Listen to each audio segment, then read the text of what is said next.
All right. Good morning, Ms. Hilton, Mr. Yahelski, and Ms. Atkins. Good morning. All right.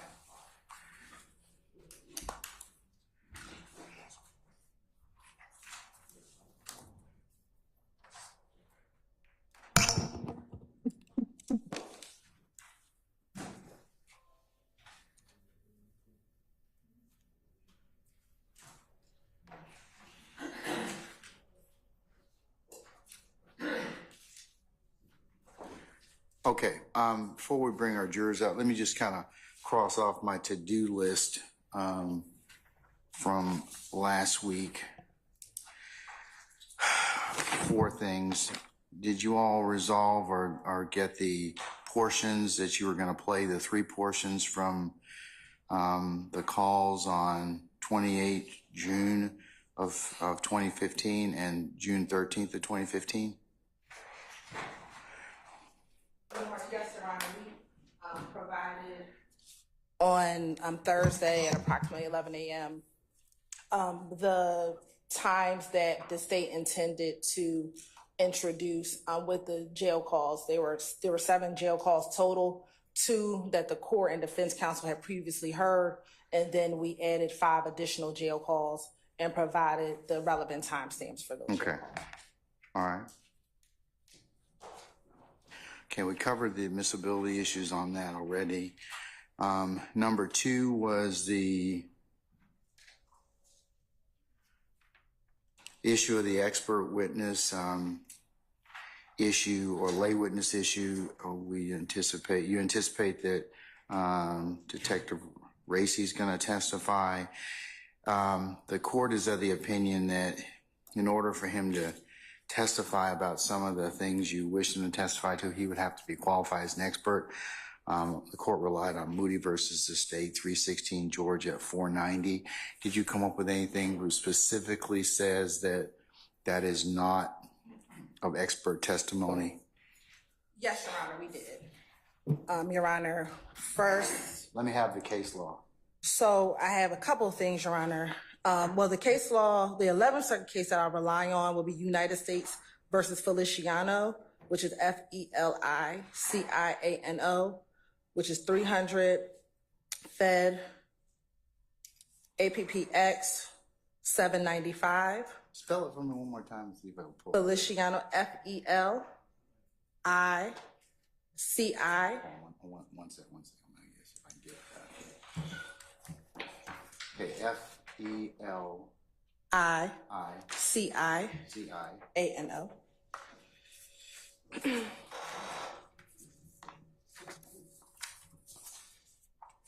Add the site one more time. Sure. 300 Fed period APPX period 795.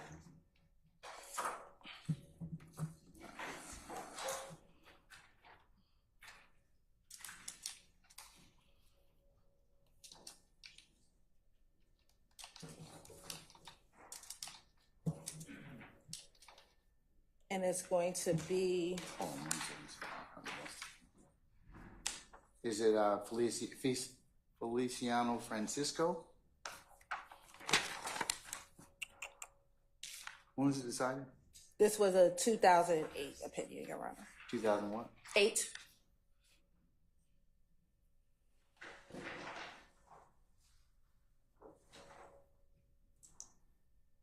And his name was Jimmy Feliciano.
you have the wrong spelling. One more time for the spelling on the last Sure, it's 300. name. No, last name. Oh, FELICIANO.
Okay, one more time with the citation. I think I have the correct spelling, Feliciano. What's the citation? Sure, 300. 300.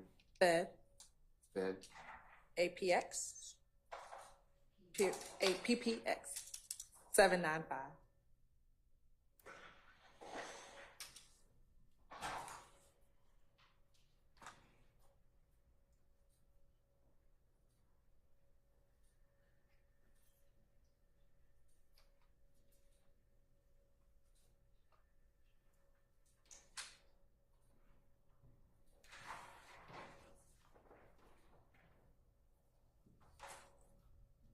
Okay, all right. I found it. Okay. And so it's probably at the top of, it's the bottom of page 800 or pen site 800, near pen site 801.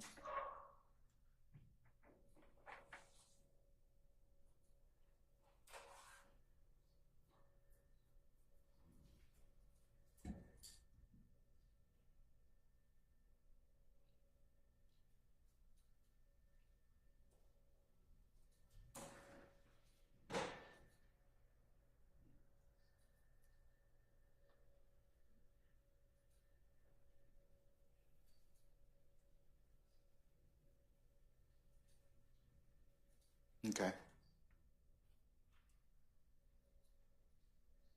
All right. So, Your Honor, here in the Feliciano case, the court is clear there's a distinguishing factor between what needs expert testimony and what does not. And what it says here, and I'll read this portion of the opinion. The court says, third, we are unpersuaded that the district court abuses discretion in allowing Detective Christie to testify about cell tower sites, which hindered Feliciano's argument that Manny Ortega, not Feliciano, was the sixth participant in the robbery. If the witness is not testifying as an expert, the witness's testimony in the form of opinions or inferences is limited to those opinions or inferences which are A, rationally based on the perception of the witness, B, helpful to clear an understanding of the witness's testimony or the determination of a fact and issue, and not based on scientific, technical, or other specialized knowledge within the scope of 702. The line between the expert testimony under Federal Rules of Evidence 702 and lay opinion testimony under Federal Rules of Evidence 701 is not easy to draw. Thus, a law enforcement officer may be qualified to provide both lay opinion and expert testimony. Federal Rules of Evidence 701 Advisory Committee's note citing U.S. v. Figueroa with that citation. In fact, we have recognized that police officers can testify as lay witnesses based upon their particularized knowledge garnered from years of experience within the field. Similarly, other courts have held that experience-derived police testimony concerning criminals' typical modus operandi during a drug transaction does not automatically constitute expert testimony, but lay witness testimony admissible under Federal Rules of Evidence 701. Here, the purpose of Detective Christie's cross-examination testimony concerning the location of cellular towers simply was to establish that Manny Ortega's cellular telephone calls to Ortega following Ortega's arrest did not originate at a point near the arrest location. Detective Christie did not express an expert opinion based on scientific, technical, or otherwise specialized knowledge as required under Federal Rules of Evidence 702. Instead, he simply reviewed the cellular telephone records and the summary of those calls, which identify cellular towers for each call, and based on his personal knowledge concerning the locations of certain cellular towers, testified at the time of the call, Manny Ortega's cellular telephone was nowhere near the arrest location. And Your Honor, this is what distinguishes what Detective Racy, what the state intends with Detective Racy's testimony from Agent Burney, James Burney, who was the expert that we qualified. The state does not intend to ask Investigator Racy how cellular phone towers work, what's the distance between them, but simply for what he read and interpreted from the record, where did he determine the location to be? Your Honor, I also want to direct the court to Carlson's on evidence, specifically page 361, that talks specifically about cell tower mapping. And here, Carlson advises or writes, the mapping of cellular telephone calls has been held to bypass the need for expert testimony. Along these lines, Rule 701 authorized the Metro PCS records custodian to explain how cell phone tower records pings from each cell phone number and how he mapped the cell phone tower locations for each phone shown in company records. Similarly, testimony concerning telephone records, abbreviations contained therein, as well as the location of the defendant based upon a map of cell tower locations did not require expert testimony. Henderson distinguished between testimony about how cell towers operate, which would require expert testimony, and testimony concerning the cell phone records itself, which would not. And so again, Your Honor, Detective Racy, our intent is only for him to testify as to where particular phones were at the time based upon his reading and understanding of the records. He will testify about how he has been trained on reading cell phone records. He has plotted numerous cell phone records prior to having to plot the certain phone calls in this instance, Your Honor, and that is the extent of what his testimony would be. You will see that distinguished from Agent Burney later on, where Agent Burney will go into a more scientific analysis about cell phones and how they operate. And so, Your Honor, with that, we don't believe we need to qualify Mr. He's an agent now as well himself, Agent Racy, as a expert solely for what his testimony, we will get from his testimony right now. All right. Mr. Steele, anything further, sir? Yes, sir. Okay.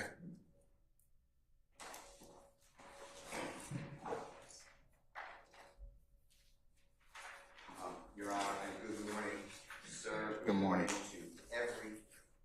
everyone, as always. Your Honor, United States versus Feliciano is a unreported opinion of the 11th Circuit from year 2008.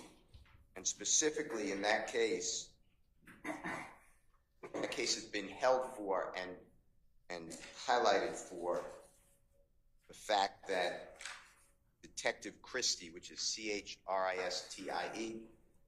simply I'm quoting, simply reviewed the cellular telephone records.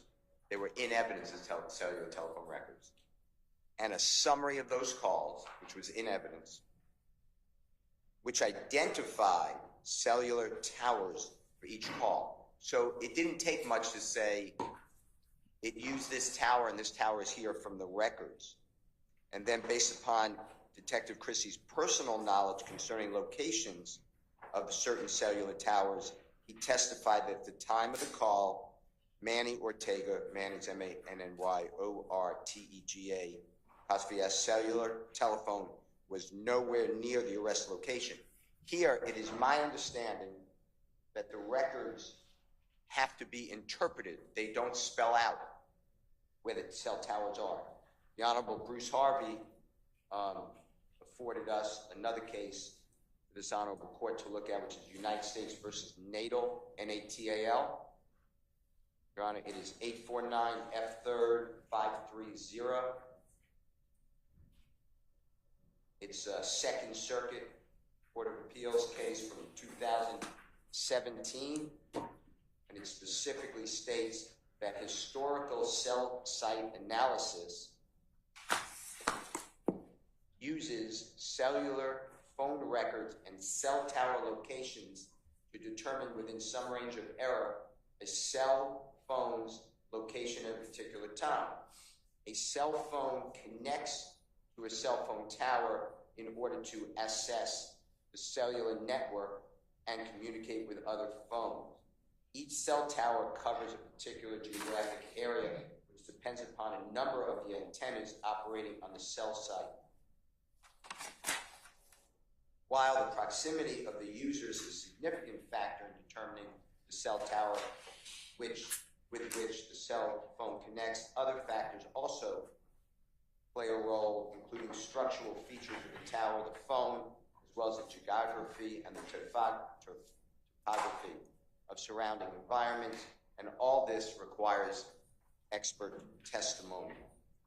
That's location. You're talking about location, how cell towers operate? The location of the cell phone hitting off a tower. If it's in the record and the record comes in, and a person like yourself can just, or me, can just read the record and say, here it is, and it says it right here in the record, I don't object. And that's what United States versus Feliciano states.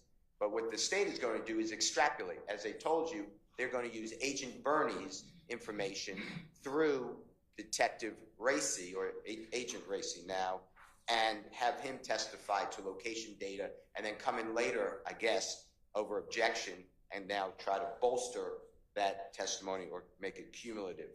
And I'm not so sure that Agent Bernie even did this analysis that we were never given it, that Detective Racy is talking about. So it is really fresh testimony, that's expert testimony. I would object to saying.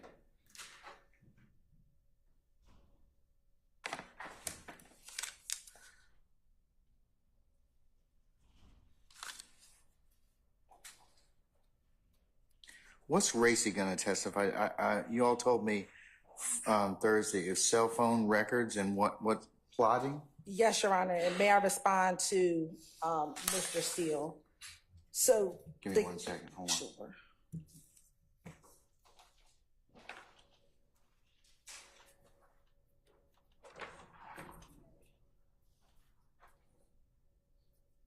Okay, it looks like the mapping of cellular telephone calls doesn't require expert testimony.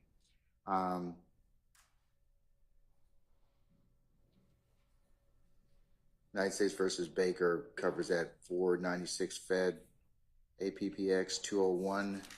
And it cites Feliciano as well. Also, it looks like testimony concerning cell phone records, abbreviations, locations of the defendant based on a map of cell phone tower locations doesn't require expert testimony. And that's Henderson, 564F APPX 352 10th Circuit, 2014, but it does say that Henderson distinguishes between expert testimony about how cell towers operate, which would require expert testimony, and testimony regarding cell phone records would not. So, what else, madam? Those are the two cases I was going to direct the court's attention to, that this is distinguishable, and I'm not sure if I wasn't clear. Bernie isn't going to be testifying to anything at this point that has to do with the Little Wayne bus shooting. I was distinguishing Bernie because Bernie is very different in what he did with the cases that he did handle, which was. Is he testifying later? He's testifying later. And so I was just using that as a distinguishing factor between what Racy did, which was look at the cell phone records, and then he plotted it based upon the records that he reviewed. He put it in MapQuest, or he'll either Google or MapQuest, he'll tell you which one he used. And then he was able to identify those particular areas, which came from the records himself. Yeah, Baker seems to indicate, given the omnipresent nature of computer mapping software in today's society, websites such as MapQuest.com and Google Earth come to mind. So an agent's testimony about his use of mapping software was not expert testimony. So, under Feliciano. All right, I'm satisfied about that. As Mr. Steele and others, you may certainly object. I will make a continuing for the record. If it crosses over into expert testimony, I'll reconsider at that point in time. But it seems like looking at the case law that there is a distinguishment between that. So that's two. I think the third thing was. Did you all work out Ruin-free certified copy issue and redaction? I heard that was done. From what Ms. Love was telling us on Thursday, I should say. If I could just have a moment to confirm, I believe it was completed, but I just need to confirm. Okay, and then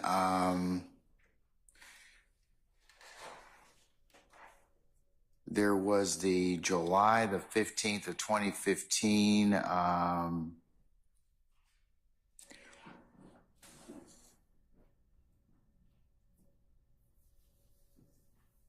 in custody. There was supposed to be some redaction of that as well. Is that correct? Yes, Your Honor. The state provided on Friday morning as well a redacted copy of that interview along with the transcripts. We haven't heard anything back yet from defense counsel, but we did provide that as well. All right. Okay. All right. Is Racy going to be your next witness? Yes. Okay. Anything else? 'Cause I think those were the four things I was supposed to take. I was supposed to inquire about. So I've exhausted my list. I'm about to call for the jury. Can I make some questions for the court? Inquiries for the court. Those are the four things I was covering, Mr. Steele. Yeah, but I understand that. And I appreciate it. First of all, would you give a continuing objection to any data about where a cellular telephone is for Detective, or now it's Agent Racy? I've objected to it. I believe it's preserved, but you just said make your objection, so I'd like to object. Now, I'll give you a continuing objection. As far as the state added 2 more jail calls since we left on Thursday, I believe, and it was this past Thursday. So they added an additional 5 jail calls as announced. I'm objecting to the late notice of all 5. I understand you told me that the previous order is not in effect, but I'm objecting. Well, no, it's not that it's in effect. You got all the discovery. It's just that the state needs to, like I told you before, they need to go ahead and, give you some advance warning about which calls they're going to play. And over the Friday at about 11 o'clock, the state gave us the sections, the times that they are intending. Which we started covering in court on Friday. We took about an hour and 15 minutes to do that. And the court said that you already ruled on admissibility. I'm still objecting to the non-testifying people there. I don't know if you sustained the objection or overruled it. but I would like if you. I'm going to overrule your objection. I'll notice a continuing objection Okay. based upon the basis that the state gave me, the case law in terms of context. And then that was cited on Thursday. as far as I've never seen, I don't know if it was done or not, but the supposed redaction to Mr. Jimmy Winfrey's guilty plea. But I'd like to look at that. But Just cover that. They said it's done, but they're finding out if it's done. But I would like to look at it. Okay. I'm waging objection anyway to Sure. everybody who does not testify who's getting, who pled guilty under confrontation clause, under State versus Jefferson, under hearsay, and under 403. It's very unfair. I can't cross-examine any of these people. okay. And then with the state did a had the redactions as I requested, except for a few, and they all deal with Agent Cunningham stating to Mr. Williams on July 15, 2015, while he's in custody at the DeKalb County Jail, things like, I liked your alligator chair, and I was in your house all day, and things like that, which the state is not allowed to have been in his house. That was an illegal entry into his home, as this honorable court found, as the previous honorable court has also found. So therefore, I will get with the state to show those items, but if we have a sticking point before that item is even played, I know the state mentioned through another prosecutor Thursday that they may not use it, but if they do decide to use it, I have 3 other areas that need to be redacted between the parties. If we can't agree, I'd like you to make the rule. All right, sir. Thank you. Summon our jurors, please, sir.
All right, ladies and gentlemen, please be seated. Deputy Ham, all jurors present, sir? All right. Ladies and gentlemen, jury, good morning. Good morning. All right. Ladies and gentlemen, we're going to continue with the presentation of the state's case, okay? All right, call your next witness. Thank you, Your Honor. The state calls Agent David Race. All right, summon Agent Racy, please. Agent Racy, good morning, sir. If you would please approach the witness stand. Once you get there, if you'd be so kind to turn and face Deputy Ham to be sworn as a witness before you sit down. Yes, Your Honor. Do you swear affirm the testimony you're about to give before the truth and all true for the yourself? You may be seated. Can you state your first and last name for the book, please? Yes, my name is David Racy, David Raissi.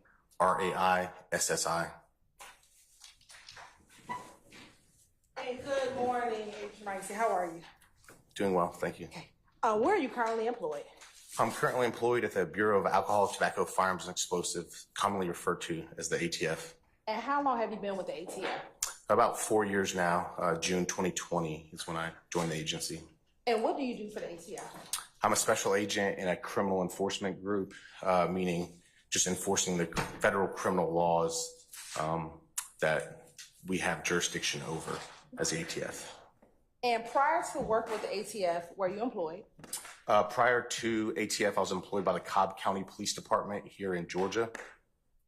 And how long were you with the Cobb County Police Department? Approximately 12 and a half years. And if you could tell the jury, so when did you start your employment with Cobb County? So October of 2007 is when I first got hired by Cobb County. If you can tell the jury about your time with the Cobb County Police Department over the course of those 12 and a half years. Yes. So first, when I got hired, I had to go through our police academy, and it's approximately 6 months long. After that, I graduated the academy and was assigned to what we call Precinct 2. It's basically Austell, Powder Springs, Mableton area of Cobb County, the southern part of Cobb County. I spent approximately 4 years on uniform patrol on the overnight shift, just the graveyard late night shift. And then from there, I transferred to the narcotics unit. We call it MCS, Narcotics Marietta Cobb Smyrna. It's a multi-jurisdictional county level narcotics unit in Cobb County. I was in an undercover capacity back then when I was younger, and spent about a year and 9 months there. And so that time frame was 2012 to 2014. In 2014, I was pulled and transferred to the Crimes Against Persons Division. And I worked initially, it was kind of split, robbery and homicide within Crimes Against Persons. It later got combined all in one. But I came up under homicide and worked there for about 6 years to end out my 6.5 years. And the last kind of year and a half, 2018, 2019, somewhere around there, I was deputized as a task force officer with the ATF, meaning I was a local but sworn in federally to be able to make federal cases as well while being assigned to the Crimes Against Persons unit. And that's kind of what segued to the full-time position at ATF as a special agent. Now, while you were at Cobb County, did you work in any other capacities? So I was in the military reserves at the same time, yes. And in the military reserve, what was your role with the military reserve? Okay, so starting off kind of 2003 to 2007, I graduated high school and enlisted in the United States Marine Corps on active duty. So I served on active duty in the Marines. My primary job was a machine gunner. I had a secondary MOS or job as a Marine security guard. I was stationed at Camp David, the presidential retreat, basically doing security there for my whole enlistment. In 2007 is when I got off active duty, and that's when I went to Cobb County Police Department. But after the Cobb County Police Department, I re-obligated to a Marine Corps unit in the reserves, which I had a different job, had to go to another training, and I became an ammunition technician. So basically the housing, classification, storage of ammunition, small arms ammunitions for the Marine Corps. And then in 2010, I transferred from the Marine Corps Reserves to the Air Force Reserves here at Dobbins Air Force Base. And my job changed again to just, they call it security forces. It's different than Marine Corps security forces, but it's basically military police. So I changed my job in the Air Force to be military police. And then from 2010 to 2015, I did that. And then 2015, I left military police security forces and went to the Office of Special Investigation for the Air Force. So what that is basically NCIS, everyone's seen the show, or Army CID. OSI is the Air Force's version of their felony level investigative service. So I'm still in Air Force OSI. So from 2015 to present date, that's what I do in the reserves. is just basically a special agent for the Air Force, is basically what it comes down to. Now, I want to go back to your time at the Cobb County Police Department. Were you post-certified during your time at the Cobb County Police Department? Yes, I was. And specifically during your time where you were assigned to the Violent Crimes Unit, did you have or receive any type of training? Yes, absolutely. What type of training did you receive as being an investigator with the Violent Crimes Division? So when I transferred to the Violent Crimes Unit, Crimes Against Persons, I went through basic level investigations, violent crime investigations, interviews and interrogations, search warrants, homicide investigations, advanced cell phone investigations, social media exploitation investigations. You name it, if there was training that involved violent crime, I pretty much went to the training. Cobb County Police sends us to the training. And then while I was at Crimes Against Persons, I also went to the Federal Criminal Investigator Training course for Air Force of Special Investigations for the Air Force. That's the Federal Law Enforcement Training Academy to be a criminal investigator. It's in Glencoe, Georgia. It's FLETC, the Federal Law Enforcement Training Center. So that's a whole nother criminal training course to become a federal investigator. So I did that while I was at Crimes Against Persons as well. So quite a bit of training.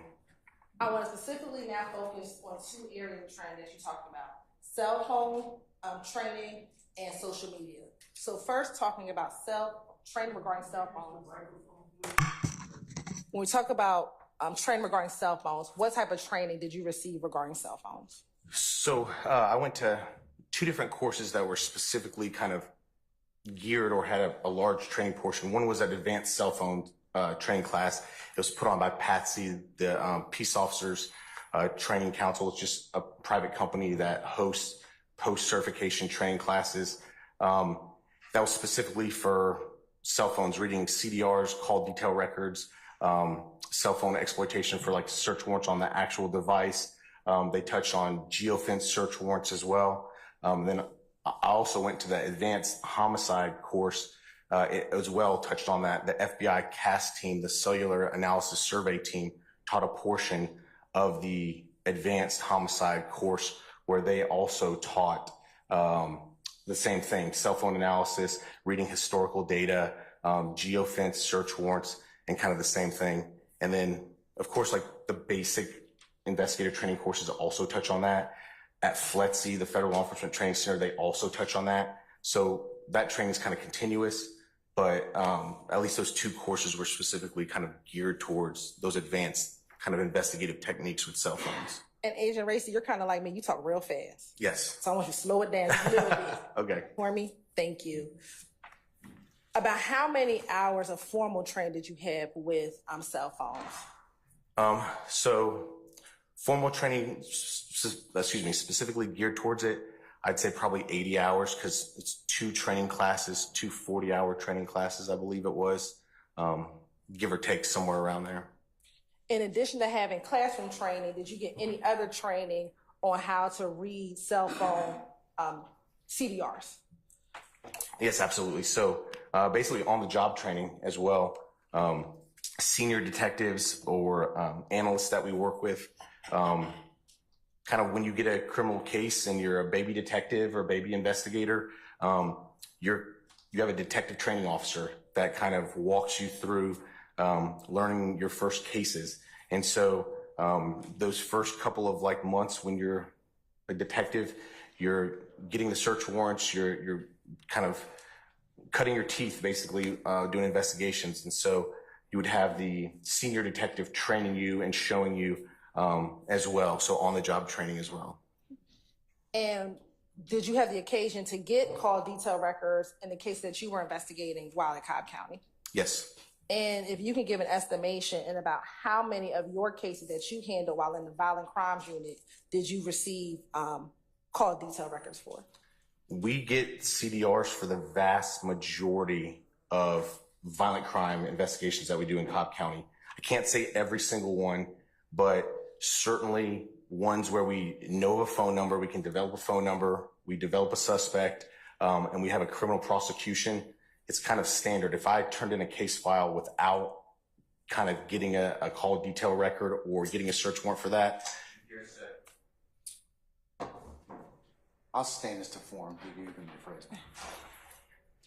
Was it a requirement of you to get call detail records and majority of the cases that you handled? you could call it a requirement. It was an expectation. Okay. And with the call detail records that you've received, have you had the occasion to plot cell phone tower information based upon the call detail records that you received? Absolutely. Overruled, sir. Yes. Now, in Cobb County, outside of yourself as the investigator plotting call detail records, did you have any other individuals within the department that would also assist or handle plotting or analyzing of call detail records? Yes. Who were those individuals? So we had crime analysts that had access to basically other tools, systems, computer programs that would help plot that data as well. We kind of changed companies that we had a lease with as a provider during my time there. But yes, we utilized two primary companies that I could recall. And let me ask you this. When you were plotting records for yourself, what type of system would you use in order to plot the data? So if I had the raw data and I was looking at it initially, I didn't use a computer program. I did it myself. So what I would do is look at, depends on the cell phone provider that we're discussing, but sometimes they come back as an Excel document with different columns and it would give you different information. Sometimes, depending on the provider, it would come up not as a Word document, but kind of like a PDF, and it would give you the same data, but stylistically different on the return from that company. And so depending on which company you got, depending on how easy it was to plot the data. But I would just take on some of them the latitude and longitude that was provided there for that cell tower and put it simply into Google. There's other websites as well, like Radius Drawer, that you can drop it in, but you could simply put it in Google and hit go, enter, and then it'll take you to the latitude and longitude. And so you would get basically the Google would show you where that cell tower was. And I know we've been using the term plotting. What is plotting? So that's just taking that data and again, putting it like on a map, utilizing Google or utilizing one of those systems like Radius Drawer or one of those computer programs. And then it would just basically place like pin drops. Like if you had a cell phone and you just dropped a pin, basically placing pins on the map. And plotting is just kind of placing those pins. Now, you talked about the data analysts that were hired at Cobb County. Did you always utilize their services? Yeah, we would. So I would basically do a rough plot it myself, and then I would formally send off either email or drop a disk off to one of the crime analysts and have them utilize one of the systems like CellHawk or PLX PinLink or whatever provider we had at that time. They would basically dump the data, drop it into that system and let the system process it for more formal plotting or drawing. But I would also do it myself. And when you were at Cobb County at the Violent Crimes Unit, did you work a particular shift? Yes. What was that? So initially I worked the evening shift. So the afternoon hours from about 1:30 till about 10 or 11 at night. Our hours changed later on. But then at the latter part, I worked day shift. But during this investigation, I was working the evening shift.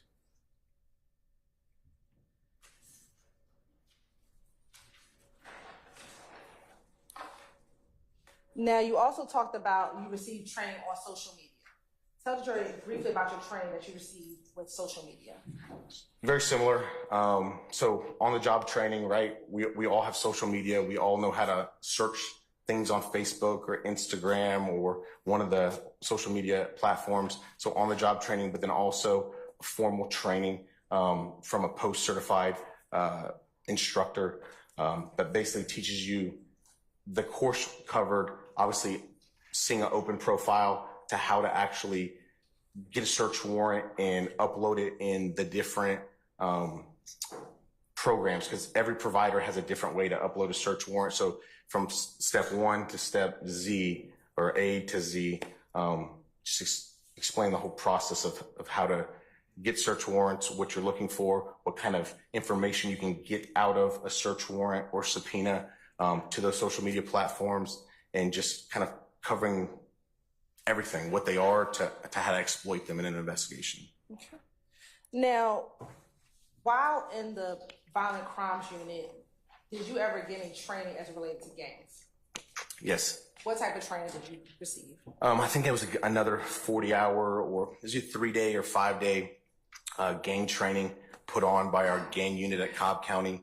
And again, it's just a post-certified Georgia post course, and it was intro to gangs. So the national level gangs, like the well-known ones, the Bloods, the Crips, the GDs, to the hybrid gangs that we have in the metro Atlanta area, and then to the non-traditional gangs that exist as well, and then prison gangs that exist. So it just kind of covered a high-level view of gangs, and then got more specific into the gangs that we're seeing in our area as well. And while you were in the violent crime unit, let me be clear, were you assigned to the gang unit? No, I was not. Would gangs come up in your investigation by being a detective in the violent crimes unit? Absolutely, without a doubt. In addition to the formal 40-hour training, did you get any on-the-job training regarding gangs as you were an investigator in the violent crimes unit? Absolutely. What did that entail? So when we would have basically a violent crime, a shooting, a murder, anything like that, at Cobb County, we kind of had, as a homicide detective, you had all the resources of the department at your beck and call. So if we needed a gang investigator, I would simply just call a gang investigator, and it was expected, and they would show up and immediately do what they can to assist. Same thing with other aspects, but if there was any indication that the crime from the initial response to the call that appeared to be gang motivated violence, or where the shooting happened possibly indicated to what type of violence it was, we would immediately reach out to our gang unit and basically utilize them as a resource to help us in the investigation. Okay. Now, when you were assigned to the violent crimes unit, how were cases assigned to you as an investigator? So there's a couple different ways. So if we're just sitting in the office and it's evening shift and a crime occurs, we had like a radio that scanned all the channels in Cobb County, and we would kind of hear if there was a violent crime that happened. And then the supervisor on duty, we would await a phone call from patrol to let us know, and a supervisor on duty would just pick a detective that was going to lead the case. They knew our caseloads. They knew who was kind of actively working something hot and heavy, or who kind of was in a lull, and they would pick based on that. Sometimes if you're the one that just simply answered the phone while you're sitting there and a patrol officer called to report something, well, you answer the phone, then it's your call, and you investigate it. If we were off duty and you were the on-call detective, like you were the duty detective for that weekend or that, off shift hours, the calls would get filtered by a supervisor in our office. And then again, they would just call those on-call detectives and say, hey, we have a call out. You got to respond out and investigate. So there's a couple different ways that it can come in. I want to direct your attention to the morning of April 26, 2015. Did you have the occasion respond to 3376 Peachtree Road, Atlanta, Georgia, which is also known as the Mandarin Hotel? Yes. And was that location Fulton County? It was in Fulton County. Where did you respond from? Home. And do you know what time you got to the location? I think it was like 4:30 in the morning. It was 4 something in the morning. And as a Cobb County police officer, why did you respond to that location? Basically, a call came in to Cobb County 911.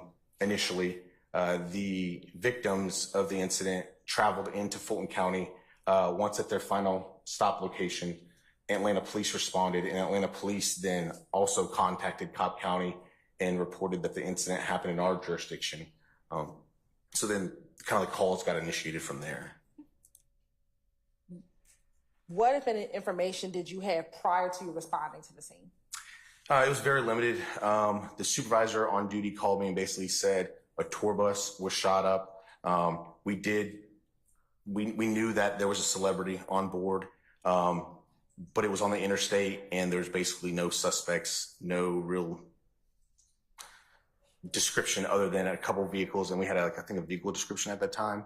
But it was very limited information. Once you got on scene, what did you find when you arrived at the hotel? So when I arrived, there were 2 tour buses outside the hotel, and there were 2 people that were in the tour buses that were still there to speak with me.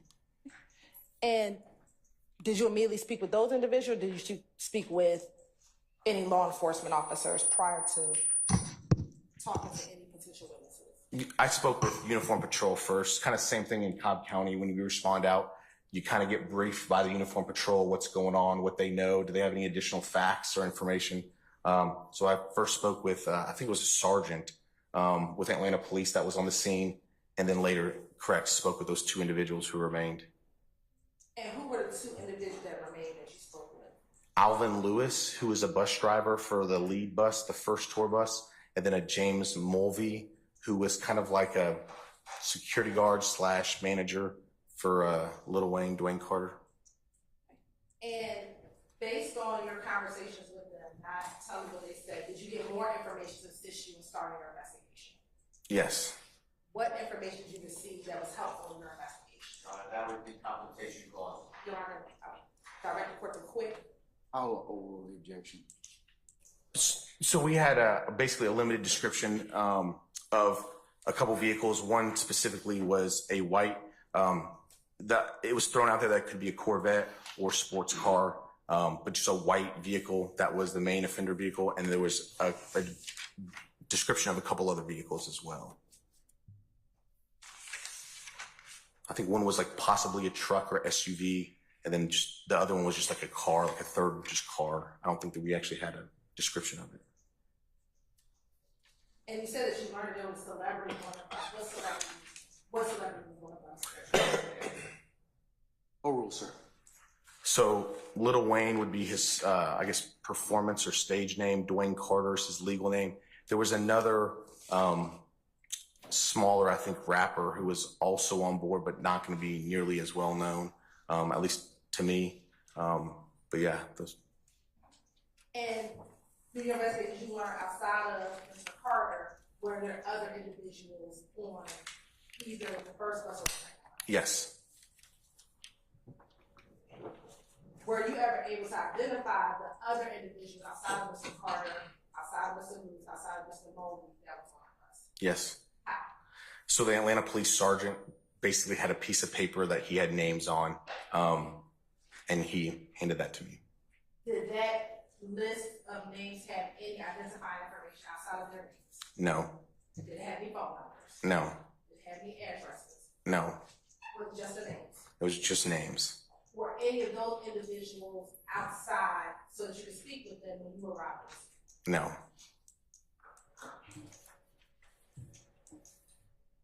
About how long were you on the scene with them? Oh, it would have been a couple hours, I would say, maybe 2 hours if I had to guess, but. During the course of those 2 hours, did any of those individuals on that list, outside of Mr. Mulvey and Mr. Lewis, come speak with you? No.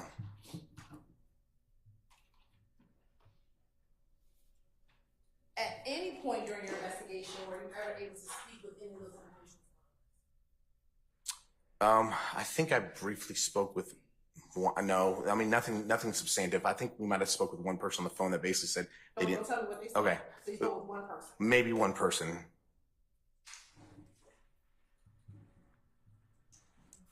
And to be clear, was it that night or the one April 26th or sometime later? Sometime later.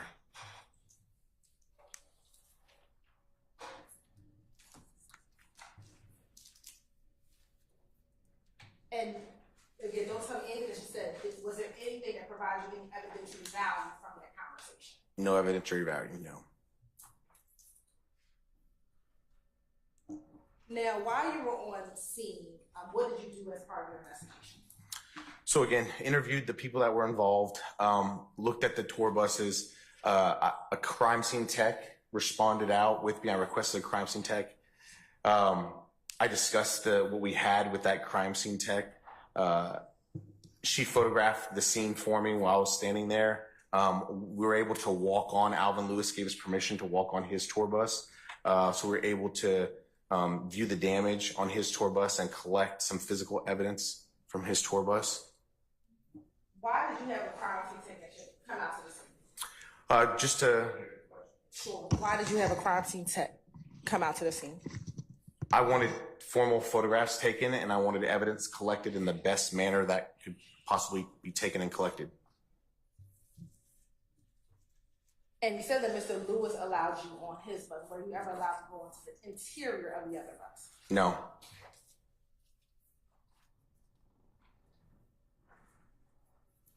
And your crime scene tech, when they arrived on scene, were they able to take pictures? Yes. I'm going to show you what had been previously marked and admitted. A few exhibits.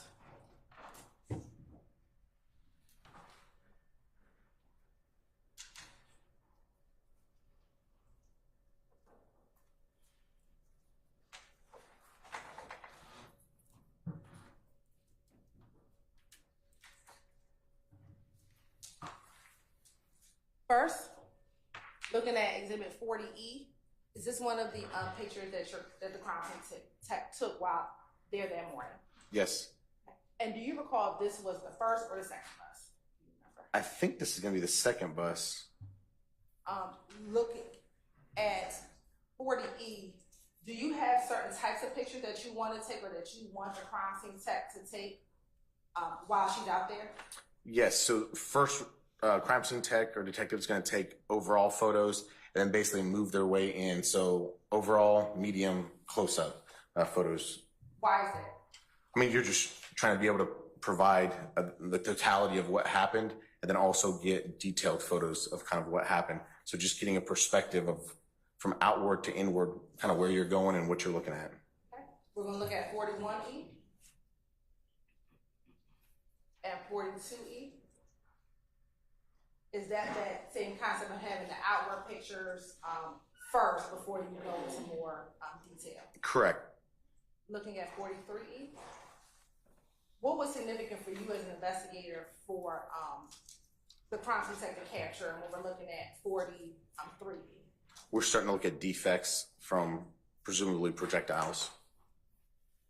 All right, and are those two defects that you were focused on? Yes. All right, looking at 44E. What is 44E? Again, that's going to be a defect from a projectile. Is that a close-up of what we saw in 43? Yes. Okay.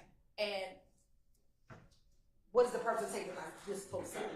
I mean, it's to show us the damage. And depending on the type of material that has the defect, you can tell which direction the projectile is going based off of pattern of movement. So we're always going to take close-up photos to try to capture as much detail as possible. And in your experience, can you tell the direction of travel, and we'll go back to 43E, of these two defects that you see here? Sure. So, I mean, if you want me to go into detail, the bottom one is kind of more angled versus straight on. So if we took like a guide rod, we could probably put it actually in that hole, and that would actually show us the trajectory of that bullet. But that looks like it's a projectile. It looks like that's more kind of at an angle. This one kind of gets a little bit more head on. When you're saying this one, which if you can circle. Oh, okay. Go to the bottom left. Sure. Oh. This should be a pen. Okay. Okay. Now, when you first said this one, which one are you referring to? So this one is the bottom one that kind of has a more left to right kind of linear pattern. So we could probably stick a guide rod if we could in there and be able to see the kind of the trajectory of where that projectile came. And again, this top one doesn't have that same left to right or right to left kind of motion. So that angle of impact likely changed versus this one. And you talk about the guide rods. Did you put any guide rods or do anything with guide rods as it relates to this, these two buses on the morning of April 26th? No, we did not. Any reason why? I mean, Usually what you're trying to determine with guide rods is kind of the angle that shots were fired. So maybe if the crime scene was in a smaller vehicle and we're trying to see where the offenders were standing in relation to the overall crime scene, that could be beneficial, or if everything occurred in a small room or small vehicle. But on this is the interstate. I have no idea where the shooting even started. I have no idea where the shooting occurred. So getting a guide rod showing us the angle is going to have limited probative value for me as an investigator. At this point in time, we know what we know. Projectiles were shot at the tour bus. The angles kind of really don't matter to me that much from at least initially on scene right here. We're gonna go to 44E. Sorry, 45E. What was significance for you when we're looking at 45? Again, it's just another defect. And are these different from what we saw before? Yes. And looking at 47E, again, was that the same reason why you had the content tech take these pictures? Correct, yes. As well. Moving to 49E. Is that again for the same reason? Yes. And 51E. Is that again for the same reason? Yes. All right. Now, with all of the ones that we just saw, are these all different defects on the bus? Yes. Now, I want to look at Stacy Exhibit 59.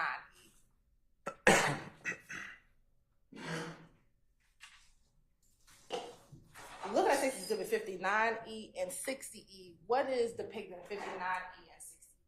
So that's going to be a projectile that's kind of flattened out from hitting the surface. And where was that projectile found? That's going to be inside of a bus. Inside of the passenger car people were sitting, inside of the bottom of the bus, or somewhere else? I believe this one, if this is it's going to still be on that first bus. This is going to be on the bottom kind of luggage compartment area of the bus. Now looking at State's Exhibit 67E, what was significant about looking at 67E?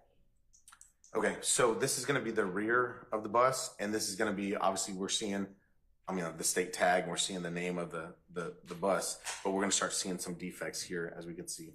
And is this the same bus that we looked at previously, or this is the secondary? This is the other bus. This is going to be the other bus, the lead bus. So this is, in reality, it's the first bus that was driving in the caravan. Now looking at 68E and 69E, what was the significance of those two? So this is going to be like the back side, where kind of like the radiator is of the bus. The engine's actually in the back of the bus for this tour coach bus. And so that's kind of like into the engine radiator kind of area of the bus. And we can see the damage kind of like in the middle center bottom. We see there's a hole in the radiator or the rails there. Looking at 71E and 74E. What was the significance of you as an investigator taking those two pictures? Sir.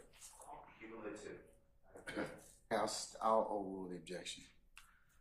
This is going to be another projectile strike, and this is the driver's rear mirror at the driver's driving would be to the driver's left of the first bus, Alvin Lewis's bus. And we're going to move to 82 and 83.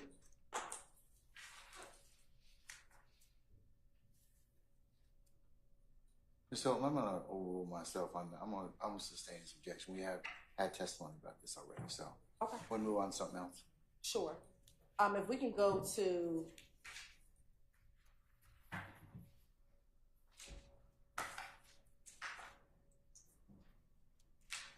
89E.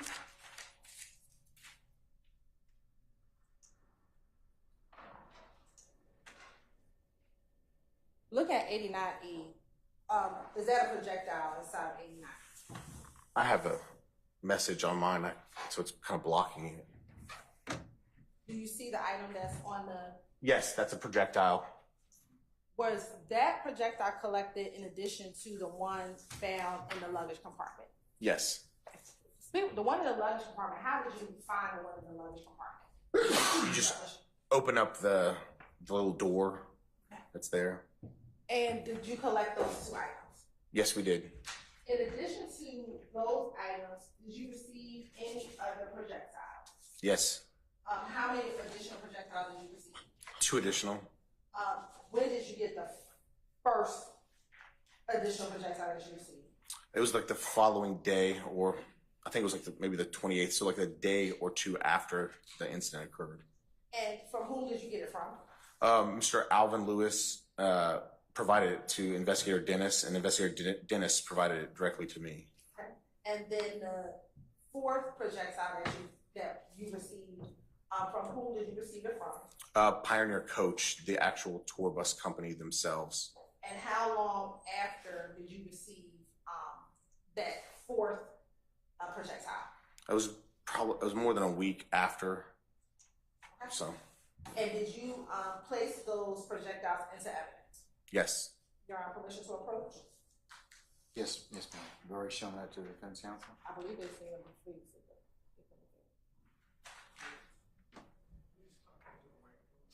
I believe they've seen it previously, but I'm going to show it to them again. Okay.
May I approach, Your Honor? You may, madam. I'm going to show you what the marks say here: 130E, 131E, and 132E. Yes, ma'am. Tell me if you recognize if you're 130E, 131E, echo, and 132E. I do recognize them. And how do you recognize? First, let's start with Exhibit 130 echo. So it's marked with our evidence units labels that we have on there. My name's on that label, and then I could see the crime scene tech who responded out there to the scene with me, her date and time of collection. And would she have collected that while in your presence? Absolutely. All right. It would have been at your direction. Yes. Now looking at Exhibit 131 echo, how do you recognize Exhibit 131 echo? The same. It has a Cobb County Police evidence label. It has my name on it. It has the crime scene tech's initials and her date and time of collection as well. And 131 echo, do you know that's the one that you received from Mr. Lewis, from Detective Dennis? Correct. Yes. And did he hand that to you? Yes. And did you then give it to your crime scene tech? That's correct. All right. And now looking at Exhibit 132 echo, how do you recognize 132 echo? So this one has my handwriting and my initials on it, but the same as the previous one. It has the Cobb County Police evidence label. It has my name on it, the case number, just same information as the others. And looking at those three exhibits, does it appear to have been open or still sealed in the form that you saw back in 2015? Yes, so it has the Cobb County Police labels or evidence tape with initials, and then it has the GBI Crime Labs label and then initials on it as well. You're right. This time the state would like to tender Exhibit 130 echo, 131 echo, 132 echo.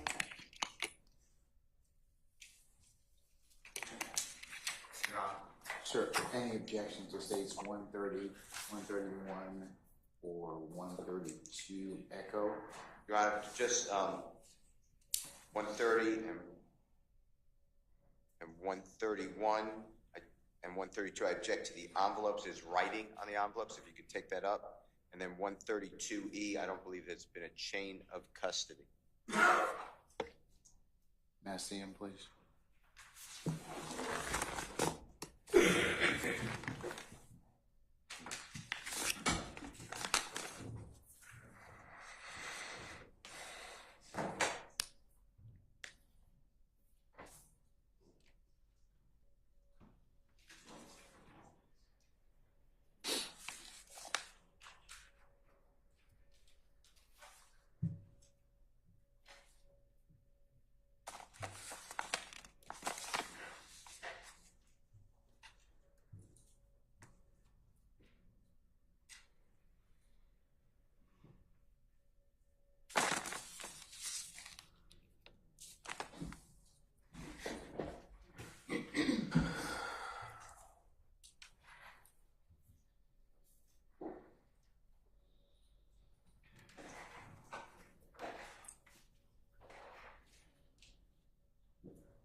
Here you go, sir.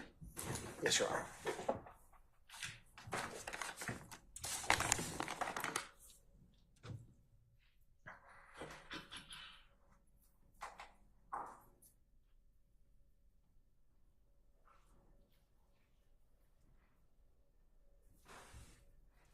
Any further objections, Mr. Steele?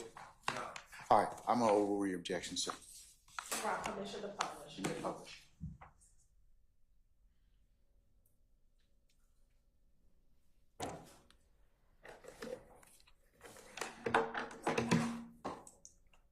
Okay, we will start with State Exhibit 130 echo, and if you can open up State Exhibit 130 echo. Okay.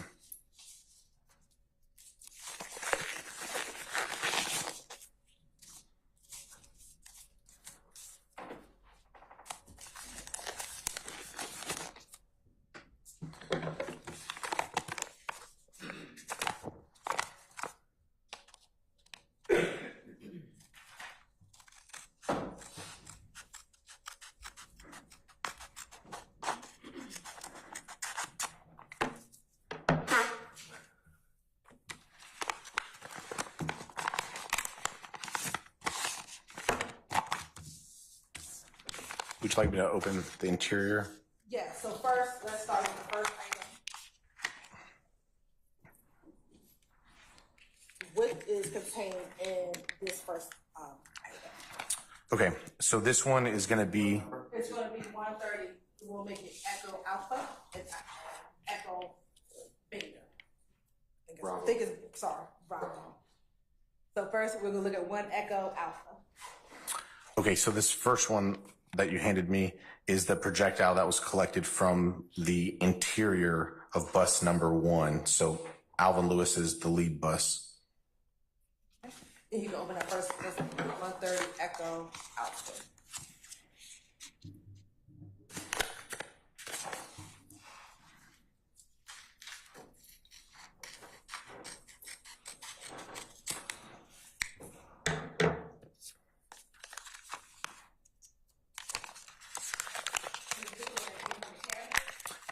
Yes, from the kitchen cabinet, yes. And if you could just hold it up.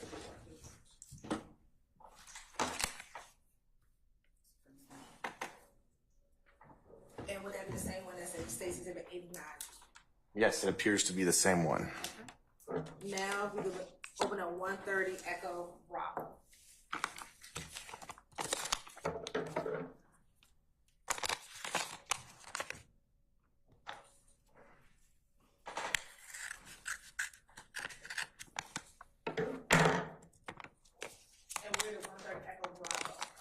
So this is that one that came from the luggage area of bus number 2, which we showed it first, but it comes from the luggage area. of bus number 2, and it's that smushed one.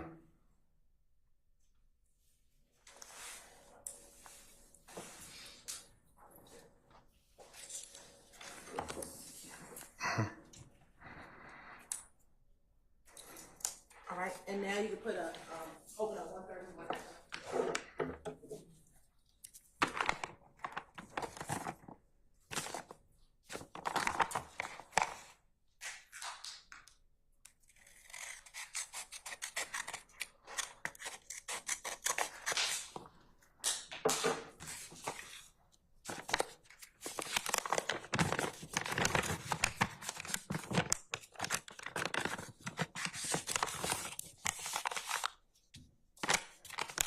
And looking at the content, you open up that. Where is this the one that came from, Dennis? Correct. And do you know where on the bus it came from? This is going to be the one, the radiator. I believe it came out of that Alvin Lewis found.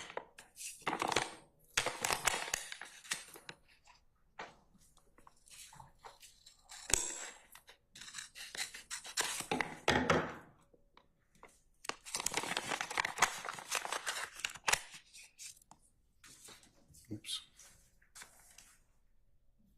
Thank you.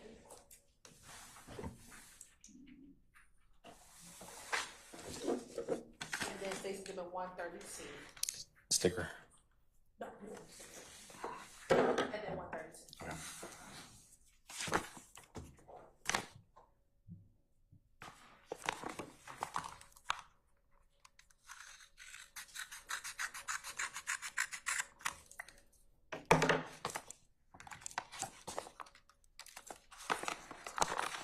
Try not to cut over another seal.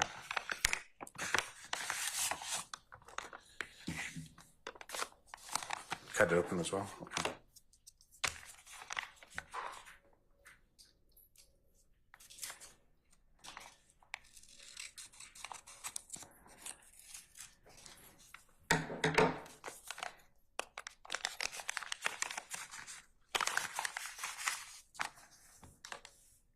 Okay. And then, again, how did you receive this exhibit in 132 Echo? From Pioneer Coach. All right. Now, going back to the crime scene, once you had the crime scene tech take the pictures, you spoke with the APD officers, and you spoke with Mr. Lewis and Mr. Mulvey, did you do anything else in that early morning hours as it relates to your investigation?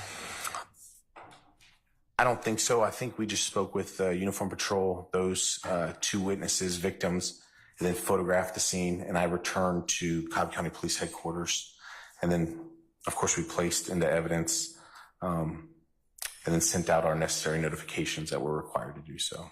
And what you put in evidence were the first 2 projectiles that you had from the cover from the luggage. Sorry. Sure. Were the 2 projectiles you put in evidence, the projectile from the cabinet and the projectile from the luggage compartment? Yes. I sustain the objection. Shall I rephrase it, Your Honor? You should rephrase. Yes, ma'am. I'll waive the objection. Okay, all right. Now, during your investigation, did you ever obtain the Cobb County 911 call and CAD report in this case? Yes. For the CAD report, are you familiar with the CAD report? Yes. And what is a CAD report? So it's a computer-aided dispatch or automated aided dispatch. And are you familiar with how the call automated dispatch works? Yes. Is the CAD report, is it often called the CAD report? Yes, we refer to it as CAD, just common speak, yes.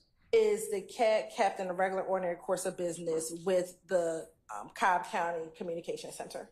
Yes. And with the CAD, is it generated at or near the time of the call in which it reflects? It's contemporaneous. It's while the call comes in, it's CAD's being generated. Okay. And have you had the opportunity to see the CAD as it relates to this investigation involving April 26, 2015? Yes. You're on permission to approach? You may have shown that to the defense counsel already. Yes. Or they've had it previously, Your Honor. All right. I'm showing you Resident Market State Exhibit 1E. Tell me if you recognize Exhibit 1E. I do. And how do you recognize Exhibit 1E? Because it's giving the location of the incident, and it's also giving the caller who called in, and I just recognize it because it's part of my case file and the date and the time, etc. And is that a fair and accurate depiction of the CAD for this incident of the morning of April 26, 2015? Yes. Does it appear to have any additions or deletions? No. Your Honor, this time the state would like to tender State's Exhibit 1E into evidence. Any objection? Yes, sir. Basis?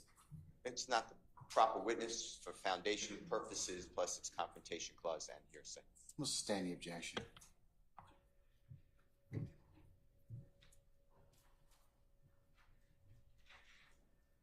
Let me ask you this. Do you know approximately what time the call from Mr. Lewis came in? Yes. About what time did the call from Mr. Lewis come in? I'm Your gonna Honor. rule the objection. 3:14 a.m. on April 26, 2015. And based on your investigation, do you know who made the call? Yes. Who? Your Honor, he's not testifying to hearsay. He's testifying to what his investigation revealed. Again, that would be. I'm gonna rule the objection, Mr. Steele. Alvin Lewis.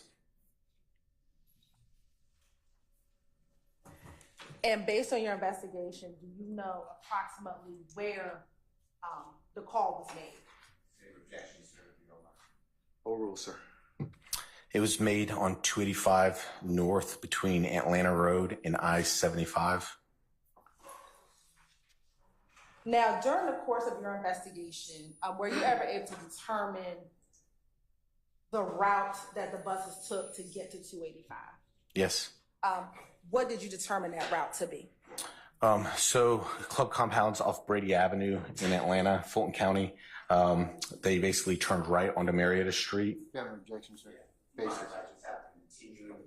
No, you may have a continuing objection, sir. Absolutely. You can also, the gentleman, shooting agent is reading from a item that's not him. Yeah, and detective, you can, or Agent Racy, you can't read from the document. You Yes, Your Honor. just turn it over and leave it there for the time being, unless your memory needs to be refreshed. And were you reading from that document right now? No, that doesn't have the direction or anything on there, Your Honor. All right, sir. Yes, so club compounds on Brady Avenue. The investigation determined that the convoy, the buses, escorted by Atlanta police, turned right going north on Marietta Street. Marietta Street turns into Atlanta Road when it enters Cobb County. And from Atlanta Road, they turned right going northbound on 285.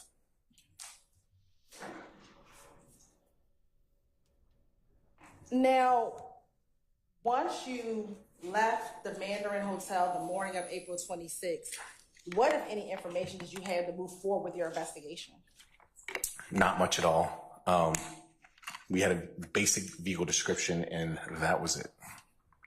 Did you have any investigative leads as to whether or not there was surveillance video that captured the shooting, or fingerprints or eyewitnesses that captured the shooting?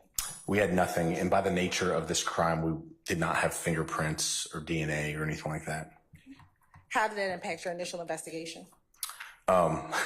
It was detrimental. By the nature of this crime, we don't have the typical leads that we would try to go down at that initial onset of the investigation. Did you eventually get information that assisted with your investigation? Yes. How did you receive that information?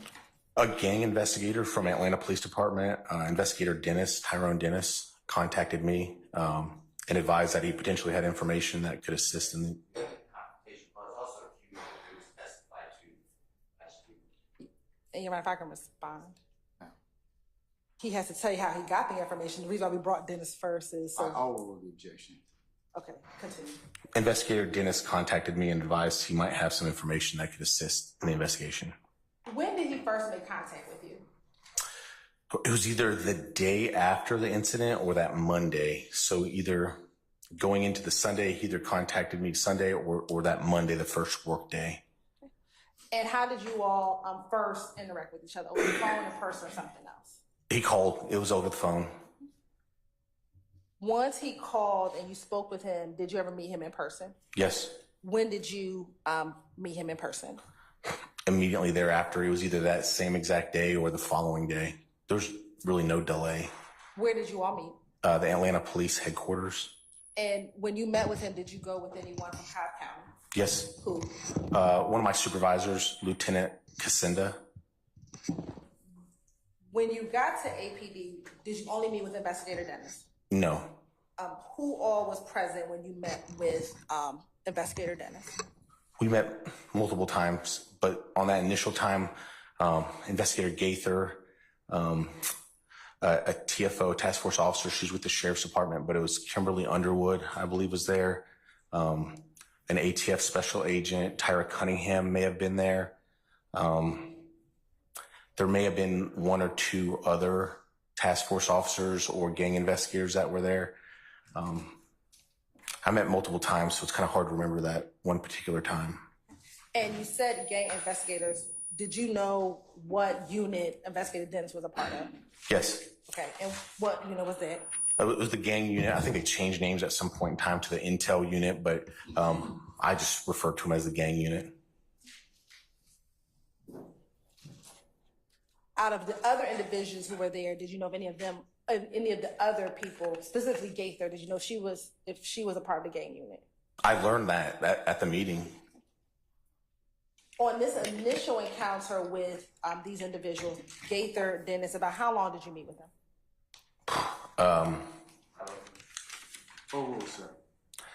It was probably at least an hour, 2 hours maybe. It wasn't all day, but it was lengthy enough to gather intel. Okay.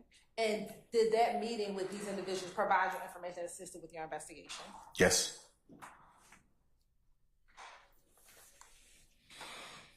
What was the type of information that you learned as a part of this meeting with specifically Investigator Dennis? And documentation was, you don't mind including that too, sir? You're right. Investigator Dennis testified last week. Overrule, sir, on both Mr. Shard as well as Mr. Steele. I learned that there was basically like an ongoing beef or ongoing dispute, basically multiple violent crimes going back and forth between two groups, and that this incident may be associated with those previous incidents. Now, prior to meeting with the gang, did you have any knowledge or information about what they told you? No, none of the crimes had occurred in my jurisdiction, so I was not aware of it. Was this information helpful to your investigation? Yes. As a result of this meeting, did the APD investigators continue to assist you with this investigation? Yes. Was there anyone specifically who could continue to assist you with this investigation? Investigator Dennis and Gaither both, but primarily I would say Investigator Dennis.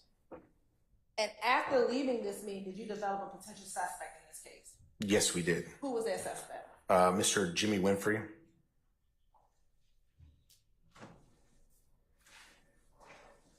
Now, as part of your investigation, did you ever try to obtain surveillance video? Yes.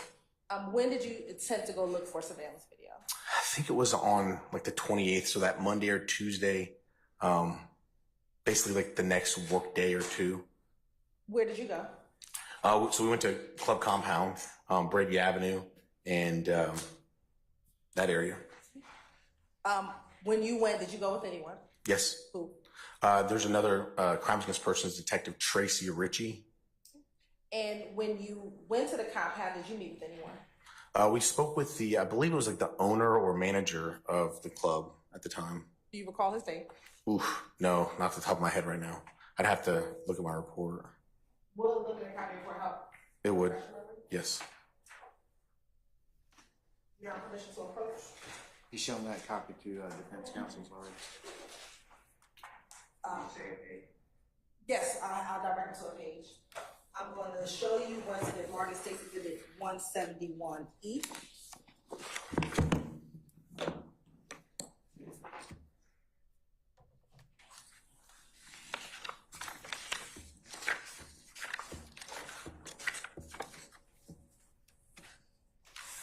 Do you recognize it?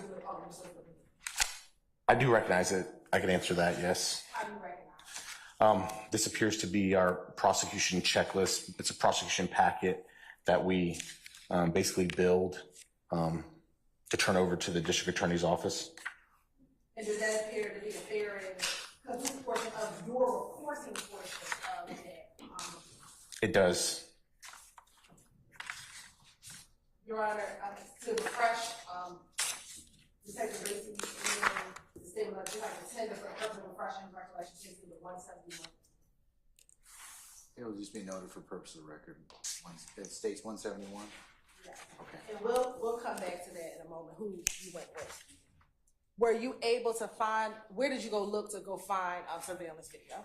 So Brady Avenue, we went to the club and then basically walked that whole block, the intersections around there, just looking for any sort of video that was external to any of the businesses that were there.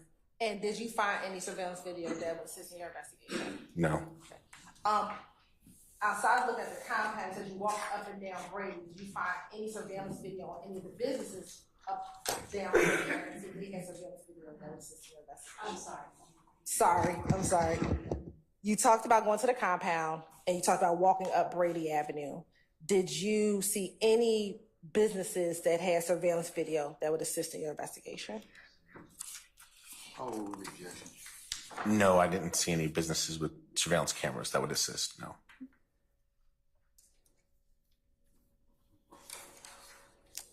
Outside of looking at surveillance video or looking for surveillance video in the area of the compound, did you make any requests for any other surveillance video as a part of your investigation? Some other video did come up. Investigator Dennis, I believe, followed up on parts of the request. Being that it was in Atlanta, it was kind of, depending on what I was doing that day, we would task each other out kind of thing. And so I think Investigator Dennis was able to capture some video. Where did he capture video from?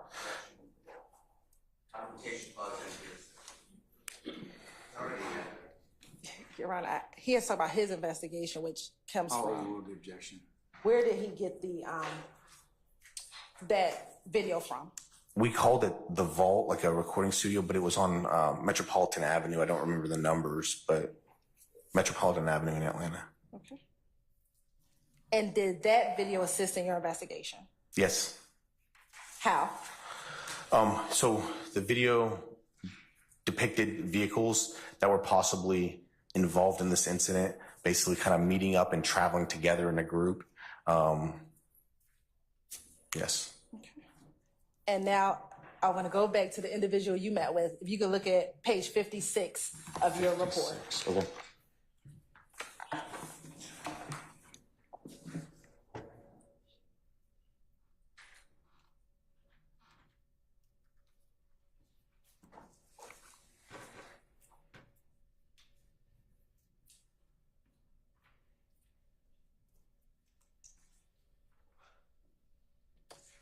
Did looking at page 56 help refresh your memory? Yeah. Yes. Yes. Okay. Yes. Who was the individual that you met with? It looked like a Michael Gidewan or Gidewan, depending on pronunciation. Now, earlier you testified that you developed Jimmy Winfrey as a suspect. What, if any, information did you have regarding his potential involvement in the case? So we learned that he basically. Oh, the objection, sir. So we learned that he was associated with one of the groups that had an ongoing dispute with the victims, at least Mr. Lil Wayne, Mr. Dwayne Carter. Furthermore, we learned that he had a vehicle or operated a vehicle that generally met the description of one of the vehicles involved in the shooting on the interstate. And given this information that you had about Jimmy Winfrey and you had his name as a suspect, were you ever able to get a phone number for Mr. Winfrey? Yes, we were. Okay. Do you recall what was the phone number that you received from Mr. Winfrey? The actual phone number, the digits, I believe it was 3383 was the last four, but it was a 44 area code. I don't remember the three digits in the middle. We're looking at a copy of your report, help refresh your memory. Sure. If you could look at page 55 here.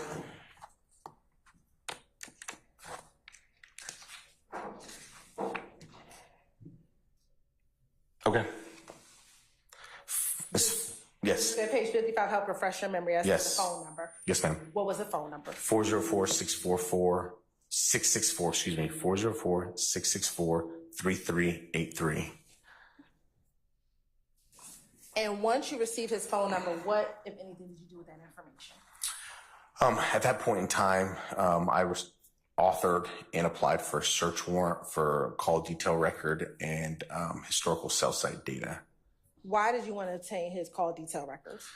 Well, if he's a suspect in this incident and there's multiple parties that were involved, we wanted to know who he's talking to, who he's associated with. The cell site data can provide somewhat geographical location information. So it would help us at least rule him out as a suspect or rule him in as a suspect. And did you ever receive his records? Yes.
You may approach, madam. I'm going to show you a few documents.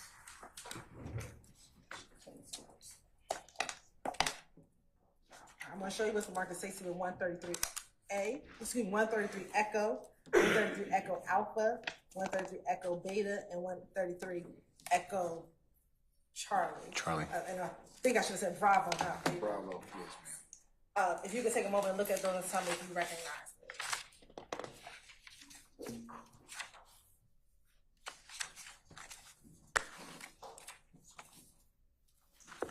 Yes, I do recognize them.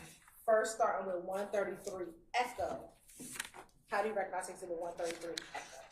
This is just a business record certification that we request cell phone providers to give us when we send off a legal compliance search warrant subpoena to a provider. Now looking at 133 Echo Alpha. Echo Alpha. Yes. Yep. What is 133 Echo Alpha? So this is a disk that contains the cell phone records, so the records that we're talking about, and my initials are on it and today's date. And have you had the opportunity to review that CD to make sure it contains the record that you received back in 2015? Yes.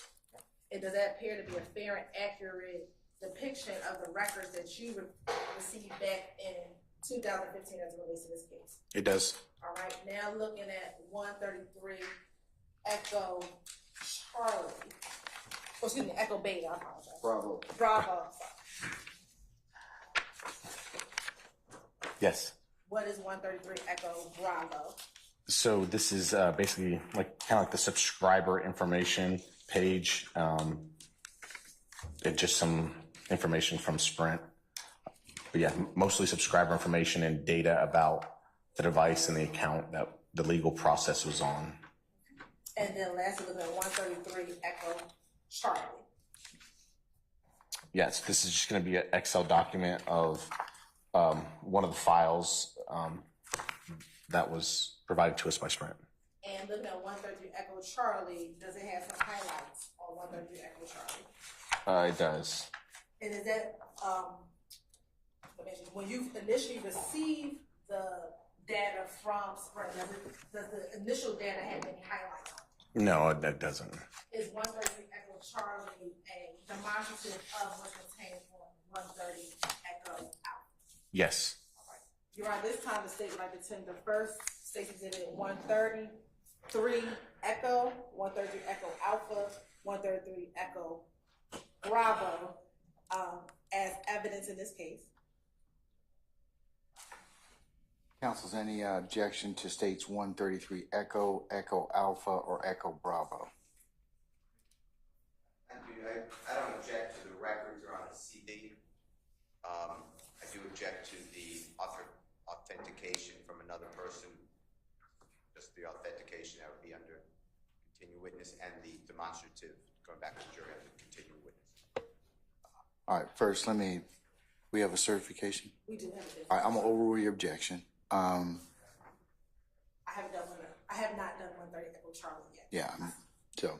You're right, Okay. this time say I attend the 130 Echo Charlie as demonstrative evidence. All right, any objection to states 133 Echo Charlie, demonstrative? I can't hear you. But it becomes, Oh, yeah, I'm with you. Yeah. Okay. All right. I'll admit that. States 133 Echo Charlie. Let me be published as you see fit. Now, once you receive the records, and we're going to focus on 130 Echo Alpha, did you review those records? Yes. And after reviewing the records, did you find any information that assisted with your investigation? Yes. Before we go on, madam, I have it on good authority. We need to take it. All right. So, ladies and gentlemen, let's take 10 minutes, and we'll go ahead and reconvene at that point in time. All rise.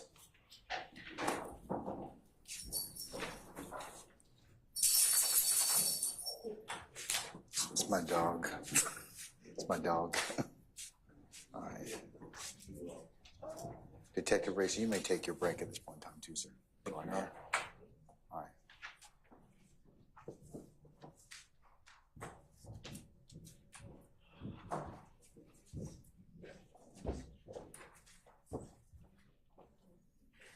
All right, ladies and gentlemen, please be seated. Our jury is left. You're welcome to take your comfort break.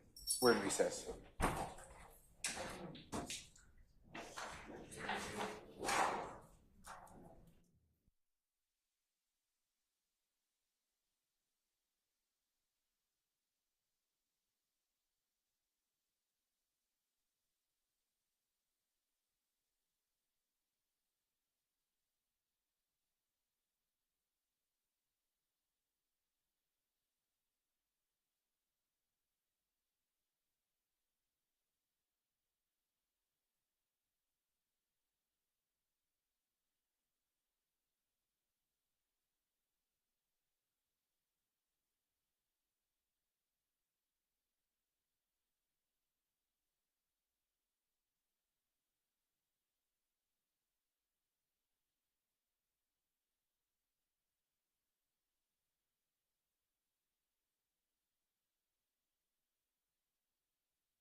Be short a few.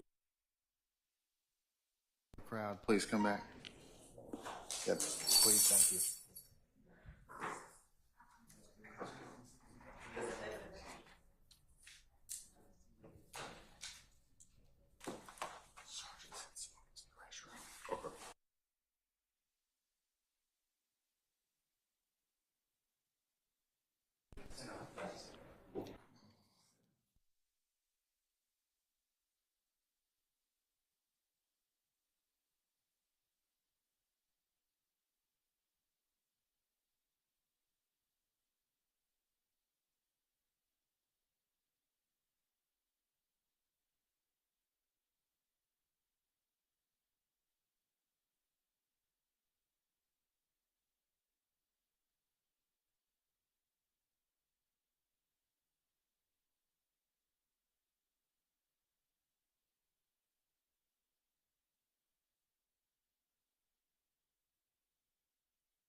Okay. Can you text them or?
All right, Sergeant Brown, do we have all our participants that we need? Okay. Yes. All right, okay. All right, counsel, if you all could gather your seats, please, and we'll go ahead and, yeah, go ahead and we have our witness. Summon our jury, please.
jurors present accountable. All right, ladies and gentlemen, please be seated.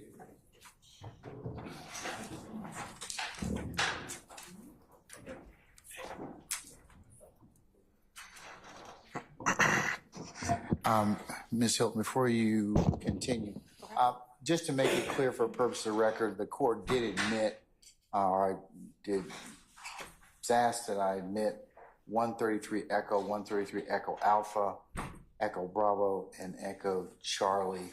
I have admitted all those exhibits over objection. So just for purpose of record.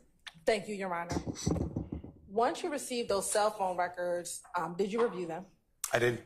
And after you reviewed those records, did you find any information that assisted in your investigation? Yes. What information did you find that assisted in your investigation? Ingoing, outgoing calls and location information as well, location history. All right. So let's first talk about the location history. Did you, when we talk about the location history, are you referencing plotting the calls? That's correct. And did you plot the calls yourself initially? Yes. And after you plotted the calls, did you give it to your analyst, as you talked about earlier, to plot as well? Yes. I stand objection. Specifically as it relates to these calls, did your analyst plot these specific calls in addition to you? Yes. Oh, that's Mr. Steele leading. Yeah, and I'm going to overrule the objection. After your analyst specifically plotted these calls, did you have to amend anything that you did initially when you plotted the calls? No. Now let's talk about the calls you plotted. Do you remember all the calls that you plotted? I mean, I don't have them memorized exactly, but I know I went to, focused in on initially at least the time and date of the incident, particularly the location information or location history, cell site data for that specific time frame, just to see if Mr. Winfrey, his cell phone, at least, or the cell phone we associated with him, was in the area. And the location that you plotted, did you put that in your report? Yes. We're looking at your report, help refresh your memory as to specifically which data points you plotted. Yes. All right, I'm going to direct your attention to page 61 to 62. You said page 61? Yes. Oh, which exhibit now? Sorry, on Stacey's in the 171.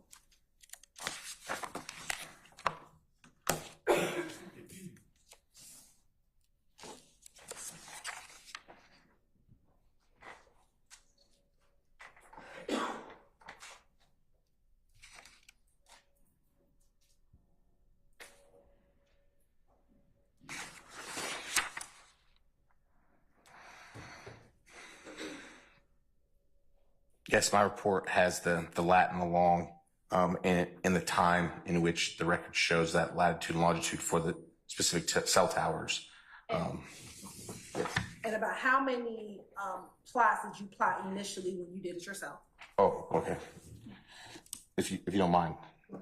Okay.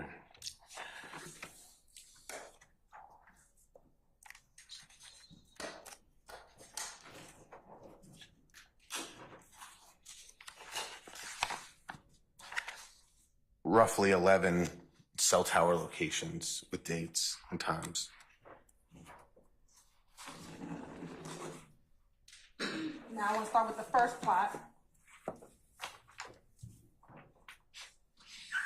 What was the time period that you plotted? Basically before the shooting incident is what I was going for. I'd have to look at the exact time if you want the exact time. Yes. But what I was doing was before the shooting incident, during the time of the shooting incident, and then after the shooting incident is what I was looking for. So would it help refresh your memory to look at the first plot to see the time that the initial plot that you did? Yes, it would. Okay. And what page are you looking for in Stacey's exhibit? What page are you looking at in Stacey's exhibit 170? 61.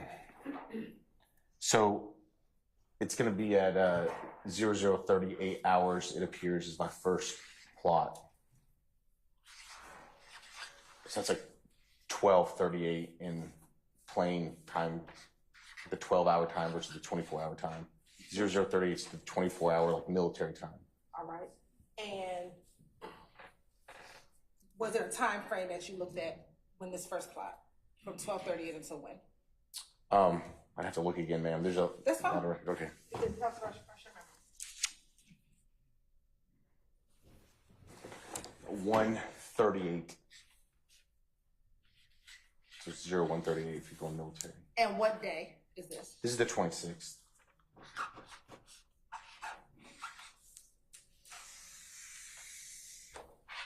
And what was the approximate, were you able to identify location? Yes. What was the location or the approximate area of the location that you identify as where this phone was at that time? So the cell tower was in the area of Metropolitan Avenue, the Vault Studio, generally.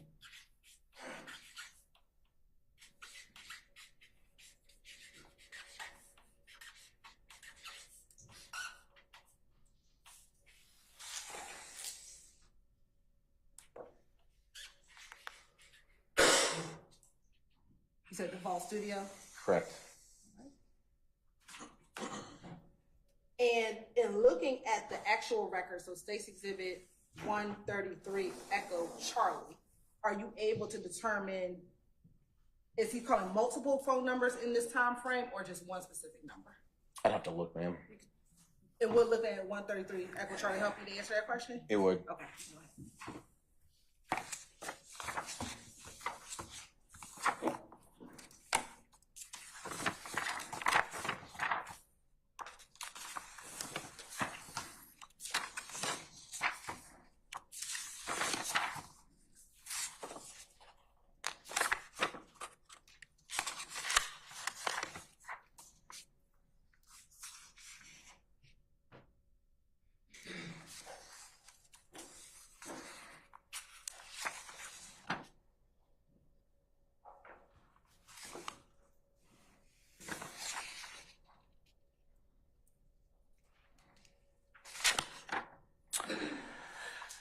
Okay.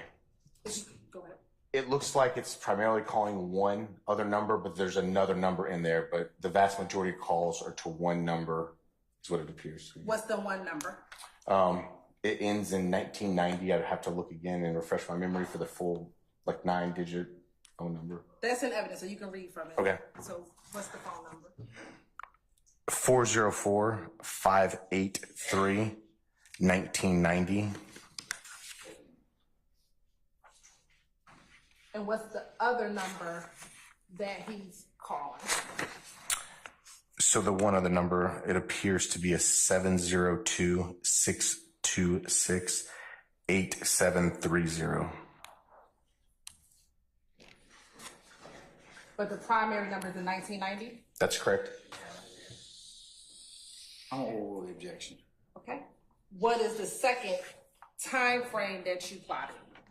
Can I refer to my report? You sure can.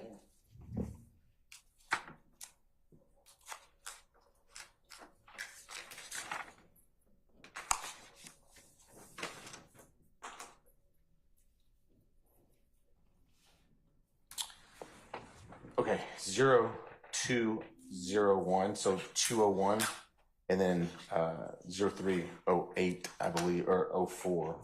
Sure, I'm not writing this right. When did this 201 end? So 201 to 304. And it's still on the on the morning of 426? That's correct.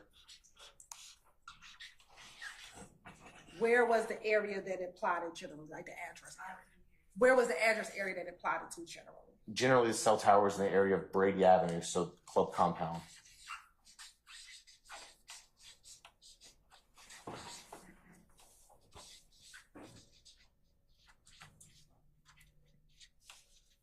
During this time period, is he calling multiple numbers or is there a primary number? What is he calling? Can I look at the records? You can. Okay.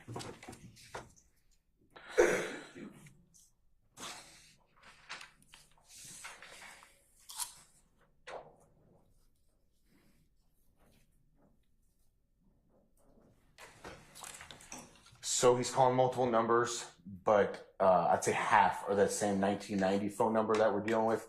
And there's, looks like some other phone numbers mixed in as well.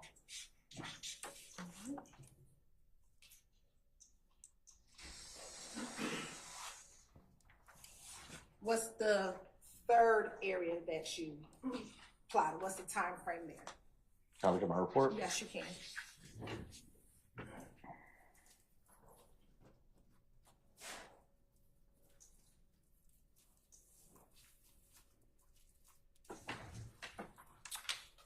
Okay.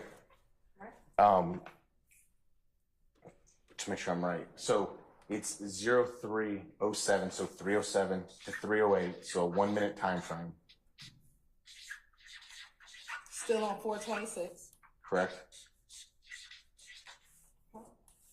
What's the general area address wise? It's generally a cell tower in the area of Atlanta Road and 285 kind of area.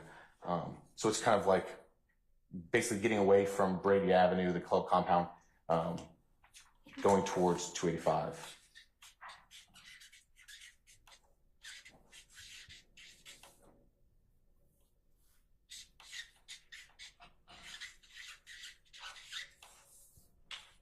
And as far as what phone number is he calling? May I refer? Yes. Okay.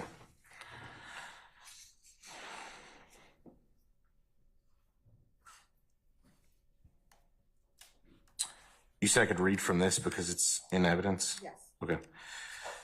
So there's a couple phone numbers, short duration calls. Would you like me to read them? Are they all the same number or multiple different numbers? It appears there's different numbers.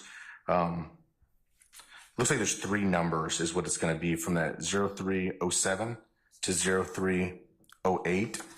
It looks like 3 phone numbers are contacted during that time period. What are the 3 phone numbers? The first one is 404-579-2614. What's the second one? 770-710-4466. What's the third number? 404-583-1990. Is that the same 1990 as you talked about earlier? That's correct.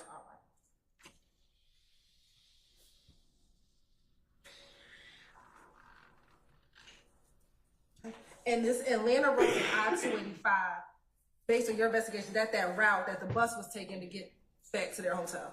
That's correct.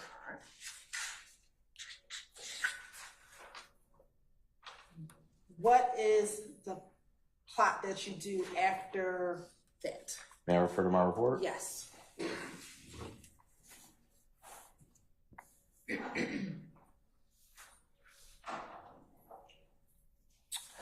Okay, so it looks like one at 0310, so 3:10 a.m.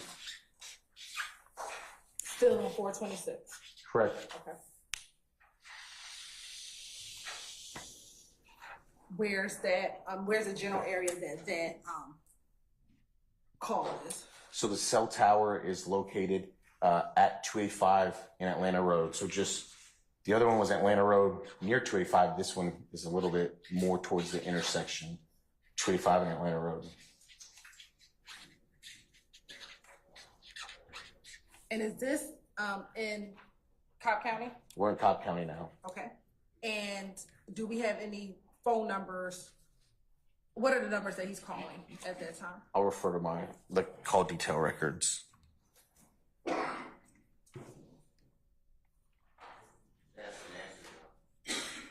You're not as it relates to 310.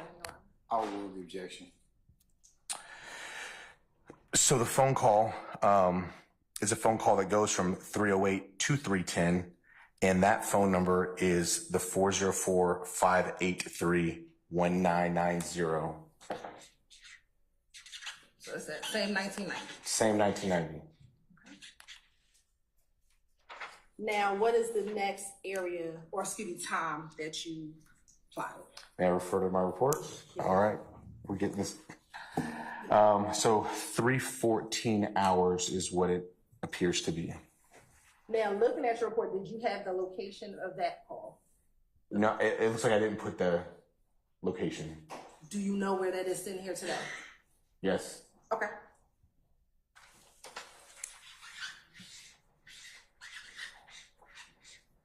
Still 426? Yes, All right. What is the general area of that call? that's gonna be on 285. That one's like, if I recall from when I plotted it, I think it was on the north side of 285, right there, 285 between Atlanta Road and 75. If my memory serves me. Could you repeat that, sir, and speak up just a little bit for us? Yes, sir. So what I said was that cell tower is in the area of 285. I believe from my memory was north of 285, so kind of in the Smyrna area, but it was between Atlanta Road and I-75. And looking at the phone numbers, what is he calling multiple? Is the phone calling multiple phone numbers or one number based upon the record?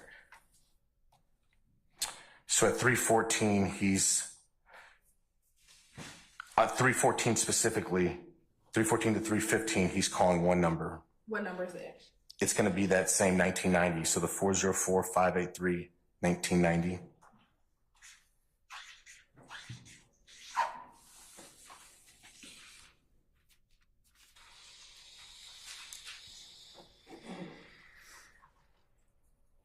All right, what's the next area? Refer to my report? Yes, you can. Okay. So at 0317 hours, so like it looks like 0326, I believe. So we have a larger gap. Where's that, what's the general area that that phone is located? So the way the cell towers, the cell records are for Sprint, it gives a first tower and ending tower. So when the call's placed, you get the first tower the cell phone connects to, and you get the cell tower where the call disconnects from. You do not get the middle cell towers from Sprint at that time. So we kind of have like a large movement is what we see. The first cell tower is in the area of I-75, heading, well, without giving a direction, because the records don't tell me the direction, but it's I-75 into Atlanta, around the area, kind of like of the, I guess, I'm trying to think of the roads, and I haven't been in Atlanta in years. But just south of Cobb County, past Chattahoochee, kind of entering Fulton County, generally that area is where the cell tower is. So the first cell tower is in I-7, off of I-75. Basis, sir. I'm sorry? Basis? Repeating the answer. Old rule, sir. So for clarification. Yes. For I-7, for the first cell tower, is the cell tower on I-75, is it in Fulton or in Cobb County, roughly? I believe it's in Fulton County, if my memory serves me correctly. It's in Fulton County.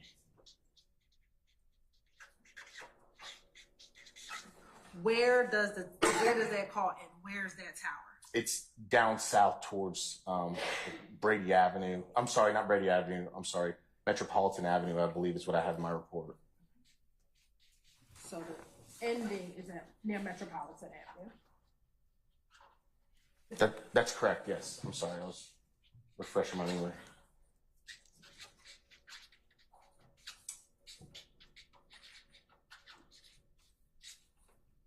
And for the Metropolitan Avenue portion, was it that same area here as in the vault or somewhere else? The same area, the vault, correct?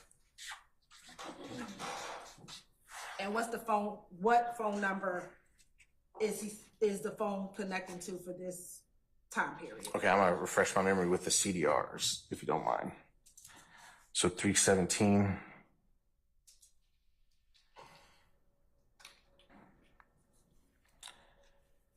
to 326, we have multiple cell phone numbers that it's connecting with. Okay, so is this one call? I thought you said this was the first and the last call. So, give me 1 second, I'm sorry.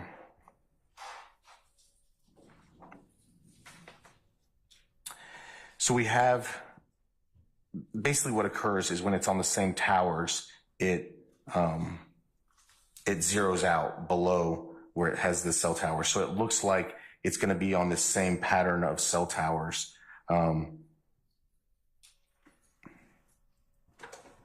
I'm sorry. Yes, this is going to be one phone call. I'm sorry, I was misreading it. This is one phone call for 535 seconds duration, and it's to one phone number. And what's that phone number? 504-319-2920. The 2920? That's correct.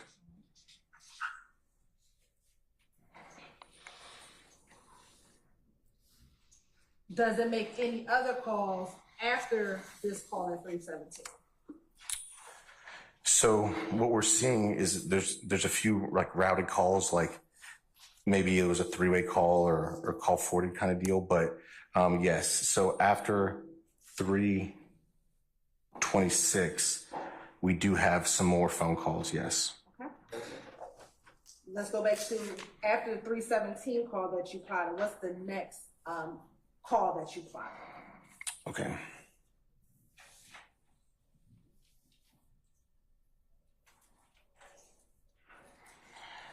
So at 0334 and 0335, so a 1 minute time frame, 334 and 335.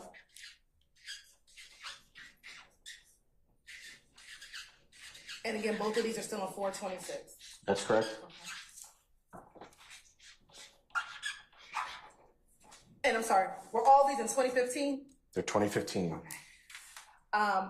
Where is this call located? So the cell tower for that call is the Mandarin Oriental Hotel, So they're in the area of Peachtree Road? Peachtree Road, Atlanta.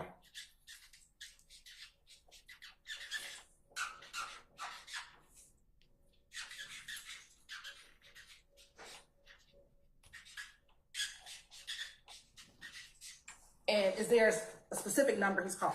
Excuse me, is there a specific number that this phone is called? Yes, at 0334. Give me 1 moment.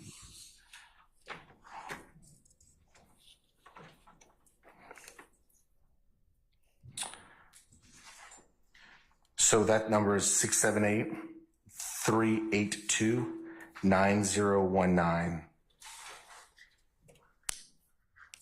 To 9019?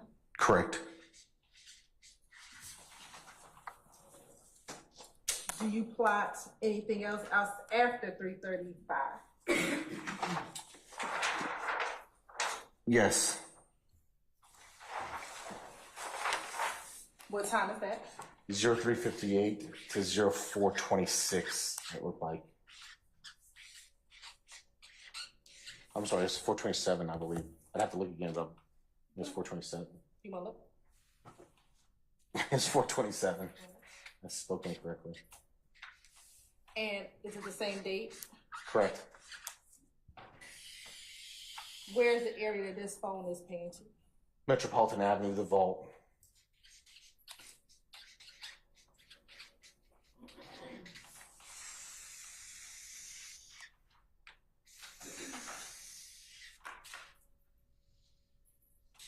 And what's the phone number?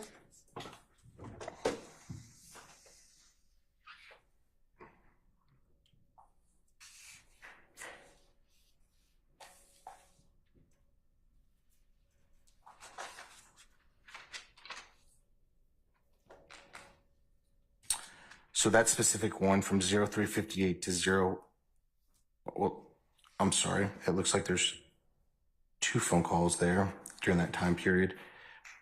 0358, there's one to a 718-791-8682.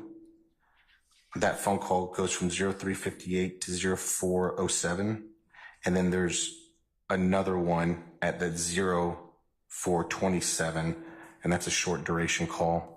But that one is going to be to 404-632-7080. And 632. yep, I'm sorry. 404-632-7080. And when I say two, I'm not saying who's actually initiating the call and who's receiving the call. I'm just speaking generally about who connected to who. Okay. For clarification.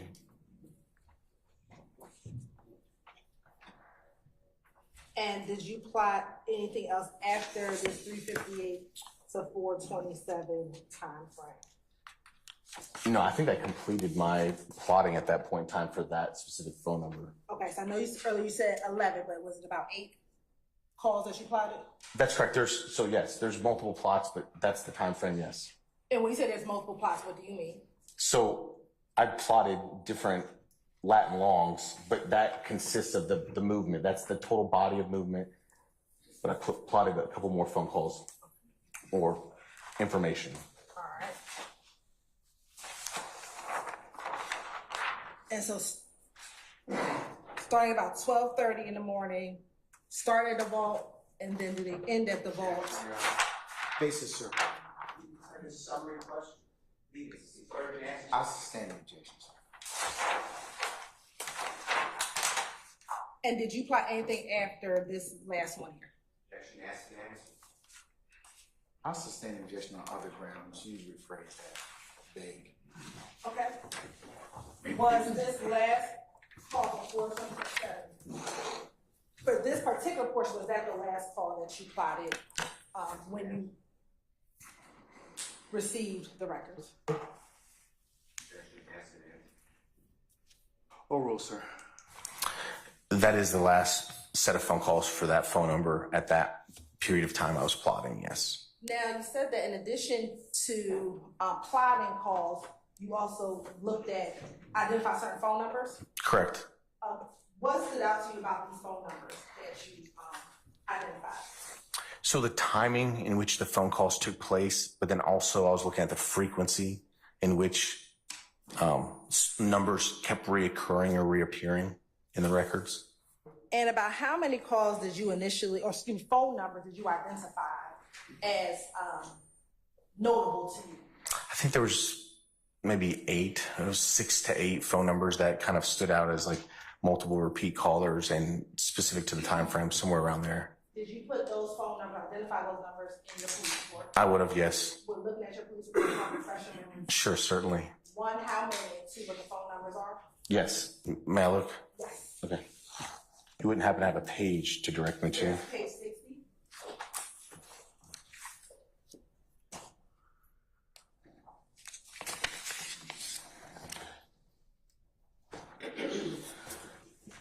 Okay, so there were 7. And then the numbers, I'm gonna have to refresh my memory for 7 phone numbers. Okay, that's fine. What's the first number? May I look at my report? Yes. Okay. 678-382-9019. Okay, what's the second? I'm gonna have to look and memorize that one real quick. Yes.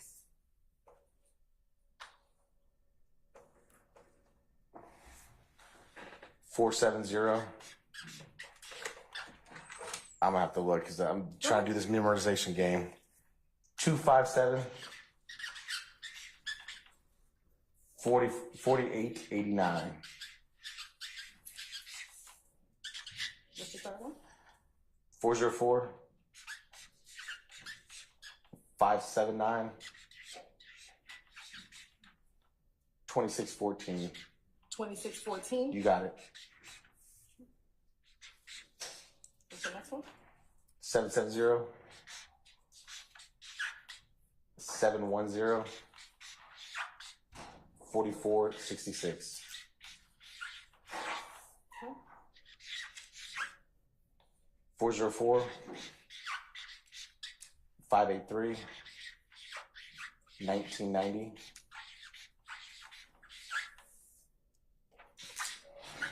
504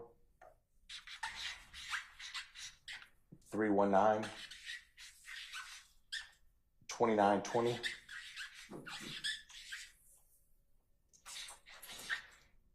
404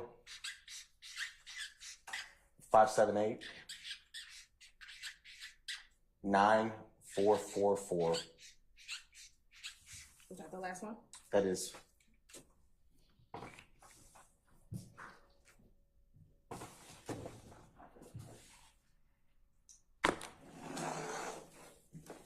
Okay. Now, after identifying these phone numbers, what, if anything, did you do with these phone numbers? So first, just the easiest in most straightforward ways. We have some search systems that use kind of like publicly available information. We call them like TLO. It's ran by TransUnion. So it's kind of like the credit providers. Like if you open up a cell phone in your name, you buy property in your name, you register, whatever, they're pulling data from multiple sources. They're kind of aggregating it in one location. Police departments pay for that service. So there's competitors. We have multiple ones, Clear, Accurate. They're basically all the same thing. So just doing a search through that can give you potential leads.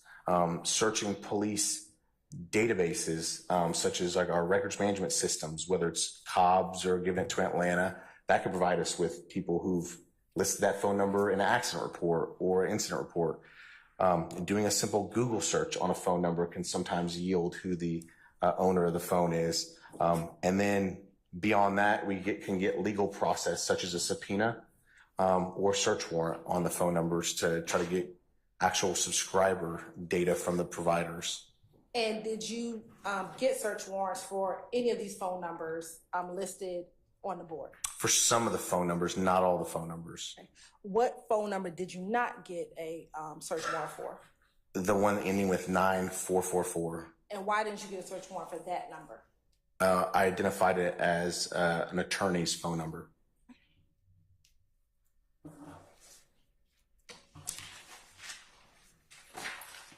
Now, for the other numbers, did you get search warrants for all the other numbers?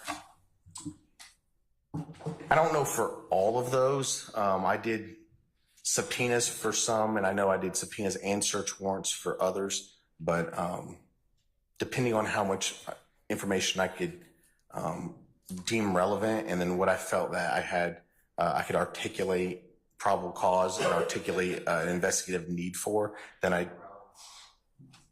And I can ask a better question. I'll sustain your objection, sir. Did you get call detail records for all phone numbers except for the 94444? I don't know if I did get call detail records for all of them. Let me ask you specifically.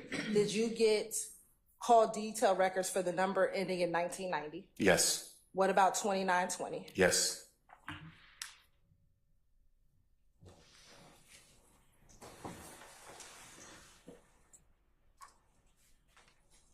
Except for 944, no, right? No.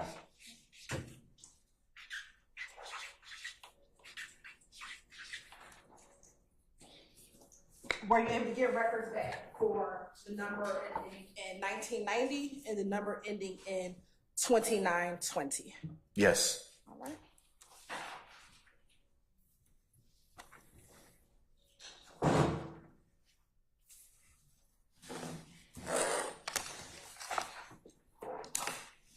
Permission to approach? You may, madam.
Same one. Yes. 2920. Just 2 years. They're both records, so this one had additional records.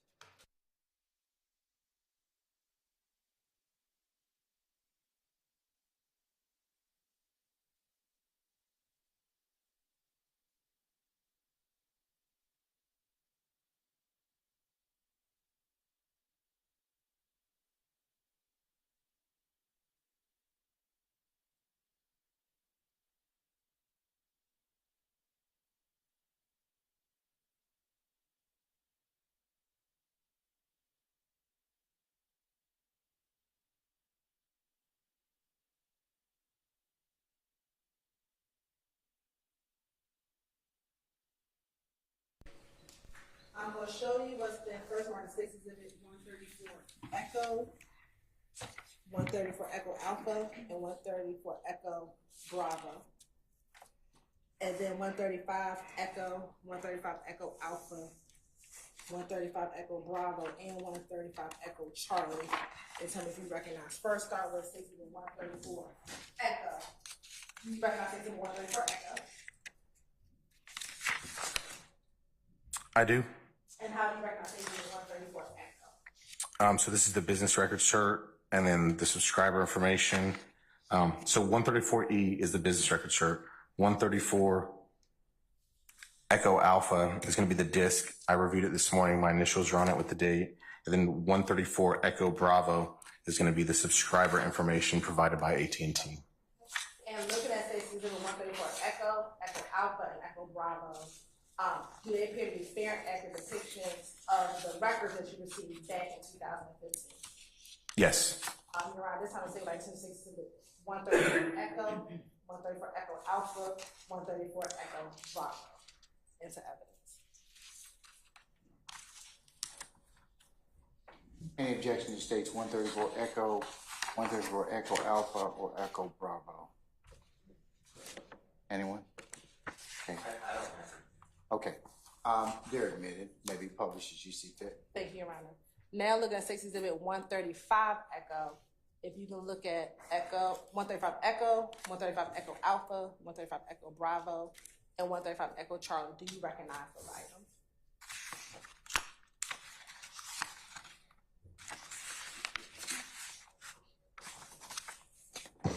Yes.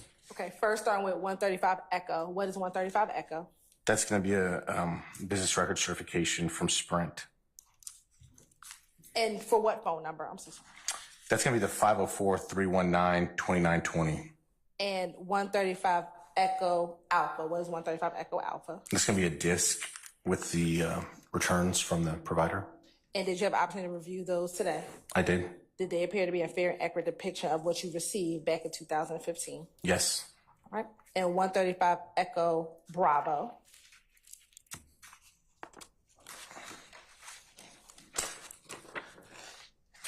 So this is going to be the response from Sprint with kind of subscriber data, subscriber information. And does that appear to be what you received back in 2015? It does. And then last, Stacey Exhibit 135 Echo Charlie. Do you recognize the content on Stacey Exhibit 135 Echo Charlie? Yes, so that's going to be another disc with response data. Okay.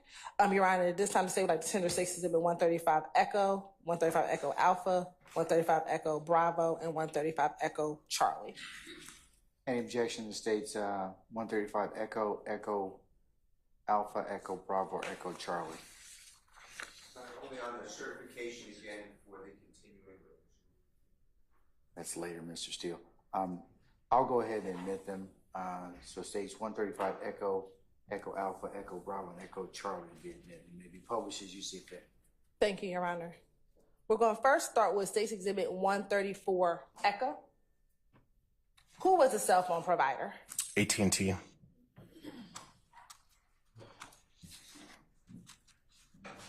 And on 134 Echo Bravo, what is Stacey Exhibit 134 Echo Bravo? It's the subscriber information. And what's generally contained in the subscriber information? Like the account name, the account holder, like who's going to be the registered user, Sometimes there's a contact phone number or email address associated with that person, an address, and then just kind of sometimes you'll get information about what actually device, like the cell phone, like the IMEI, or some of the, like it's an Apple iPhone, or if it's a Android or Samsung, you'll get some of that information back as well sometimes. Okay.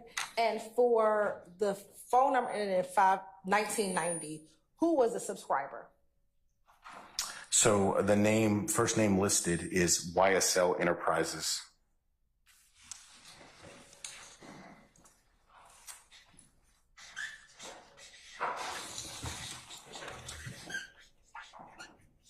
And did it have a name associated with the YSL Enterprises? There was a contact name listed, yes. Who was the contact name? Amina Diop, Amina Diop, Diop. And was there a registered location for this phone number? Yes, there's an address. Where's the address? 1188 Magnolia Way, Southeast Smyrna, Georgia. Can you give me the numerical number? Yep, I got you. 1188 Is it Magnolia Way? Magnolia Way, Southeast.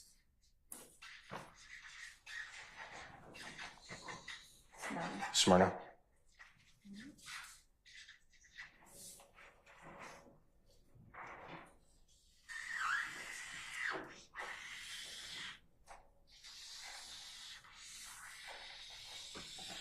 And so this 1990 number came back to YSL Enterprises.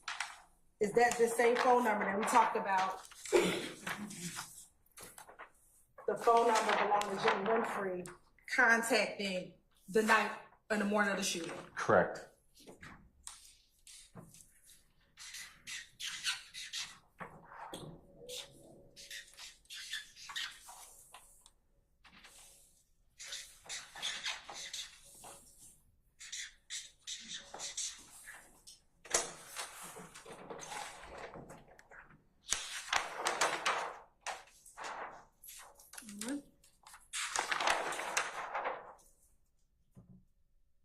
And I believe I asked this, but if I didn't, the number that you plotted, did those records come back to Jimmy Winfrey?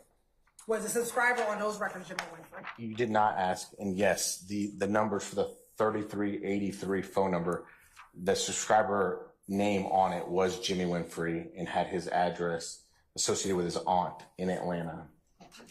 And if you can look back at 6 Exhibit. His records? Yes. Okay. What's the phone number again? Ooh, make sure this is right. Yep. So it's 404-664-3383. And who was the provider? That was Sprint on that one. And that came back to Jimmy Winfrey. That's correct. Jimmy Winfrey. Do you want the address? No. No. Okay.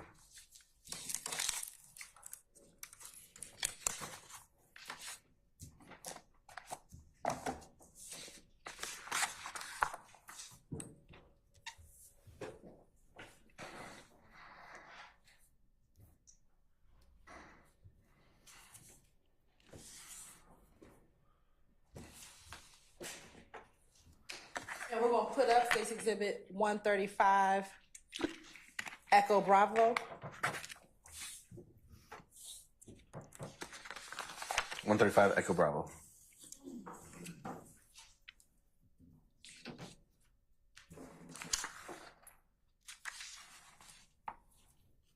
And is this what you were just reading from? 134 Echo Excuse Bravo. me, I said 135, I apologize. 134 Echo Bravo. 134 Echo Bravo, yes, that's what I was reading from. All right. Now let's look at 135 Echo exhibits. Yes. Now first, looking at State's Exhibit 135 Echo Bravo, what is the phone number for State's Exhibit 135 Echo Bravo? So it's going to be the 504-319-2920.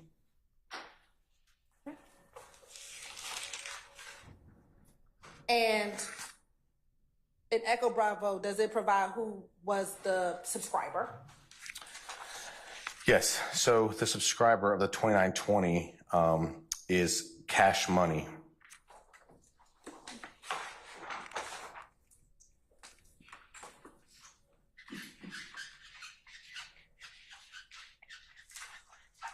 And did it have a person's name associated with this account?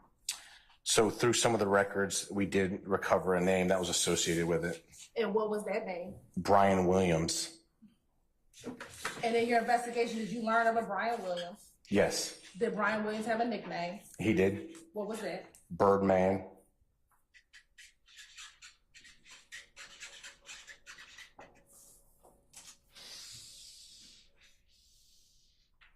And is this 504-319-2920 the same number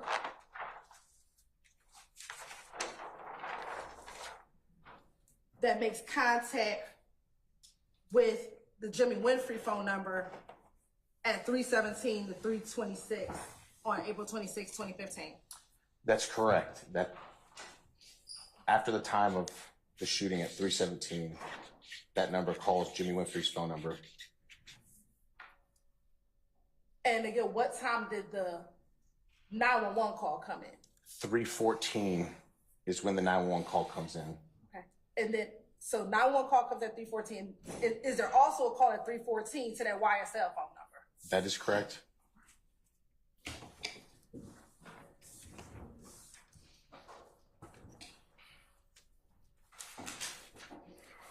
Now, with any of these phone numbers, do you know who's actually holding the phone in their hand? No. Okay. What is the information that you do know?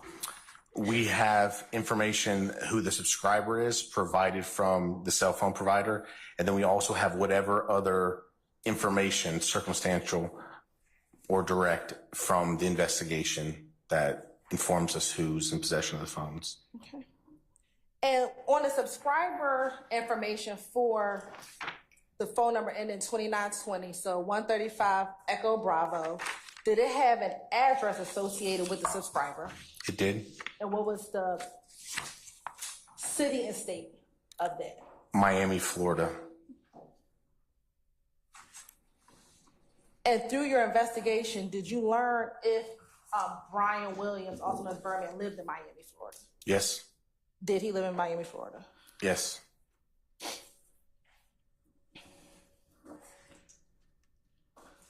Now, during the course of your investigation, did you ever learn if Jimmy Winfrey contacted that number ending in 2920 when he was in custody with the Cobb County, at the Cobb County Jail? Yes.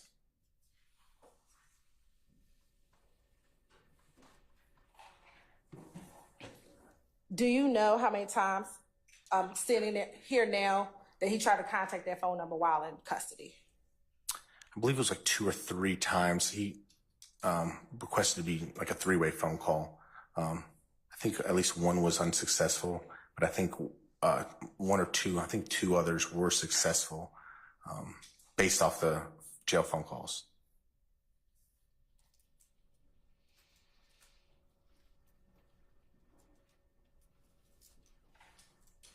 And in listening to, and I guess it's safe to say, did you listen to Jimmy Winfrey's phone calls while he was in custody? I did. And in listening to his phone calls, did Jimmy Winfrey ever confirm with anyone that he actually spoke with Birdman? Yes, he does. Now, in addition to these 2 numbers, did you receive any phone records for an individual by the name of Demikion Garlington? Through the course of the investigation, I did, yes. Okay. And how did you get those records? Atlanta Police Investigator Gaither provided those to me. And did you make those records as a part of your case file? I did.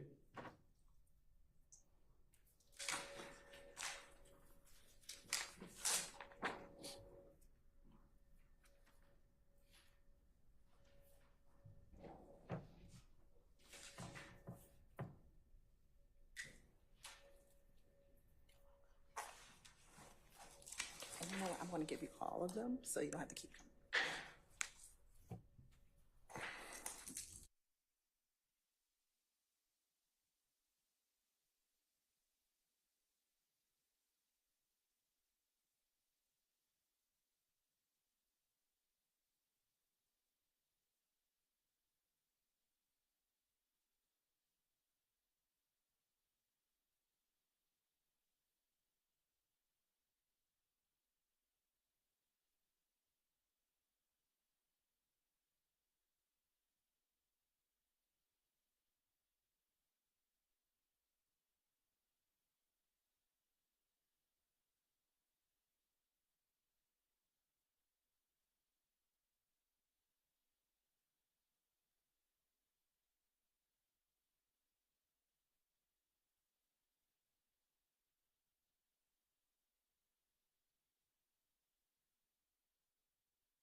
Permission to approach, Your Honor? You may not. I'm showing what's been marked as 136 Echo, 136 Echo Alpha, and 136 Echo Bravo. Tell me if you recognize these were 136 Echo, 136 Echo Alpha, and 136 Echo Bravo.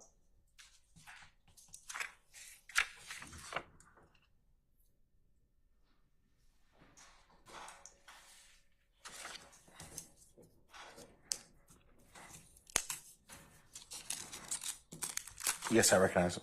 Okay, and are those the numbers that were given to you by the records that were given to you by Detective Gaither? That's correct. Okay. And looking at Statement 136 Echo, what is 136 Echo? So this is what we call a business record certification. They title it Declaration for Metro PCS Records, but it's a business record certification. Okay. And then 136 Echo Alpha, what is 136 Echo Alpha? That's going to be just the disk, which the response, the records were placed on. And then 136 Echo Bravo. It's going to be the subscriber records for Metro PCS T-Mobile. Okay. You're on this time, State State's Exhibit 136 Echo, 136 Echo Alpha, and 136 Echo Bravo into evidence. Any objection to 136 Echo, 136 Echo Alpha, or 136 Echo Bravo? Not know where the certification came from. He got it from another individual, specifically former or retired Detective Gaither. Can I see it? All of them, sir, or one in particular? On 136? Okay. And Your Honor, about that the business record is self-authenticating pursuant to 9901, 24-9-901. And it's an exception to the hearsay rule.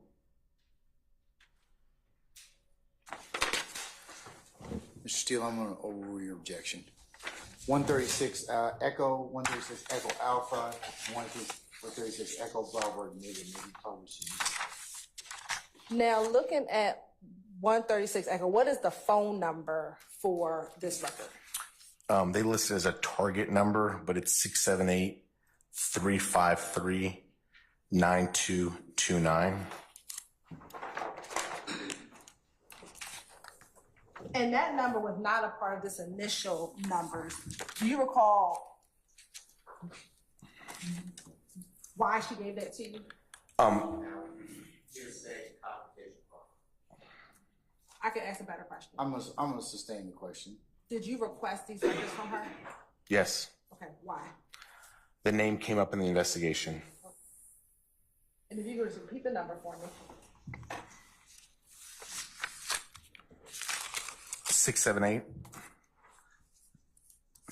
678-353-9229. Now, who is the subscriber on this record? So it's just listed simply as KYBE. In your experience looking at phone records, have you seen occasions in which a phone number would not match who is actually the owner or the user of the phone? Absolutely. I sustain the question as to form.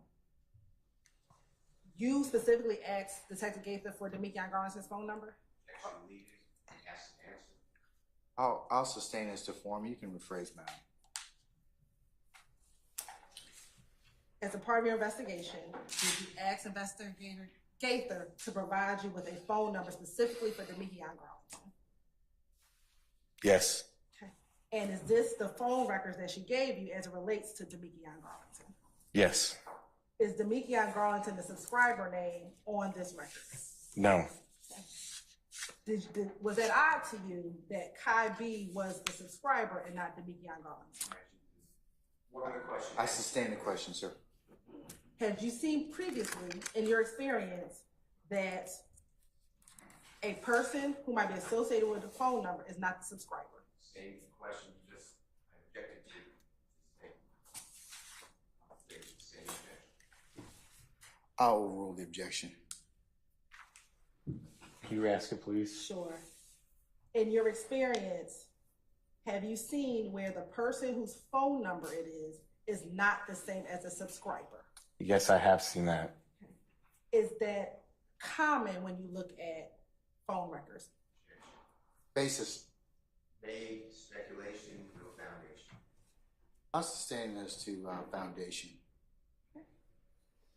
How many phone records have you looked at over the course of your career? It'd probably be impossible to say. It's into the hundreds of phone records I've looked at. And in looking at the hundreds of phone records that you have reviewed over the course of your career, have you seen occasions in which the number associated with a person is not the same name as a subscriber? Yes. But you asked for Demekion Garland, and this is the number you received. That's an answer. Overrule the objection, sir. Yes.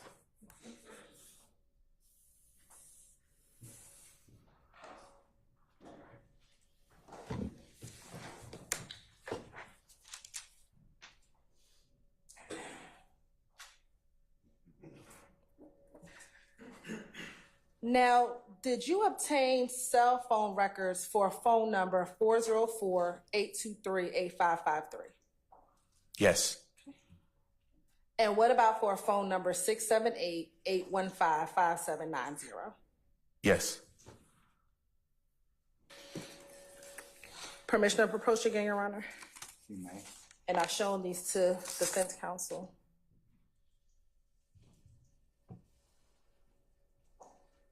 First, looking at State's Exhibits 137 Echo, 137 Echo Alpha, and 137 Echo Bravo. Tell me if you recognize 137 Echo, 137 Echo Alpha, and 137 Echo Bravo. I do. And how do you recognize this with 137 Echo 137 Echo Alpha and 137. So 137 Echo is going to be the business record certification. Echo Alpha, 137 Echo Alpha is going to be the disc that I reviewed this morning with my initials that has the data that came back from the provider. And then 137 Echo Bravo is going to be that subscriber information page for these records. And does that appear to be a fair, accurate depiction or the results of the records that you received back in 2015? Yes. Your Honor, this time state like the tender takes exhibit 137 Echo, 137 Echo Alpha, 137 Echo Bravo. Any objection to states 137 Echo, Echo Alpha, or Echo Bravo? An objection made earlier, but also, continuing with it, which I believe you said is. I'll take that up later. All right, I'm gonna overrule the objection. And states 137 Echo, Echo Alpha, and Echo Bravo. Over objection. They may be published as you see fit. Thank you, Your Honor.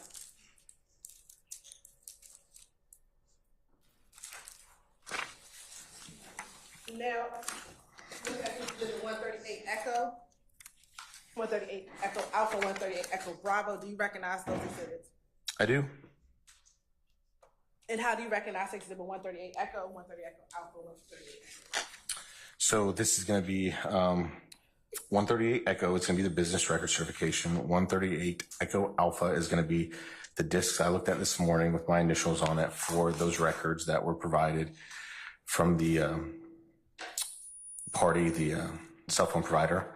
And then 138 Echo Bravo is going to be the subscriber information page.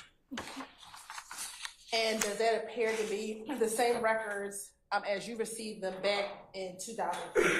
Yes. Your Honor, this time the state would like to tender 130 Echo, 130 Echo Alpha, and 138 Echo Bravo into evidence.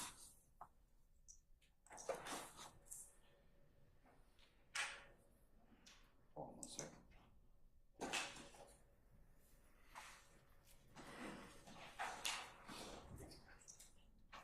All right, any objection to states 138 Echo, Echo Alpha, Echo Bravo?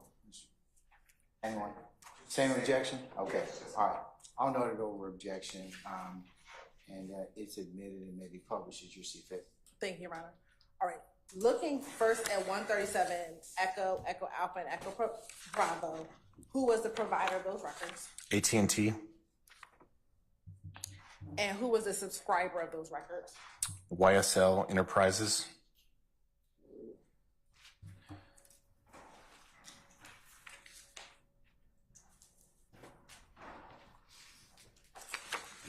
I'm sorry, for 137 Echo, what's the phone number? 404 823 8553. And you said the subscribers YSL Enterprises? YSL Enterprises. Was there a location, subscriber location?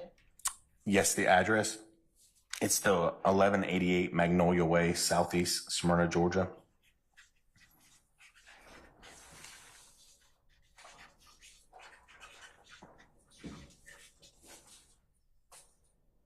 And as it relates to this number here, when you received the records, were you able to plot some of the records for April 25th and April 26th? I did. Okay. Do you recall where this phone number was during that time frame? I believe this phone number was in Baton Rouge, Louisiana. Well, looking at a copy, looking at your report. Yes, it would. I'll give you a page. 8553.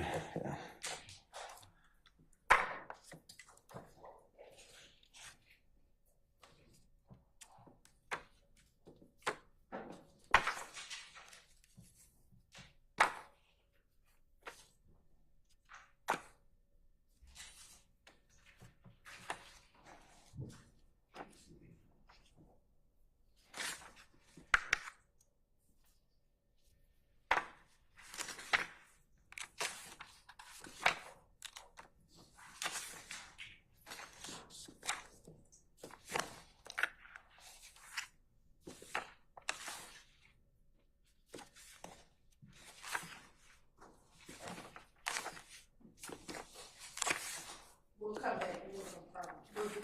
Carlin.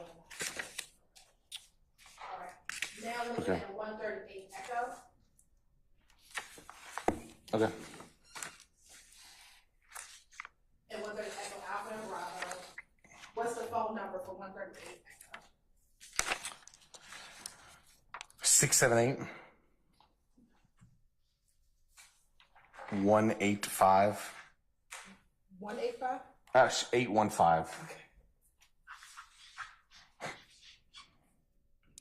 5790. And who was the subscriber?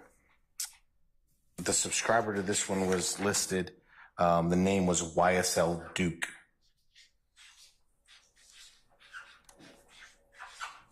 Did it have any location information where this phone was registered to? Yes, it's 816 Oak Street Southwest,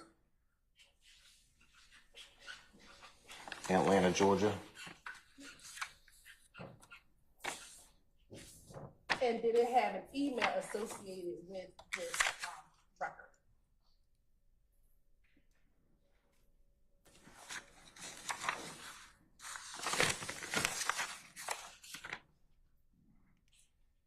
I don't see an email address on this record. Yeah, at least on this page, I don't see an email address.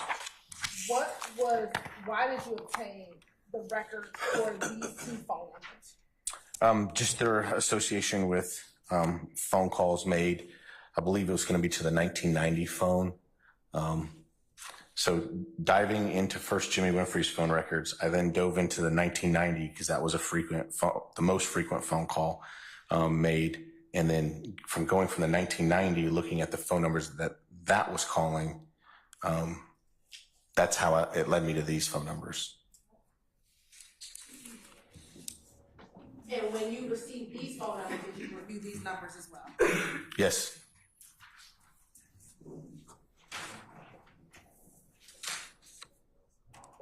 Now, did you eventually secure arrest warrants in this case? I did. Who did you secure arrest warrants for? Jimmy Winfrey.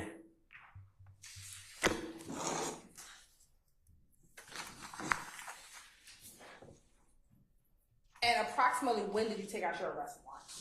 Ooh, it was, I have to look at my report to be accurate, but I think it was either the end of May or beginning of June, sometime around there.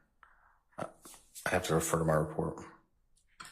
But it was the end of May or early June. Correct. Was Jimmy Winfrey picked up immediately on your warrants? No, he was not. Why not?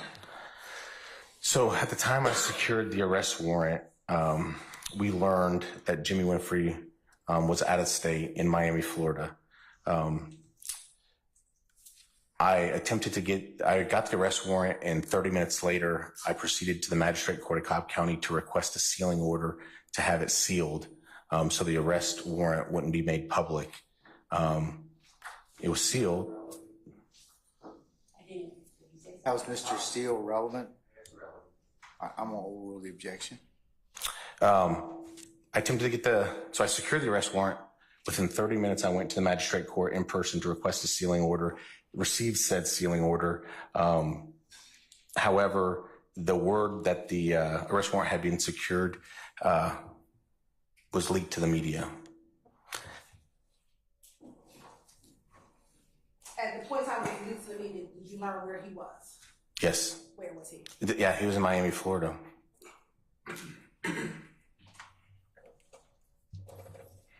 Now, I want to go back to the location of that 8553 number. If you go to page 174 of your report. 174, okay.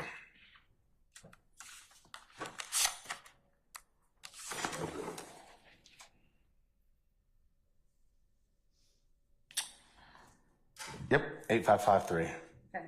Where was that phone in the time of April 25th to April 26th? So April 25th, it was in Baton Rouge, Louisiana. Okay.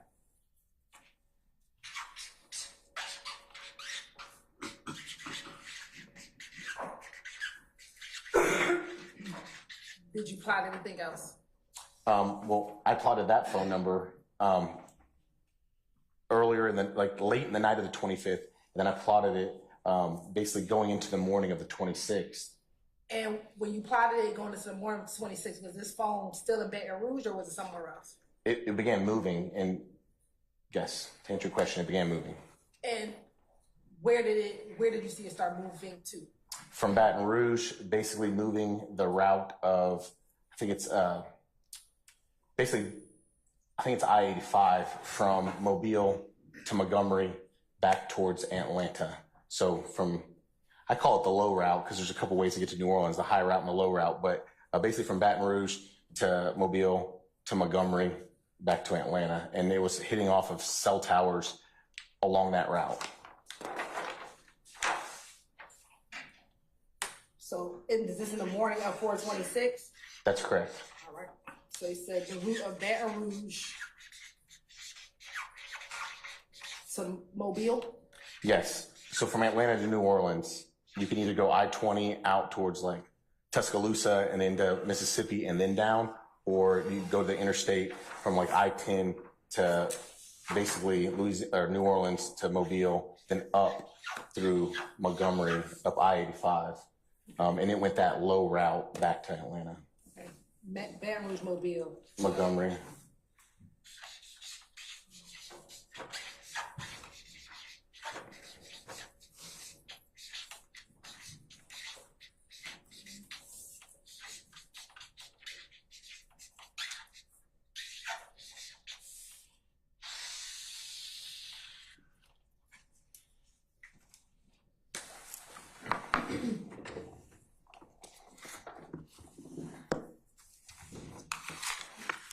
Now, going back to Mr. Winfrey, was he ever arrested on your warrants? He was. And when he was arrested, was he brought to the Cobb County Jail? Yes. Or was he taken to the Cobb County Jail? Yes, he was at Cobb County Jail. Once he was arrested, did that end your investigation in this case? No.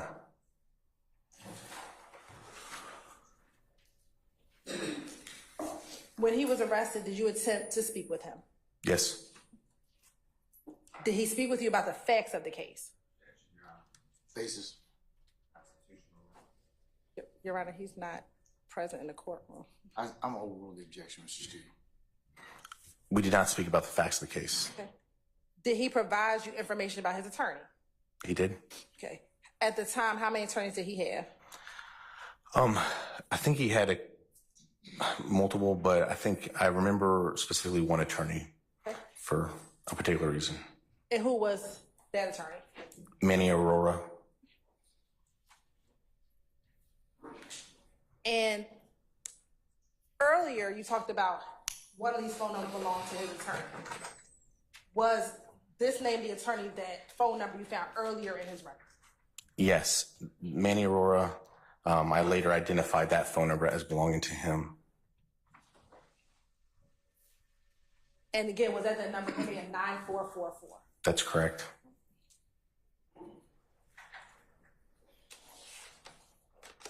Now, in looking at Jimmy Winfrey's phone log, does Jimmy Winfrey contact that 9444 number on April 26, 2015? Yes, he does. Okay. When does he first contact that number on April 26, 2015? I believe it was at 6:56 in the morning. Do you need to look at the record to be sure? I'm pretty sure it's 6:56, either 6:56 or 6:57, but I'm like pretty sure it's 6:56 the first times. So on the morning of April 26. That's correct. On the morning of April 26, was Jimmy Winfrey a suspect in this case? No, the morning of April 26th, no.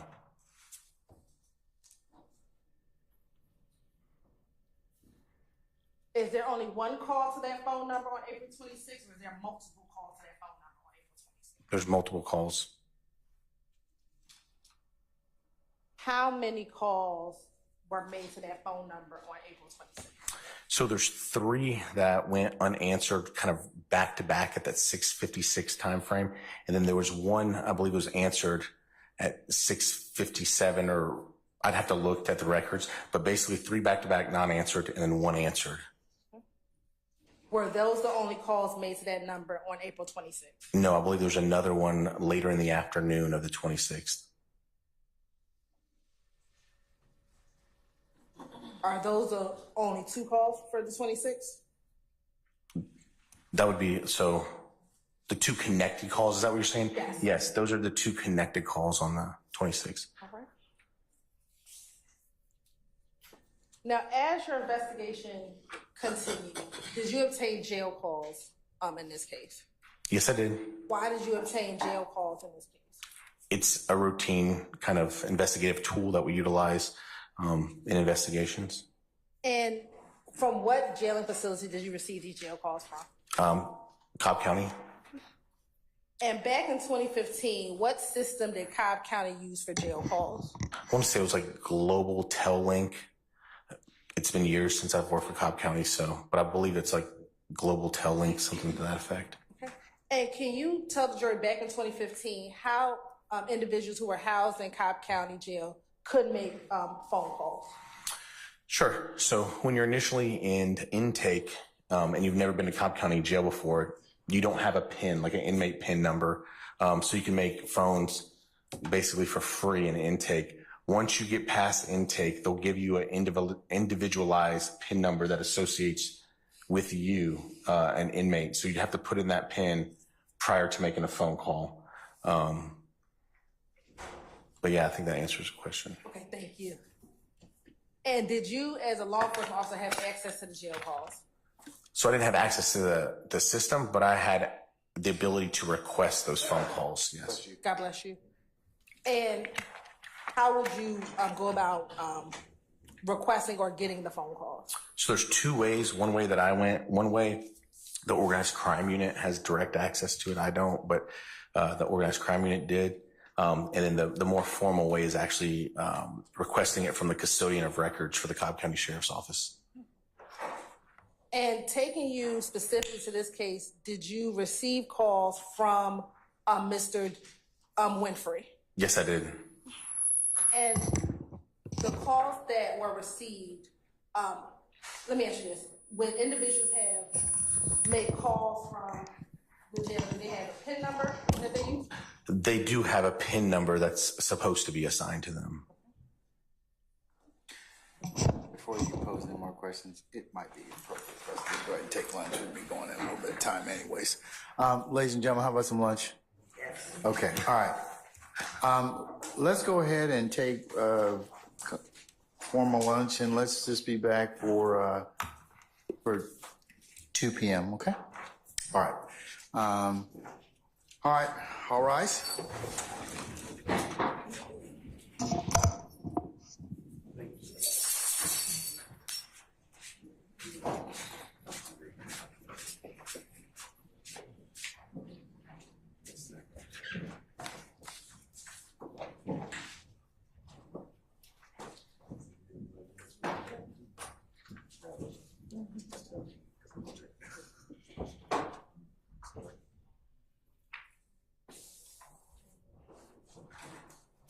All right, ladies and gentlemen, our jury has left us.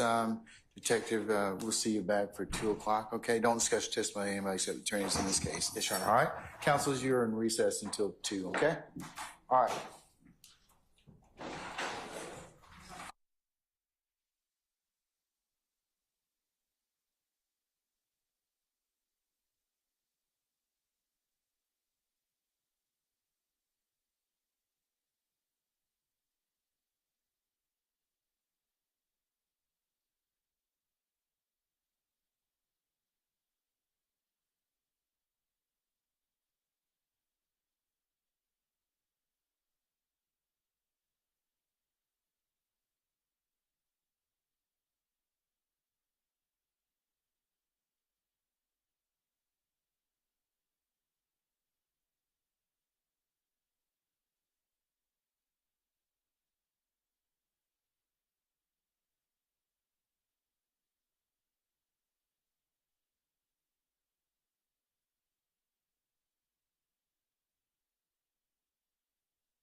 Lilligan's present?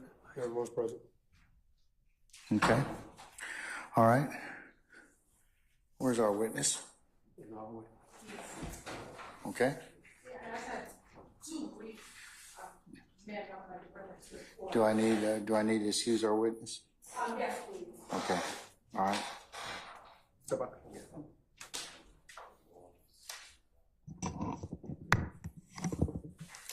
And Your Honor, very quickly, the state at some point, either later this afternoon, depending on how fast the questioning goes, or tomorrow morning, the state intends to introduce two things that I just want to bring to the court's attention, just to see if there's any objections so we can deal with it.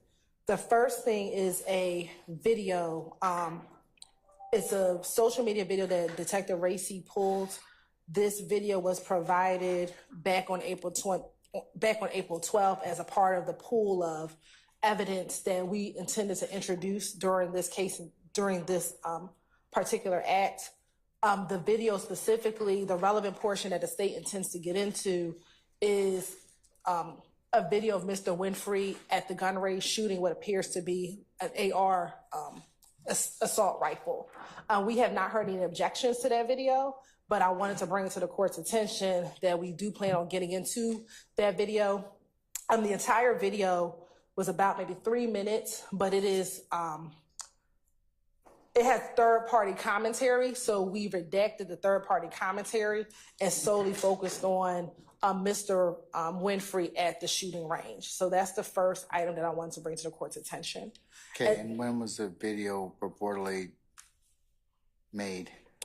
The video was made, well, let me say, prior to Detective Racy pulling it. So in 2015, at some point, we would need to go back to the complex video to see when it was pulled. But the video that Detective Racy pulled was the commentary talked about the ongoing beef or feud that was happening between Lil Wayne and YSL. And specifically, this video was created after Mr. Winfrey was arrested. Okay, what's the relevancy of the Mr. Winfrey's range video? Because he's the one to alleged to have shot up this bus in this case. And so it shows him at the range shooting a weapon that we believe to be what was used in this instance. As the testimony or the evidence provided that Detective Finney saw this type of weapon inside of his vehicle prior to, on the night of, prior to the shooting. And so it also shows, and we believe in the background of this video, you can hear someone that we believe to be Mr. Williams encouraging Mr. Winfrey to shoot the weapon at the range. And so, one, it would show association. Two, would show that he knew how to shoot and fire that weapon. And three, it was a type of weapon that he was seen with on the night of. And also, and I'm not sure if this is going to come up on cross or not, when this case was first investigated, there was some allegations that Mr. Winfrey did not have the ability to shoot a weapon. And so this video contradicted that assertion that Mr. Winfrey could not shoot a gun in that capacity. And so for all of those reasons, Your Honor, we believe that this video is relevant. Okay. Ms. Steele? And then I'll address the second matter after that. Good afternoon, everyone. Your Honor, over my objection, I believe that you are admitting Mr. Winfrey's guilty plea to this. Redacted. Over my objection, Yes. you're admitting it, and then yes, you did agree that it has to be redacted. Yes. But, you know, he pled guilty to this incident. I don't know why we need a picture of him at a shooting range to prove that he can fire a weapon. That's one. Two, I never, to my knowledge, in your trial, I never heard anyone make an allegation he couldn't fire a weapon. I don't know how that's relevant to our trial, your trial that we conducted. And then I won't address, unless I misheard, the audio would be muted, but I heard Ms. Hilton then say that possibly Mr. Williams is sort of in the background encouraging, but if the audio is muted, there's no reason, even if you let it in over objection, there's no reason to address that. But if I'm wrong, I do have an issue with the voices. So anyway, those are my objections. It's not relevant. 403 is a waste of time. I know that sounds kind of, you didn't like that when I said that earlier, but you know, that's what the 403 says. It's a waste of time. I would strongly object to any type of hearsay statements when I don't know who's in the background and about a beef that I can't cross-examine. But I believe that that's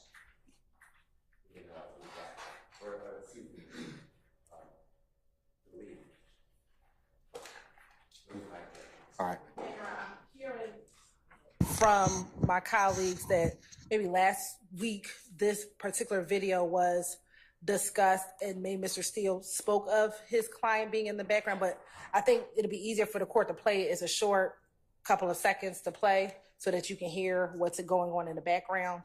And then I think I can move from that point, Your Honor. On behalf of this report. Sir. Thank you, Judge. Carter Matthews on behalf of Mr. Marquavius Healy. We would object, Mr. Healy and I would object to this video coming in. We believe that under 403 that it is highly prejudicial. And again, when we look at 403 and that balancing test, I think the cases have basically stated that bringing in highly prejudicial material for any scant cumulative, scant probative value gets us to the 403 prejudice.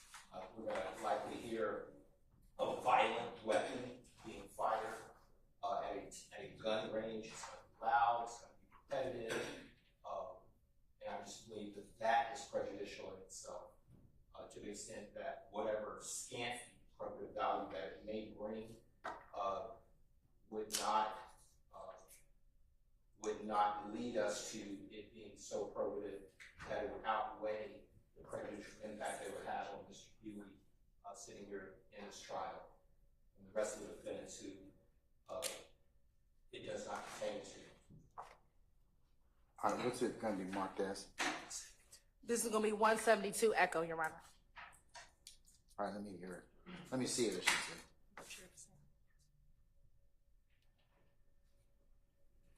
Go rapid. Let it rip.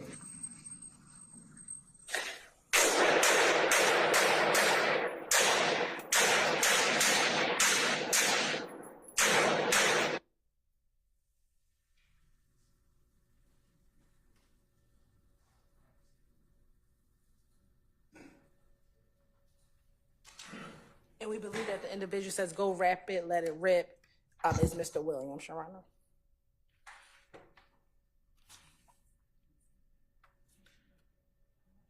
Okay, if I understand correctly, you don't know when it was made, correct? We know that the video was received or pulled after Mr. Winfrey was in custody for this. Still didn't answer my question. My question is, when was the video made? I don't believe that. Do you know when the video is made? Don't guess. No. Okay, We do all not right. know when the video was made. All We right, know it was made prior to his arrest. Okay, we don't know when. All right. You are going to introduce Mr. Winfrey's certified copy of his conviction. He's pled guilty to this, right? We do intend to introduce the redacted. The redacted copy, all right? And he also pled under Alford, Your Honor. Here, Your Honor, again, the reason why we have to put up this case is because we have to show the jury the connections between these individuals. If it was only about the certified copy, then we would never have to put up any of the facts surrounding this case, Your Honor. And I know Mr. Matthews talked about it being not probative, but it has to be substantially more prejudicial, Your Honor. Him shooting the gun is not substantially more prejudicial than probative in this case. Again, when the thought and theory is that one, Mr. Williams was in Baton Rouge when this occurred, that two, I imagine that the defense is going to be that Mr. Williams had nothing to do with any of this. The state still has to prove this act and the association of all these individuals as a part of the enterprise. This is another piece of evidence. Again, we know it's prior to Mr. Winfrey being arrested. When I look at the video, when he was arrested, he had similarly styled dreads. Based upon his booking photo, based upon some of the other photos that are closer in time, we intend to introduce some Instagram photos in which Mr. Winfrey has a very similar hairstyle. We know this video, this was posted on April 20th, 2015. So the state went further that this video came in or around maybe early 2015 or 2014. We don't believe that this was years prior to this video being placed on the internet. And again, this shows a connection between Mr. Winfrey, Mr. Williams. They having a good time. And it shows that, again, we believe that is Mr. Williams encouraging Mr. Winfrey to fire a gun at a gun range. But we don't know. I mean, the voice, I mean, that would be up to, we have other pieces of information that's going to have Mr. Williams' voice, so that would be up to the jury to determine if those voices are similar, but we do believe that that is that voice. And it's my understanding that last week, Mr. Steele may have advised that this is his client in this video. Again, I don't know if I was present for that, but that this is his client in the video. This is his client's voice in the video. And they also, last week, at least the line of questioning to Mr. Dennis was that the guns in the halftime video are fake. And so, again, this is us showing not a fake gun, but a real gun here. So again, them going down that line of questioning of in halftime, we don't know if it's a real AR or a fake AR. Well, here is Mr. Winfrey with a real AR in a video. And so we believe that the jury should be able to see this evidence and then make a determination at that point. I don't think so. Not with what I've heard so far. I think the defense's argument about a 403 problem is the court's concern, that it may be substantially more prejudicial than probative.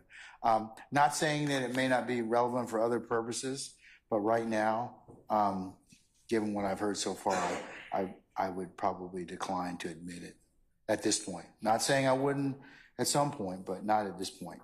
And is the court's concern the date of when the video was created? I have a couple concerns about it. We don't know the date. It's marginally relevant, and you've got some 403 problems at this point. Because you're going to introduce, you're going to introduce his certified copy of his redacted conviction, and I understand what you're saying, but there's not enough for me at this point in time. And if we see that it may become relevant, can we bring it back to Oh, court's absolutely. attention? Okay. Yeah, absolutely. Thank you so much. Okay. All right. What else you have? The second, Your Honor, is some So let me see. Make sure we understand this correctly. Defense counsels. I'm going to go ahead and I'm not going to admit at this point in time, but if other evidence becomes relevant, as with any ruling, I will go ahead and relook at it at that point in time, because it is relevant for certain things, but so you'll have to govern yourselves accordingly. Okay. That's all I'm gonna say at this point. The next. Understand, Mr. Matthews? I think the court is suggesting that if the door. If you open the door by examination or otherwise, either one of you counsels opens the door back up and makes this more relevant or makes it more probative than prejudicial, I will let the state revisit that. So if we say, hey, Mr. Don't give me any. I don't want to hear it. I don't want to hear any of your test questions. Okay, I'm just telling you that if you open the door as to it during examination, I'm going to relook it again. So you can't have your cake and eat it too at this point. All right. Okay. All right. You know where I'm headed. All right. Okay.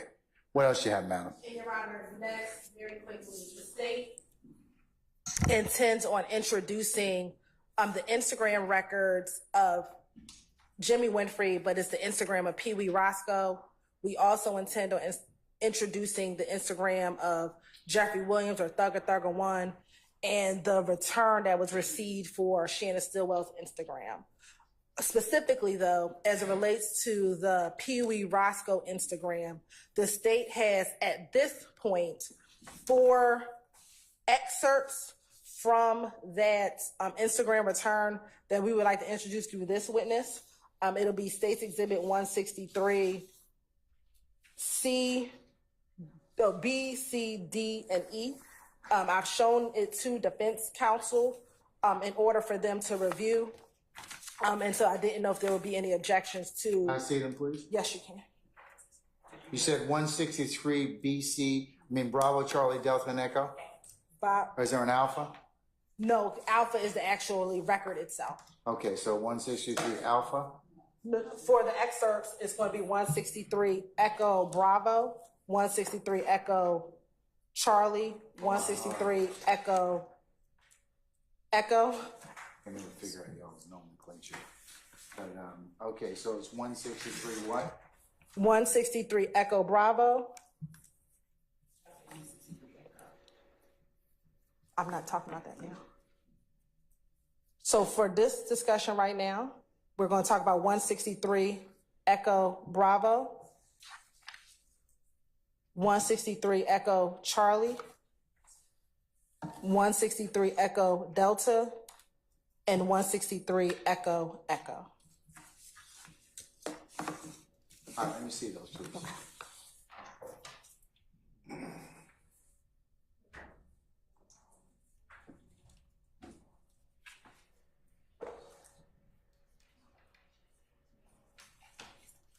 Okay.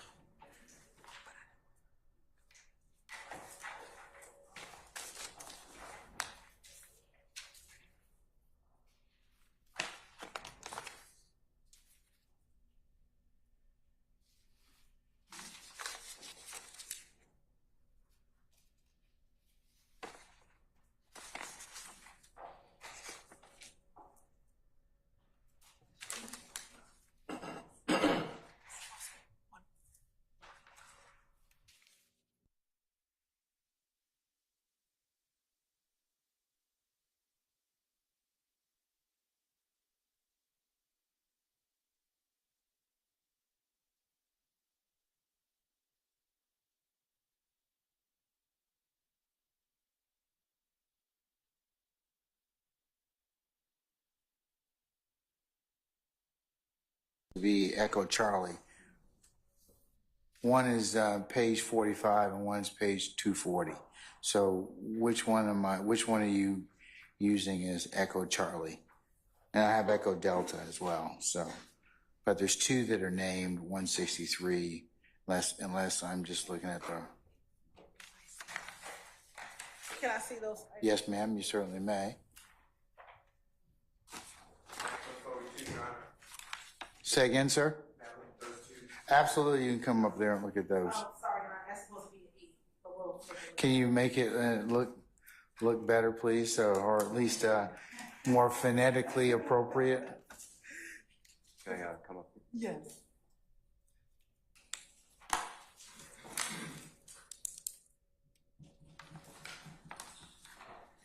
That's the C. That's the C. So you're not.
repaginate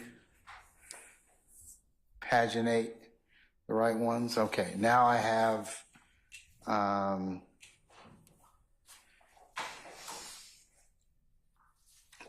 Echo Charlie and Echo Echo. Is that right? Yes, Your Honor. All right, so I have, just to recap once again, 163 Echo Bravo, 163 Echo Charlie, 163 Echo Delta, and 163 Echo Echo. All right. Okay. And at some point in time through Detective Racy, you wish to get these in? Yes, Your Honor. Or evidence? Okay. All right.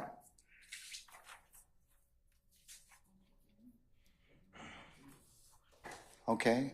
Anyone have an objection to them? This is my concern, and I don't believe it's coming. Have you seen them, Mr. Sharp? Well, I haven't seen the ones from my. They didn't have those printed out. Why don't you take a look at them? Or I don't believe those are the ones from my client. They are not. okay. But Mr. Steele, do you have? I've seen them. You've seen them. Do you want to go ahead and specifically object to them, or? Yes. Okay. I'll come back to you, Mr. Sharp. Okay. Or if you want to, you can come take a look at them so you can have a basis to talk with me at that point. So, all right, go ahead, sir. My objection is to the foundation again, just pulling it off the internet, all of a sudden becomes admissible for authenticity. 1, 2, there's writings on it. You'll see it. I think the word is text, Your Honor, T-E-X-T, which is the writing on all of them. And I have nobody I can cross-examine, so I would like to object to any of the writing as well. I understand that they're from Instagram, is my understanding. Whose Instagram page are they from?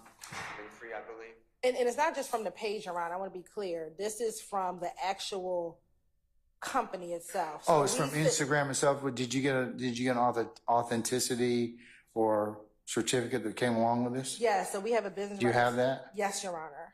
All right. Subject to that, Mr. Steele, I'll probably overrule your objection. And then I would like everything in, and then obviously go one by one. If both sides want to use it, we have to advise the court what we want to use, instead of just the 4 pictures. Or 4 postings, I'm sorry. Sir, whatever, however you want to examine the witness is fine. I mean, but state's asking for those 4. If there's a certificate as to all of them, that means that the authenticity has been satisfied. Do you have any other basis for an objection, or do you? I didn't see the certificates, but I'm assuming that the state has it. So we served it in this. No, I'm not saying I didn't get it discovered. I'm saying I didn't see it here. Sure. It's being pulled from the internet by Detective Race. That's how I understood. All right. No, I can show the certificate and then the CD that has the. I think the whole thing should come in. That's fine.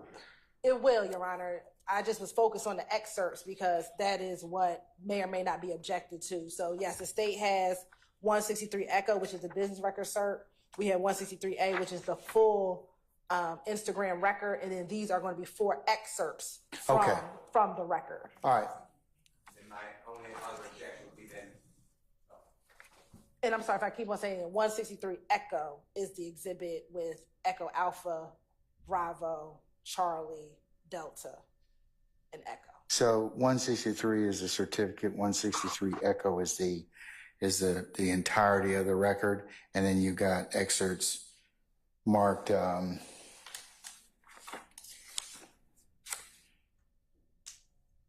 Bravo, Charlie, Delta, and Echo, correct? One correction, 163 Echo is the certificate, 163 Echo Alpha is the full record. Okay, all right. And my objection goes to, if you rule on it, I'd like you to rule on it, if you don't mind.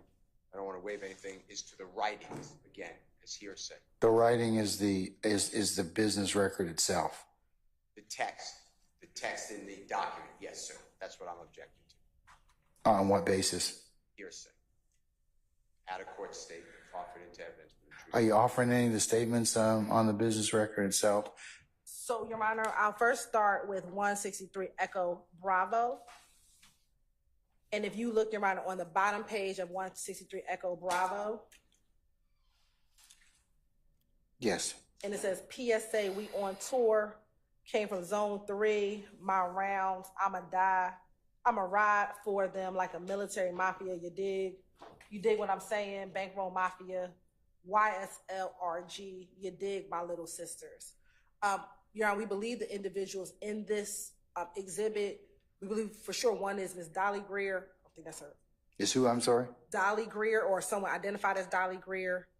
The state believes the other individual is Mr. Aretha Greer, who there's testimony that those two individuals are the siblings of Mr. Williams. Okay, but who are you going to get to authenticate the text?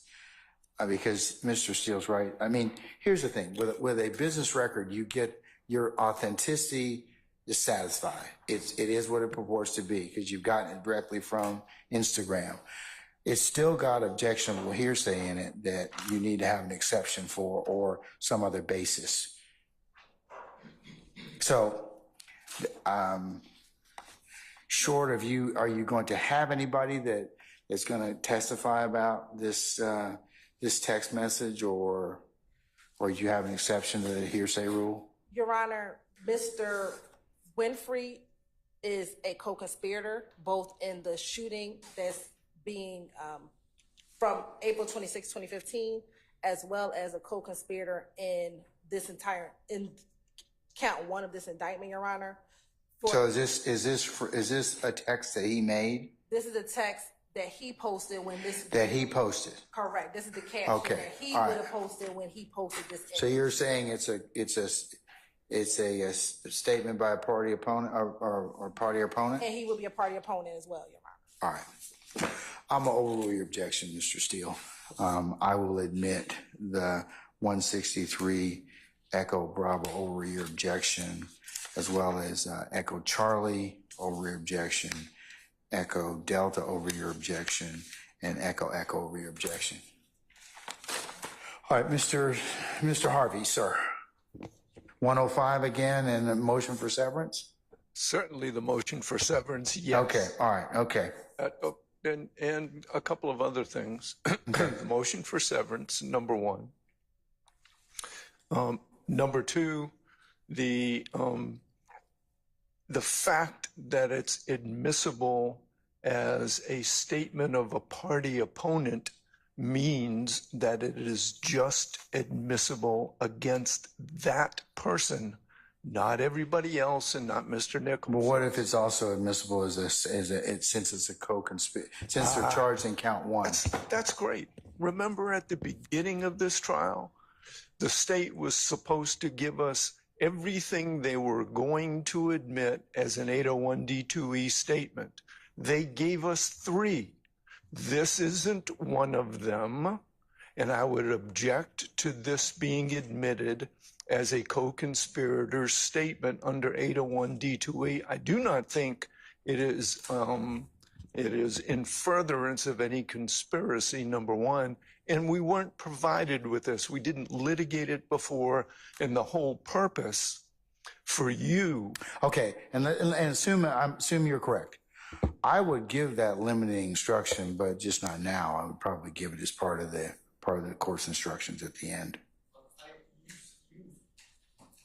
if it's appropriate.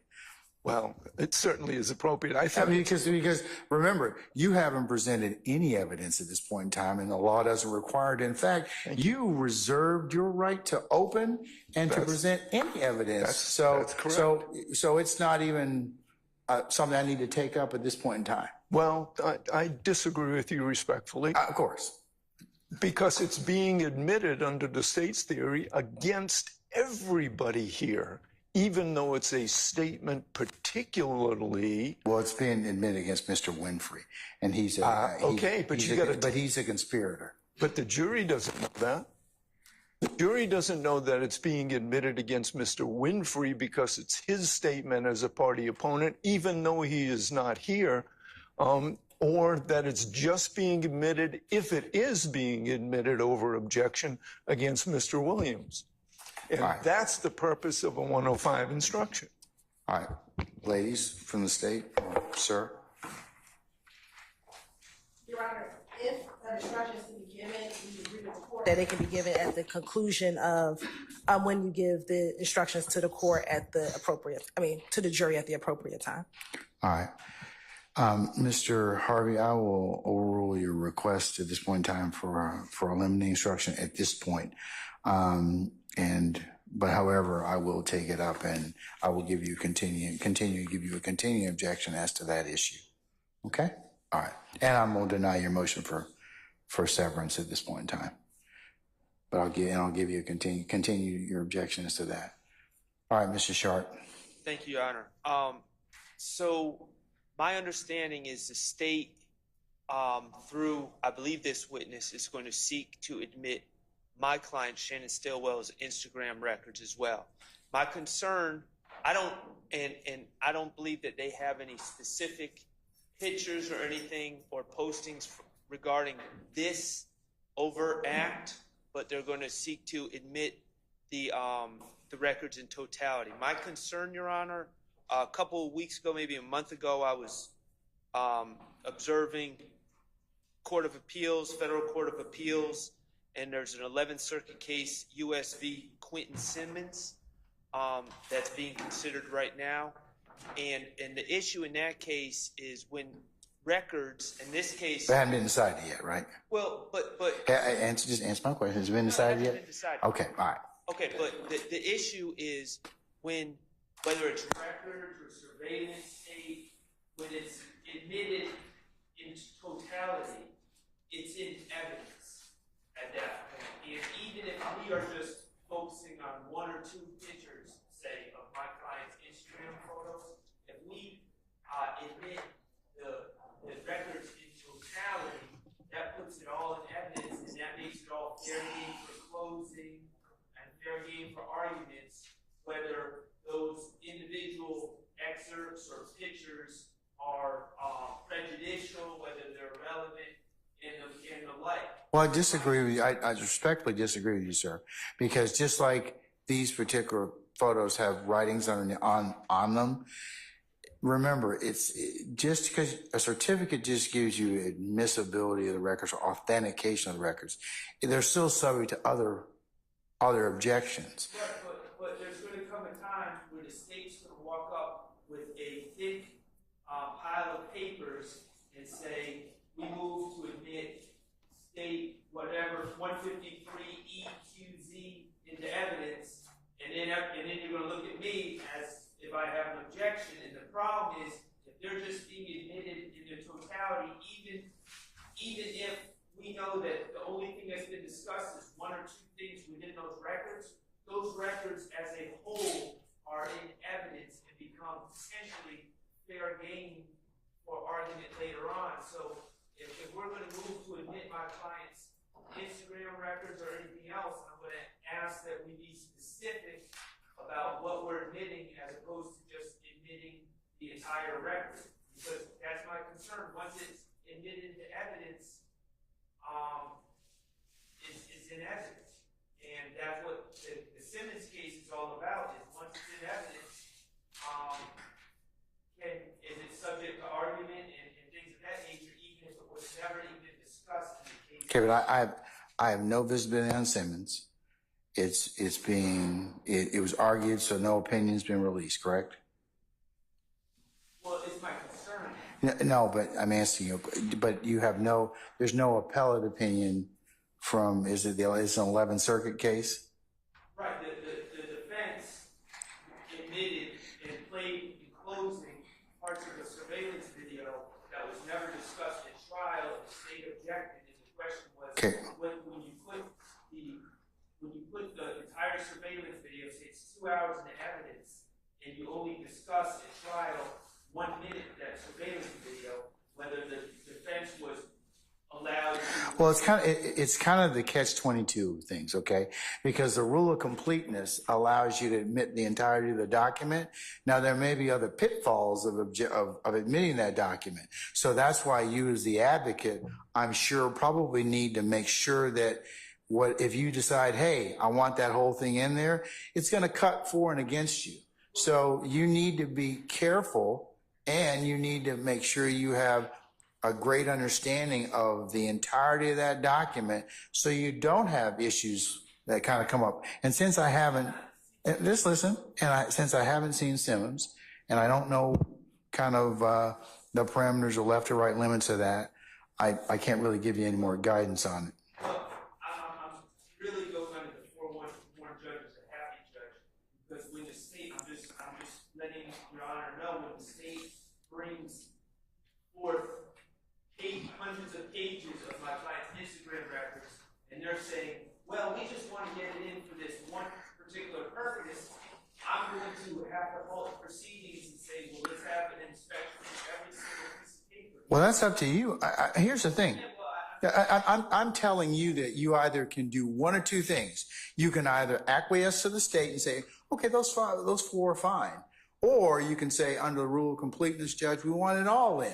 Okay, but that's up to you as an examiner, as an advocate. So, but you know, that's your call at that point in time, Mr. Shard. Okay, well, my understanding is you're going to seek to introduce the records in the ballot.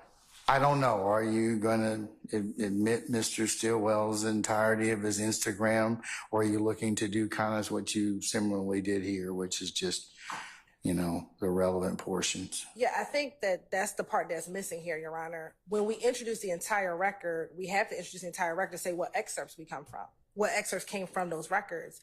And if Mr. Shar says his concern is we'll just be able to get up and talk about parts of the record, but if the court hasn't admitted that portion, I haven't admitted that portion of it. or if we haven't talked about it within the confines of the evidence coming out, then that can't be brought up in closing or some other portion.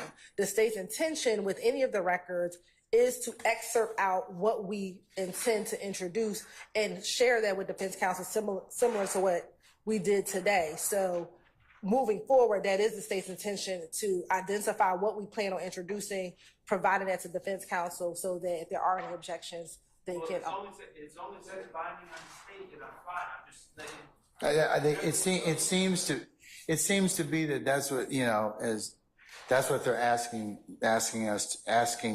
the court to do, and even though a certification applies to all of the records, they're only asking for these, like for example, for this exhibit, they're asking for 4 of these. Now, on the rule of completeness, if the examiner wants the rest of them in, you take it kind of as you take it as you find it. So there may be things that help you and things that hurt you. But what they're saying is, as it pertains to your client, unless you ask for the rule of completeness to apply, that, you know, that they're only going to ask for a particularized number of things to be admissible, and they're not getting into everything. That's fine. I don't think that. I think that as Ms. Hilton has mentioned, that would be accurate in terms of. I have not admitted the rest of other than those exhibits or excerpts, so it would be kind of improper for you to kind of go into something else. Answer your question, sir? Yes, sir. Okay. All right. And then lastly, we do have copies of the redacted version. We have a copy for the court. Redacted version of what, ma'am? Sorry, the indictment. So we have a copy for the court. And Did you already show that to Mr. Steele? I'm going to show that to Mr. Steele now. You're on the approach. You may. 173.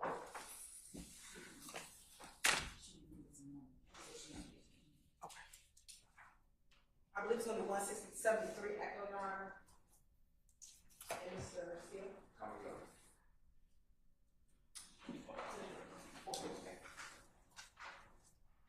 And because this is not coming up anytime soon, Your Honor, we can address this either later on or at another break. And then last but certainly not least is the calls that we referenced earlier today, with the relevant timestamps, Your Honor, as opposed to having to stop and play the entirety of those jail calls.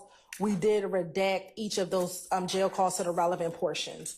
And so we have Stacey Zimmerman 140 Echo Alpha, which will be the full jail calls. Hold on.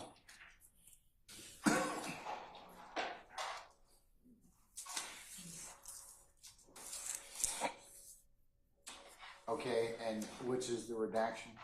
The redaction is going to be 140 Echo Bravo.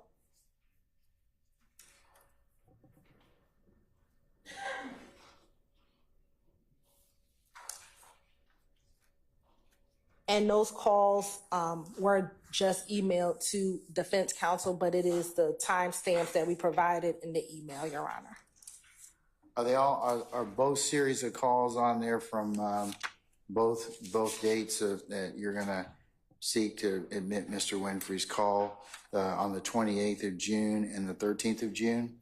So it's the 28th of June, Your Honor, the 13th of June, the 5th of June, and then there's 3 calls from the 6th of June, and then 1 from October 22nd. All right.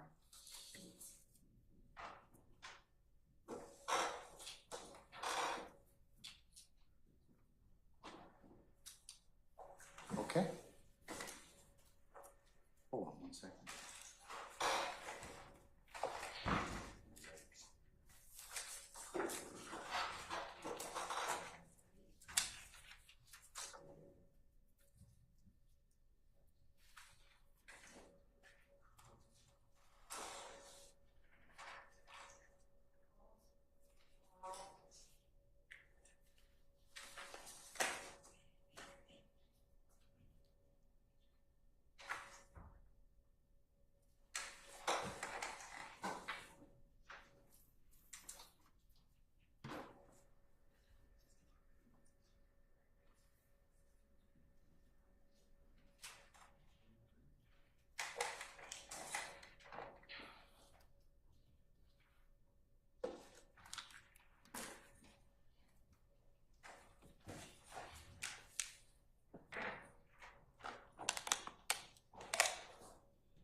What was states 173 Echo again, madam? Oh, 173 Echo. Let me confirm. Is that the last number available? Okay. 173 Echo will be the certified, the redacted certified copy of the conviction. All right.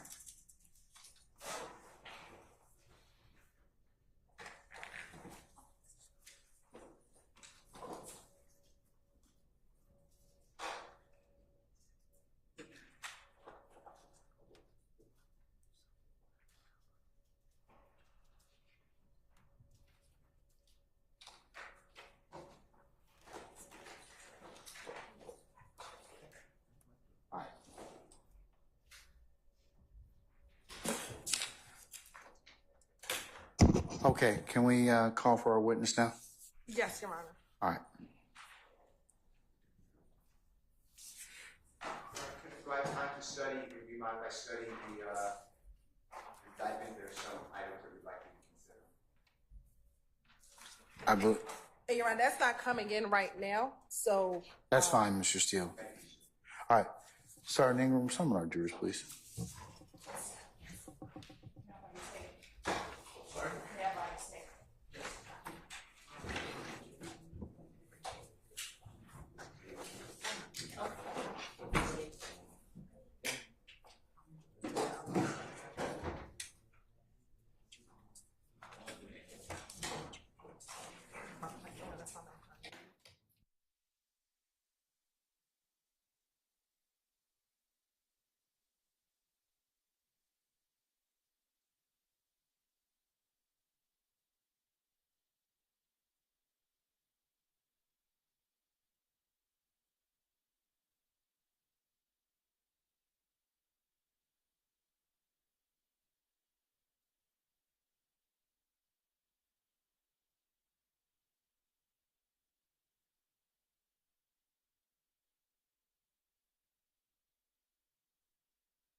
All right, thank you, Sergeant Ingram.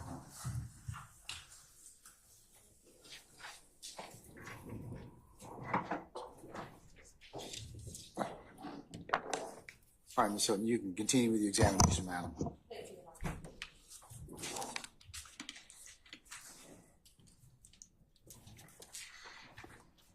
Afternoon, Agent Racy. Good afternoon. I think when we left off, we were talking about how individuals at the Cobb County Jail can make calls. I believe first you talked about pins by having a pin. Were there other ways that you could search to identify if a certain person was calling? Yes, so we can request that the PIN be searched, but we can also request the numbers dialed be searched as well. And why would you request for the search to be done by numbers dialed? Inmates use each other's PINs all the time.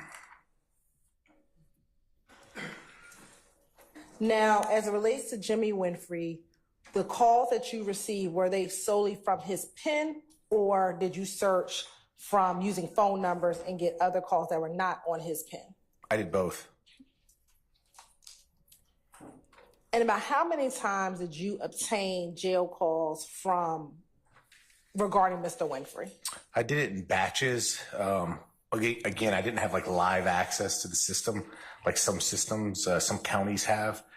So I had to just basically make requests and then go pick up the discs. So I would do it in batches. I'd wait like a couple weeks, whatever it would be, the time period, and then just make another request, review them.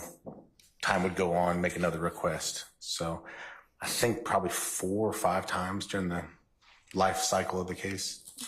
And when you reviewed those calls, did you hear any identification of Jimmy Winfrey making those calls? Yes. What identification did you have of Mr. Winfrey making those calls? So, well, there's the PIN number that's obviously assigned to him, but then also there's an audio recording where the inmate would identify themselves by name and then also by voice, but just recognizing the voice over time. And what was your purpose of searching for jail calls for Mr. Winfrey? Evidence. And did you find any calls of any evidentiary value? Yes. Now, when you would listen to the calls, was the entire call of relevance for your investigation in every call? No.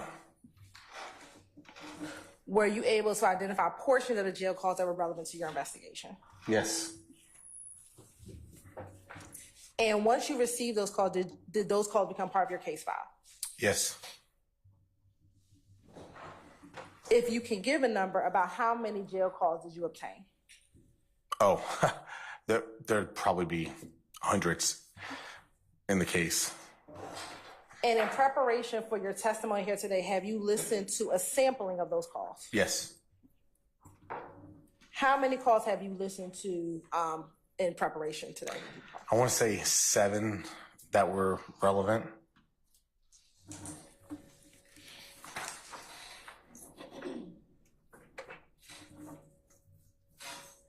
And when you listen to those jail calls, did those calls capture the relevant portions of those 7 phone calls?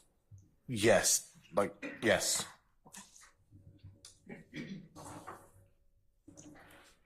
I want to show you. May I approach around there? You may. Mr. Stevens?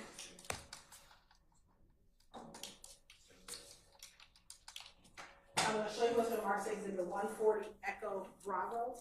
Tell me if you recognize Exhibit 140 Echo Bravo. I do. And how do you recognize Exhibit 140 Echo Bravo? My initials and today's date from when I reviewed the calls. And what is contained on 140 Echo Bravo? I think there's about 7, approximately 7 jail calls from Winfrey. And did those calls have the relevant portions of the calls that you listened to back in 2015? Correct, just the relevant portions. And does it appear to be a fair and accurate depiction of the relevant portion of those phone calls that you pulled back in 2015? Yes. Your Honor, this time the state would like to tender Exhibit 140 Echo Bravo into evidence. Any further objections to states 140 Echo Bravo? Mr. Lyon, previous. Okay, all right. Subject to the earlier rulings of the court, I will admit 140 Echo Bravo and 140 Echo Alpha over objection. They may be published as you see fit. First, we're going to start with a call on June 5th, 2015. And what's it at 2040? What time is that? 2040 would be 8:40 Okay. And would it be 8:40 p.m.? p.m., correct.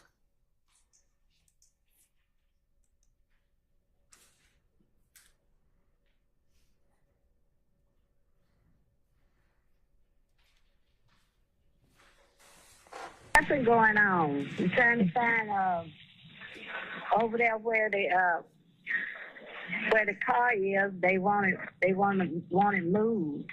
Oh, at the studio? Yeah. That's the part of the wrong. Well, I talked to Rashard, but Rashard don't know who got the key. No, the key in Milwaukee. You can go in my room and get the extra key. But that's what I want you to do. Call the man from the dealership, Kayla, right? Yeah. Yeah, and tell Rashard, take the car out there, 'cause I want to let Kayla, cause I put my summer tires on them. No, you don't want to do nothing else to that car because Bank of America is looking for it. For what? Jim, do you forget how dead? Oh, yeah, okay. So what, we need to turn the car in? We so do, and we definitely need to turn it in now. All right, you want to wait till I get out? You go over and do it. Well, I'll see what I'll go back down and look for the key so Rashard And that great Bank of America thing. Okay. And where is it? Huh? What time you get out work tomorrow? Jim, you know what? Yes, ma'am. You don't need to be saying too much shit because they recording everything you say. I know there ain't nothing wrong with me, Auntie. I was just asking. Okay. In that car, you right by what you're saying, but ain't like I'm doing something illegal. I'm not doing nothing. Okay, well, whatever. I'm just trying to tell you they record everything you say. I know that. They're trying to turn it around and use against you. Hey, man, I got that. Okay. So for that call, do you recall the date that call was made? June 5th. Okay. And why, and let me ask you, this is the relevant portion. Did you provide the entirety of that call to the state? Yes. Why was this call relevant for you in your investigation? The discussion of the vehicle that we believed was involved in the incident at hand. Now, was the male Mr. Winfrey? Yes. At the time, did you know who the female he was speaking to, who that was? I suspected who it was. Later get confirmation through the investigation, but I suspected who it was. Okay. When you confirmed who it was, who's the woman who's on the call? Mr. Winfrey's aunt. Now, did you hear Mr. Winfrey in the call make reference to the studio? Yes. Okay. Do you know what, did your investigation reveal what studio that car was at prior to it not being at the studio? I believe it to be at the vault at the Metropolitan Parkway address. And in listening to that call, did you hear a reference for someone named Paul? Yes. Did your investigation ever reveal who Paul was? That's going to be Mr. Winfrey's uncle who's deceased, but the vehicle's registered to him. It was registered to Paul? Correct.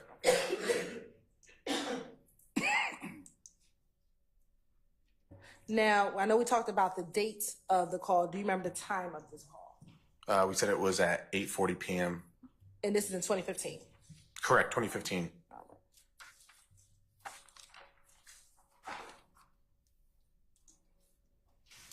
What address was the vehicle registered to? It was Adams Drive, 1670 Adams Drive in Atlanta. And what type of car was registered to an individual by the name of Paul? It's the Camaro in question. It's Camaro Z28. I believe it's a 2015, like brand new.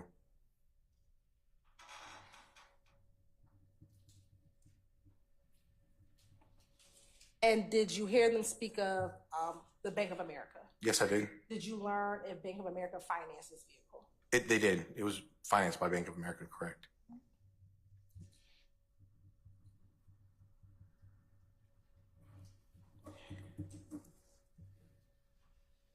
I want to take you to the next call, which is on June 6th.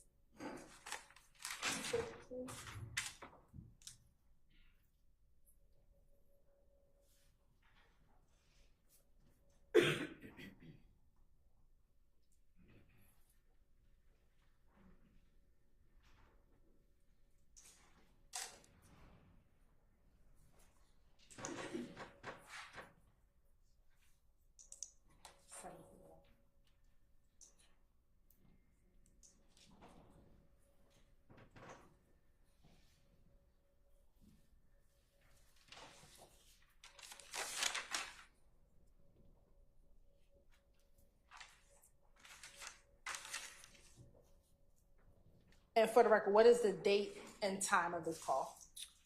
June 6, 2015 at 5:10 p.m. Okay. What I'm gonna say, you talked to Rashad? Yeah, I talked to him right there. I called him to make sure he did. Can go check on your hot seat and all that. What did he say? He said you good. He put your money over there. You know, everything's cool. Yeah. Yeah, I don't eat ham. I don't eat ham. I eat pork. I just don't eat ham. Want me to holler at him? Yeah, I need to park my car at my auntie house in the head house. I do eat I'm pork. gonna take it to my brother's house. What boy you want? Huh? What you want at Joe? Yeah. I gotta, when I get back, I gotta go get with the man, because, you know, my uncle just got the death certificate back. So, yeah. So, now I got the bank, they either send down money back against another car, like the money that we don't pay. Yeah, I don't think it's right. Yeah. You know what I mean? Yeah. Now, I know some of the words were kind of mumbled. When you listed a call, did you find anything of any evidentiary value in that call? Yes. What was it? Well, they stated something to the effect of wanting to move the car to the auntie's address. And why was that important to you? Well, I mean, we're trying to, if I was trying to recover the vehicle, I need to know where it's at to be recovered. So that's giving me a potential address to try to go recover evidence. All right, let's listen to the call on June 6th at 22:30.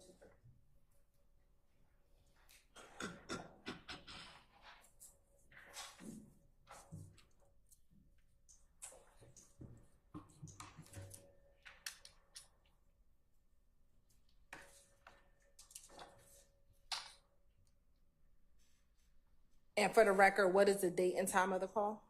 June 6, 2015 at 22:13, so that's 10:13 p.m. Chad just left. What he did? Well, my car. Oh. Mm-hmm. He parked it.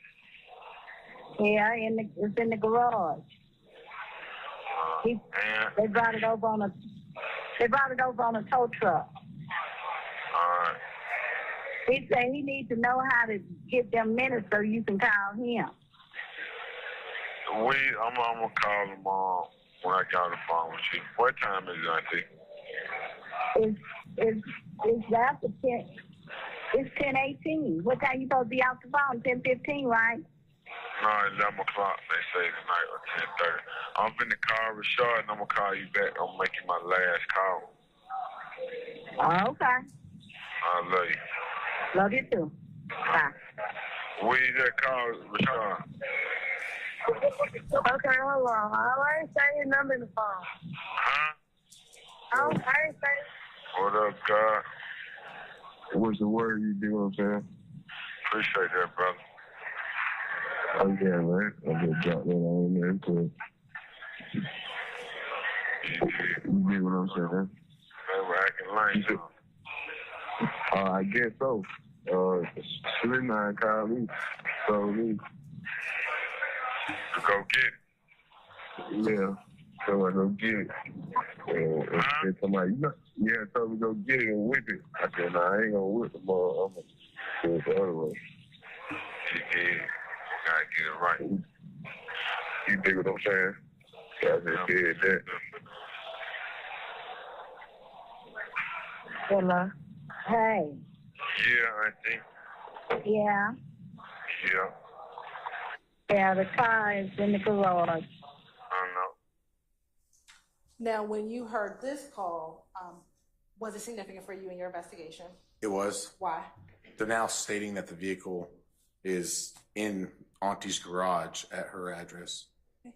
And at this juncture, do you do anything with that information, knowing that the car is in Auntie's garage? I do. What do you do? I authored a search warrant and proceeded to the Fulton County Magistrate Court and applied for it and was granted a search warrant in reference to that vehicle at that location. Okay. I want to take you to final call on June 6th.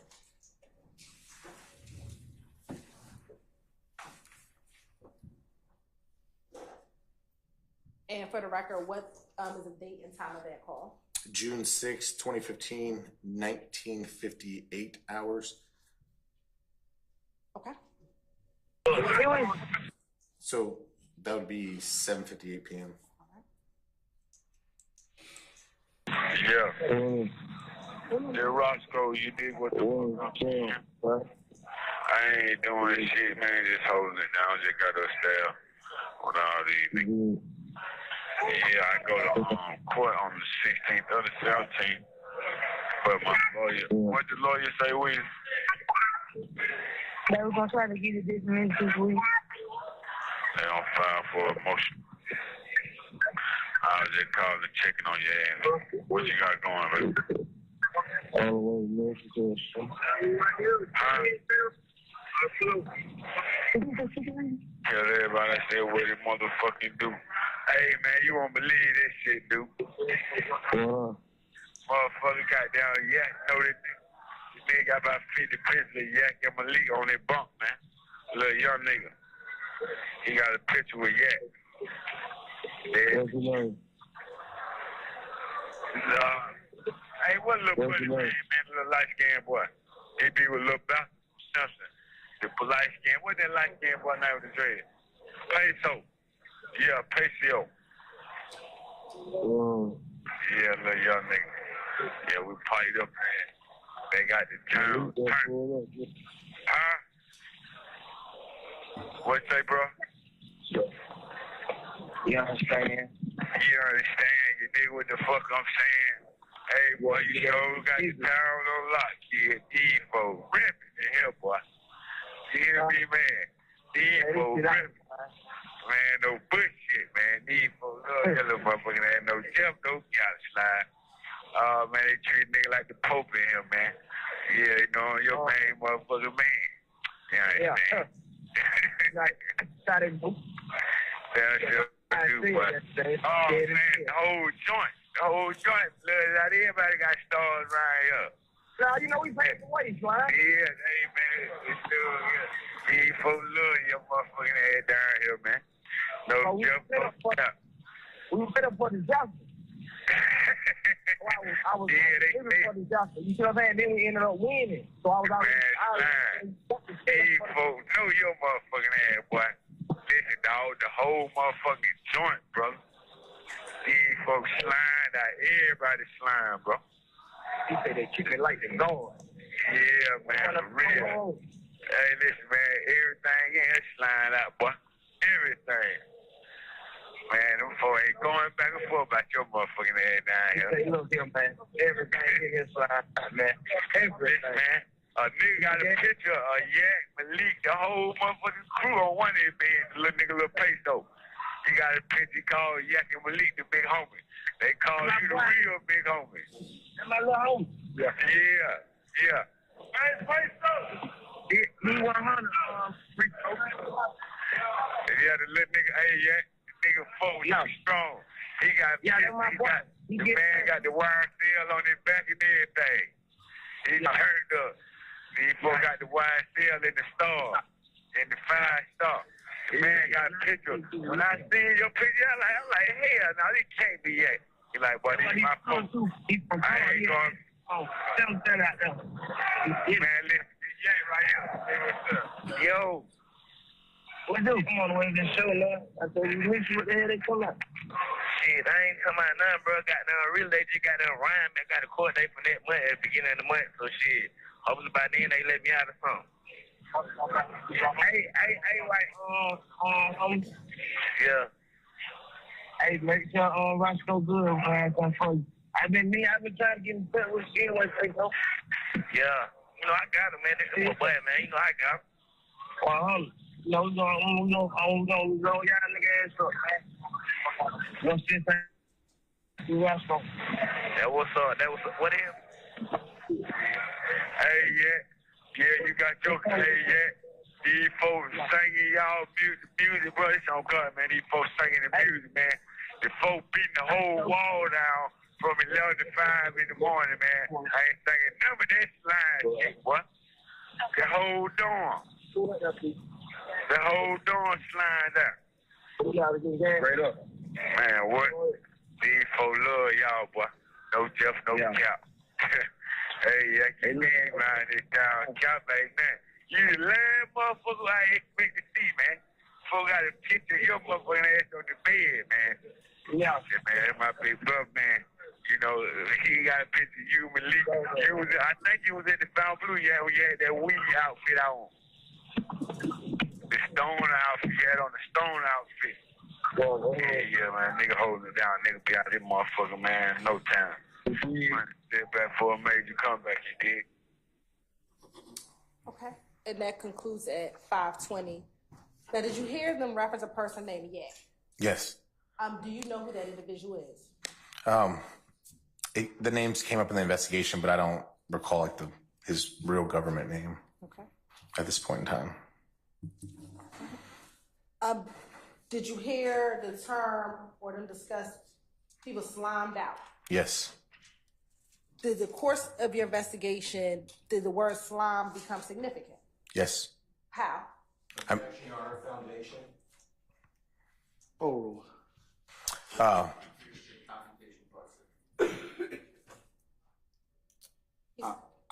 I'll sustain the form. You can rephrase, ma'am.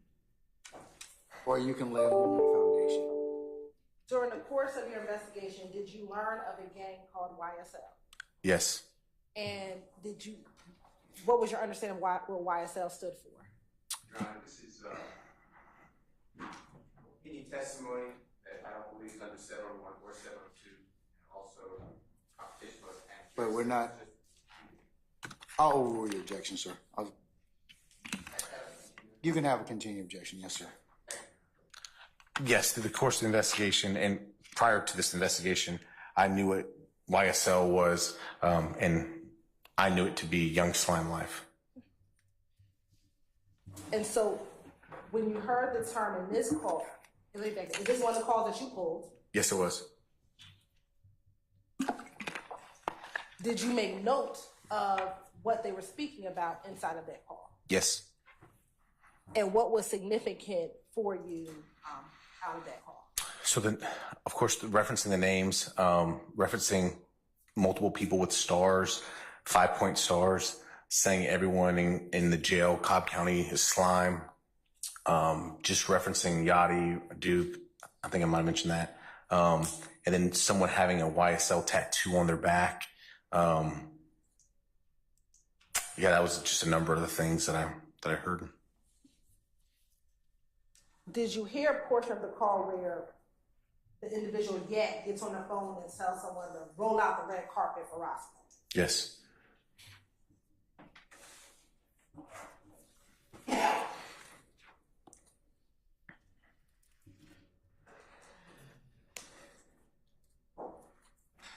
term or phrase that you've heard during the course of your police work with Cobb County?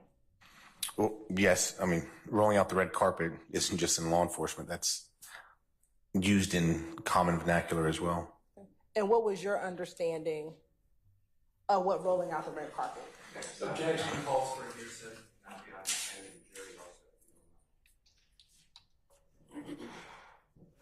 I'm gonna sustain the objection.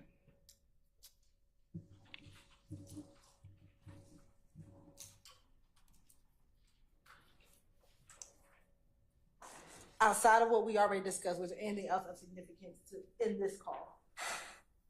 Not that I could think of.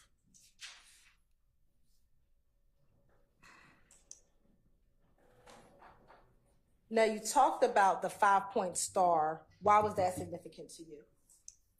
I know it through my training and experience, and that 5-point star is related to the larger Bloods criminal street gang.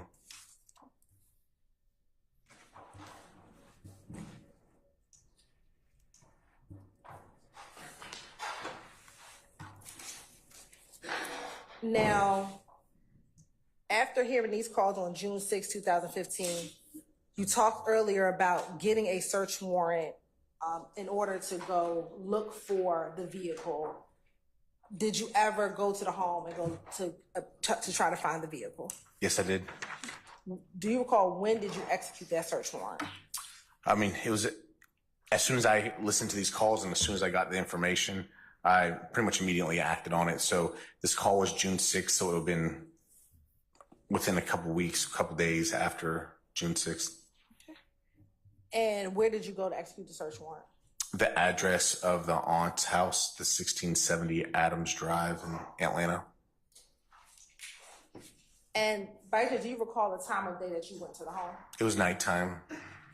Any reason why you went at night versus the day? I mean, I worked the evening shift. I heard the information. I authored the search warrant, and I immediately went. That was just the time of day that it was. I had to apply for the search warrant with the magistrate court here in Fulton County, just how long it took and time I could get there. Were there other law enforcement officers with you? There was. Were they all from Cobb County? No. What other law enforcement agency assisted you in the search of the search warrant? With the Atlanta Police Department. Specifically, do you recall if Investigative Gaither or Investigative Dennis was present during the search of this home? No, I believe they were busy. Investigator Jason Summers, also with the gang unit, and then I think some patrol officers just for uniform presence went with us, but a representative of the gang unit went with us. Was there anyone home when you executed the search warrant? Yes. Who was home? The aunt. Do you recall anyone else? I think it was just her. I can't remember anyone else being there. We mainly dealt with her if there was someone else that was there. I noticed at some time, do you remember what her demeanor was when you got to the house? Oh, she's polite. She was polite. I don't remember her being. Did you? Hold on. You can respond now. I can move on. All right. I'll sustain the objection. Did you find anything of any evidence you value when you went to the home to execute the search warrant? Yes. What did you find? So the vehicle, first off, was there. It was in the garage.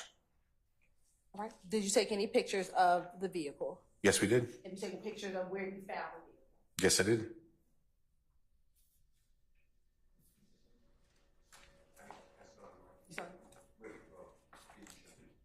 You had them, but I didn't show them to you today.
I'm going to start first with Exhibit 141 through 147.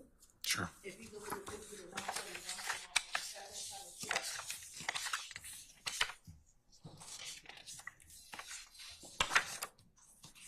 Okay. and how do you recognize Exhibit 141 through 147? These are the photographs that were taken at the Adams Drive address when we executed the search warrant. And are those a fair, accurate depiction of the car as you found it at the Adams Drive location back in 2015? Yes. Your Honor, this time I say would like to send Exhibit 141 to 147 into evidence.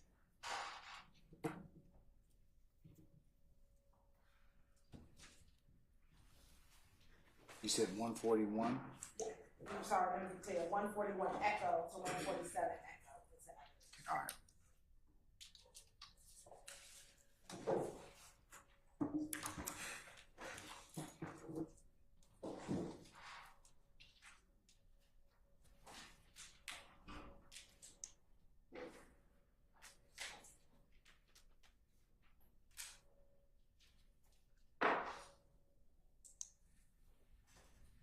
All right, any objection to states 141 through 141 echo?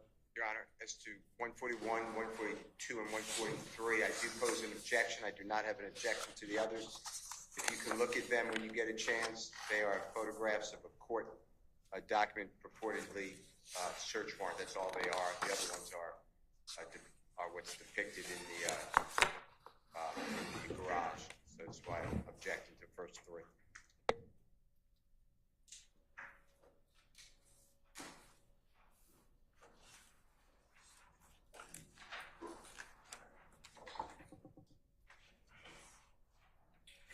Can I see 141, 142, 143?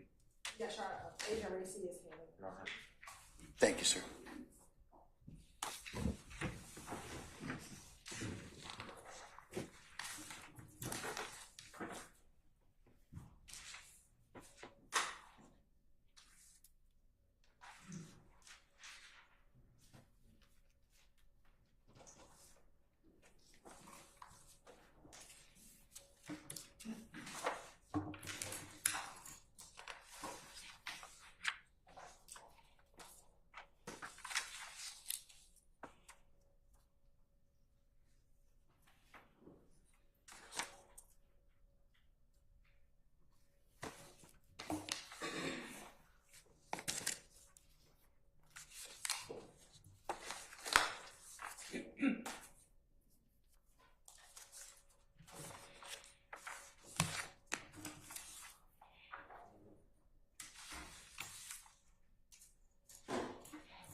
The courts can admit, because there's no objections to 144 echo, 145 echo, 146 echo, 147 echo.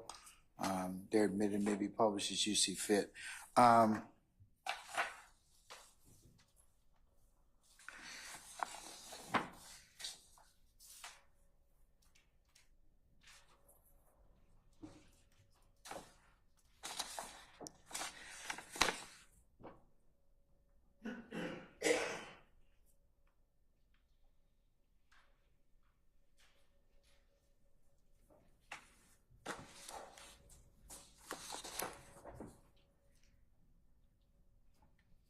Detective Racy, or Agent Racy, I should say, I'm going to hand you back states 141, 142, and 143 echo. Sure.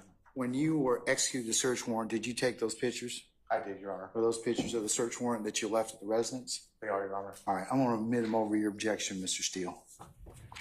Your Honor, I understand complication of that objection. Yes, sir. It's overruled. Is your permission to publish 141 Yes, through and 147? 141 through 147 echo are all admitted to be published as you see fit. Thank you. And Agent Racy, whichever one's easier for you, on the side or behind you. Yes, ma'am. Okay. First, looking at 141 echo, what did you capture in Stacy's Exhibit 141 echo? This is a photograph of the search warrant that we're required to leave on scene to show that we had legal permission. to be there and to do what we're doing, albeit blurry in that picture. Okay. And looking at 142 Echo, is that the second page of your warrant? Just the second page, correct. All right. Looking at 143 Echo? That's the back of those pages, and so that's just an inventory of the items that we seized, which we are required to leave on the scene upon executing the search warrant. Okay. I'm looking at 144 Echo.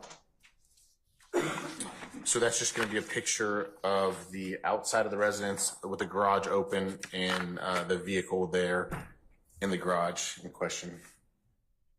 145 Echo. Again, that's just a picture of the vehicle in question. And is that the aunt standing by the door? I believe it is, yes. I'm looking at 146 Echo. Is that just the front of the vehicle? Just the front of the vehicle. I was trying to take all around photos, but limited with space, so it's kind of awkward, but the front of the vehicle. And why were you trying to take all around pictures of the vehicle? Just documenting it in place as we're seizing it, just to document it, but also claims of damage, claims of stuff. There's multiple reasons why we try to document items of value. Okay. 147 Echo. Just the license plate of the vehicle to document, obviously the identity of the vehicle, for lack of a better term, what vehicle we're seizing. And is this the same license plate tag that came back to the individual you talked about, Paul, earlier in your testimony? Correct. This license plate is registered to this vehicle, which the registered owner is Paul, that I spoke about before. And speaking about Paul and the jail calls that we've heard so far, were those individual calls or were those all one call with different times? Those were separate calls, I believe, if that's what you're asking. Yes. Once you found the vehicle at the home, what, if anything, did you do with the vehicle? It was impounded. It was towed back to the Cobb County Police Headquarters garage that we have. And why was it towed to Cobb County? To better process it on scene in Cobb County versus trying to search it there at a residence. And once the vehicle was towed back to Cobb County, what, if anything, did you do with the vehicle? We executed a search warrant there at that location. Why did you have to get another search warrant to go inside the vehicle? We moved it from the jurisdiction of Fulton County into Cobb County. And so it's our regular practice just to author and have approval to search it in that location since we moved venues. And do you recall how soon after it left from you finding it at the home to you taking it to Cobb County that you searched the vehicle?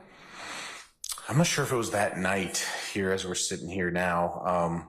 I would have had to have authored the search warrant again in Cobb County. So it might not have been that next night. It might have been like the follow-on day. And did anyone assist you with executing a search warrant on the vehicle? Yes, I would have had the crime scene unit process it in the garage. And when you execute the search warrant of the vehicle, did you take pictures of the car at that time? The crime scene tech would have taken the pictures with me present, standing there. Okay. I'm going to show you what I've shown the defense counsel, Exhibit 148 Echo through 162 Echo. Tell me, if you will tell me if you recognize 148 Echo through 162 Echo.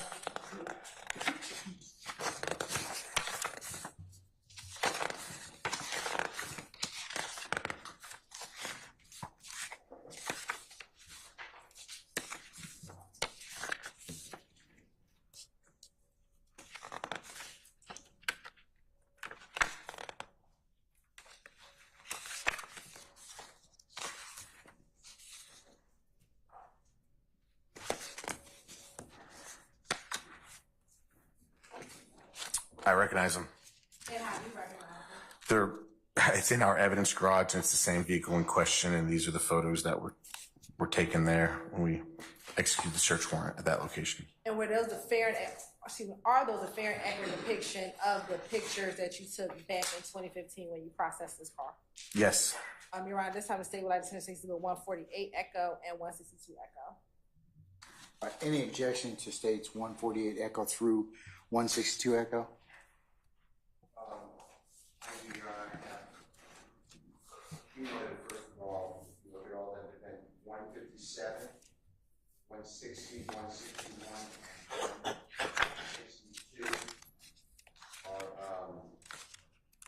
writings.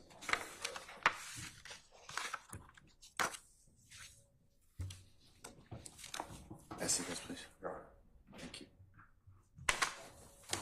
You said you wanted to approach, sir? You didn't understand, sir. Did you say you wanted to approach? If that's okay with the court. Yes, that's fine.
148 Echo to 162 Echo over here.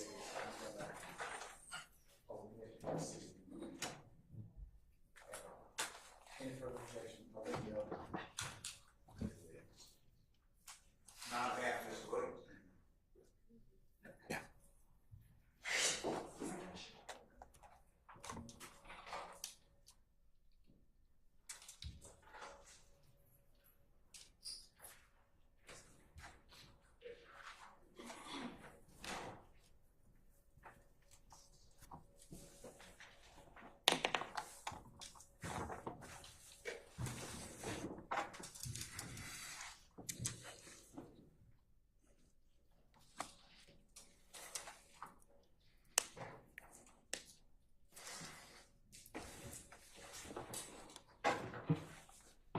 All right, Ms. Hilton, they may be published as you see fit. Thank you, Your Honor. First one's on 148 Echo.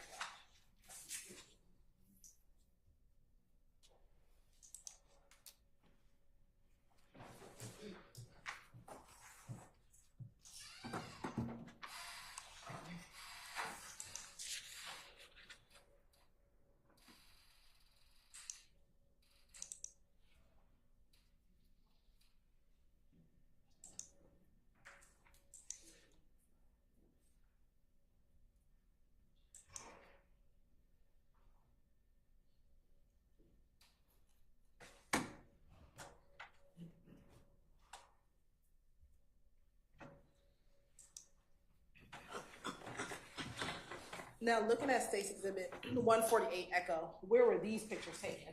That's 140 North Marietta Parkway in Marietta, Georgia, and that's in the evidence garage. Headquarters is now moved for Cobb County Police, but that's the old Cobb County Police headquarters evidence garage. And as we're looking at 148, 149, and 150, did you take similar angles of the vehicle similar to what you did when the car was in the garage? Yes, the crime scene tech would have, yes. And is it for the same reason to, again, show that there's no dents or no other damages to the vehicle? Yeah, and just document the vehicle fully as well, yes. Okay. Looking at 151. Okay. And 152. And then 153. What was significant about why you took or had the crime scene tech take pictures of the inside of the vehicle? So, I mean, we have a search warrant for the vehicle for evidence, not just the outside, but evidence potentially on the inside as well. And so we're going to photograph the evidence as it, if there is any evidence, or the vehicle itself, if that's evidence, as it's sitting presently when it was seized. Was there anything of significance to you when you opened up and looked inside the vehicle? So there were, the floor mats were not present, and we could see kind of like lines in the on the carpet. Why was that of note to you? Well, it looked like the vehicle had been cleaned. I'm looking at 154 Echo. Is that the same taking pictures of the interior and what you noticed? That's correct. 155 Echo. And then 156 Echo. What was your purpose of going and looking inside the trunk of the vehicle? Same thing, just looking if any evidence is back there. Here we find the floor mats that had been removed, and we start seeing some of the lines that, well, they look horizontal for us here, but if the floor mats were in the car, it'd be up and down lines. 157 Echo.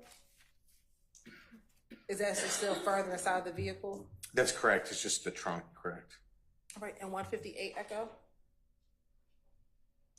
Still the same, just inside of the car? That's correct.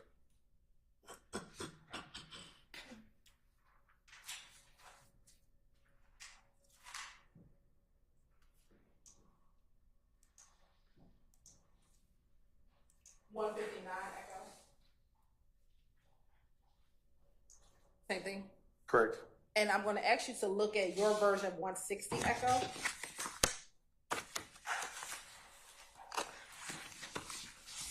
Okay. not telling me what it is, did you find paperwork in the vehicle with Mr. Winfrey's name on it? I did. Okay. Do you recall where in the vehicle you found that paperwork?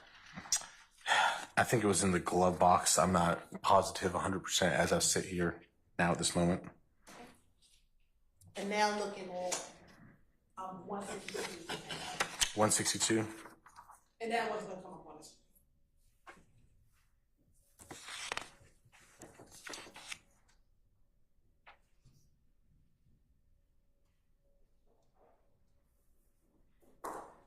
Is this additional paperwork you found inside the vehicle? Correct. And in looking at the complete document here, was this document in the name of a particular person? Yeah, the complete document, yes. Who? Jimmy Winfrey. Okay.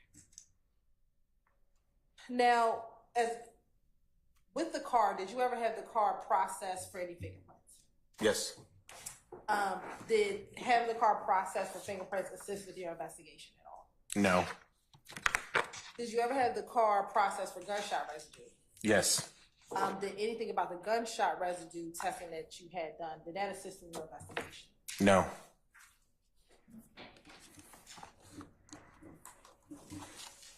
Now, I want to go back. Why did either the fingerprints or the gunshot residue assist in your investigation? Why did it? Or Why did it not? Why didn't it?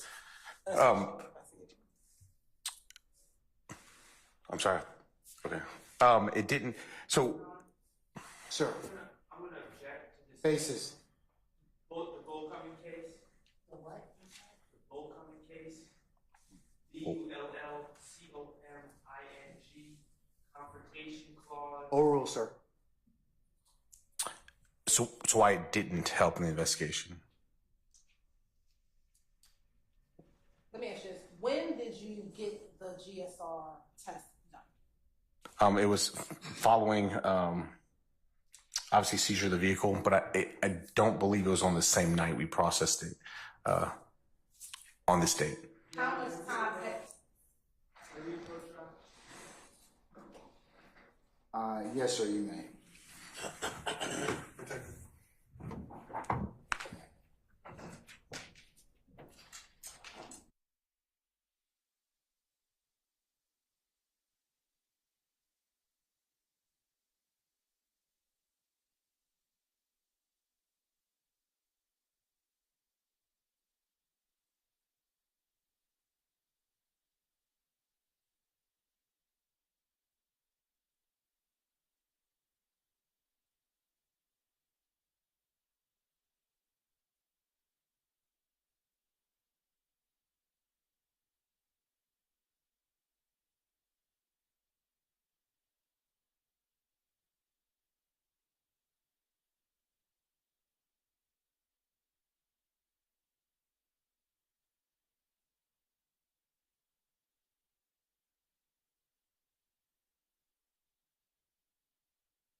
May I continue on?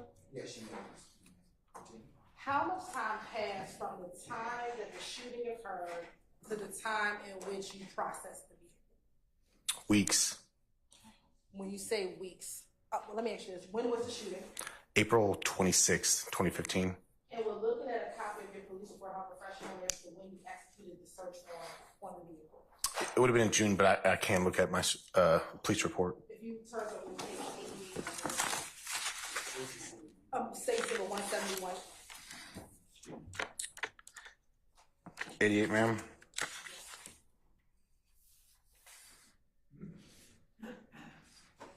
Okay. Did it have refresh your memory as to when you executed the search warrant on the vehicle? Yes. Excuse me, let me be clear. The search warrant at Cobb County Police Department. Yes. When did you execute the search warrant at Cobb County Police Department? June 12th. Okay.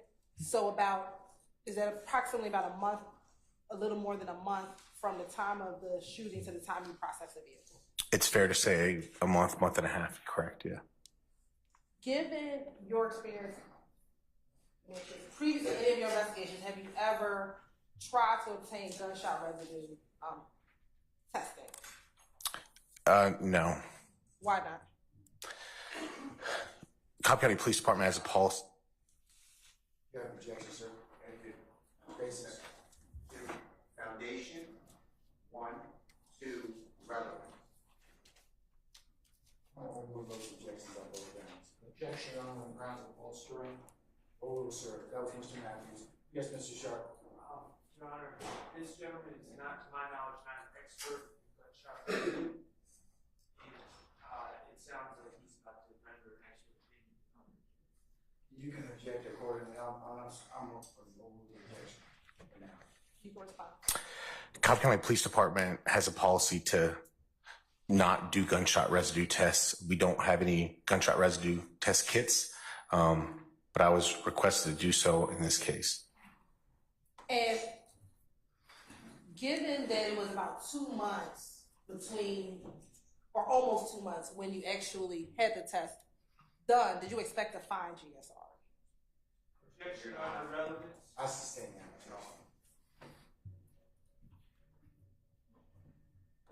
Why is it with Cobb County that they don't do GSR testing? Objection on the speculation.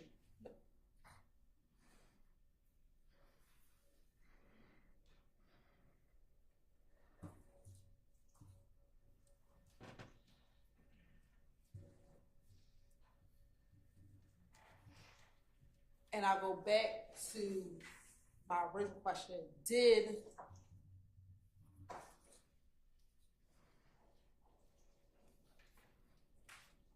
anything about doing the fingerprint test or the GSR test assist you in your investigation?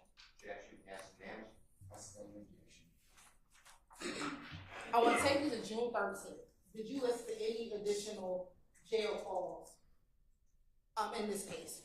I did.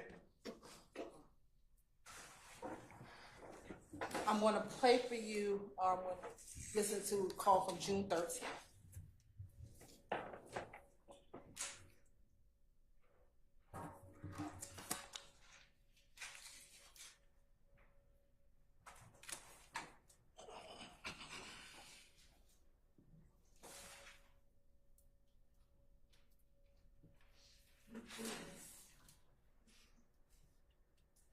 Looking at the exhibit that's on the stand, what's the date and time of this call?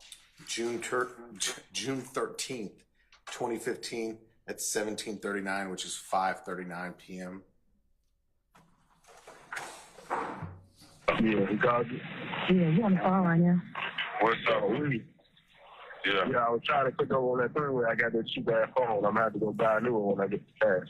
This shit ain't working on three-way. But I'm heading to Freedom Park right now. I'm getting off all that stuff. You stay on the phone. I'm gonna call him. What's the number? 583. What's the number? Hold on.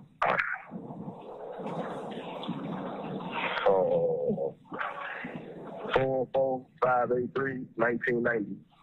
Oh, yeah. Okay, yeah. I just text. So you want to call her? Yeah, They at Creel Park. I'm here that night. Neighborhood free rock. I know that. Yes, sir, nigga. We out here, nigga. Campaign going strong, man. I got my back room mafia outfit on right now, man. Ask your mama.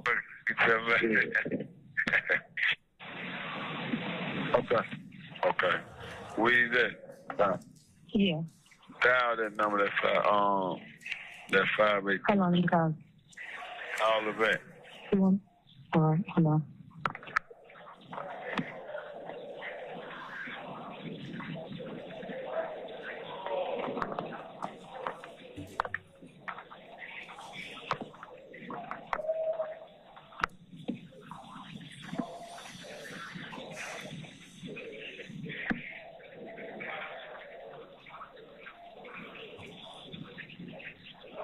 Hello?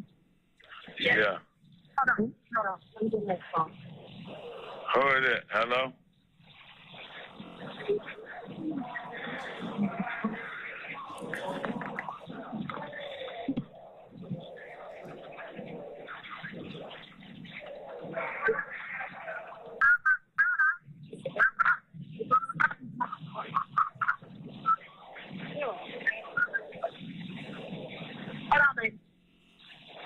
Hello?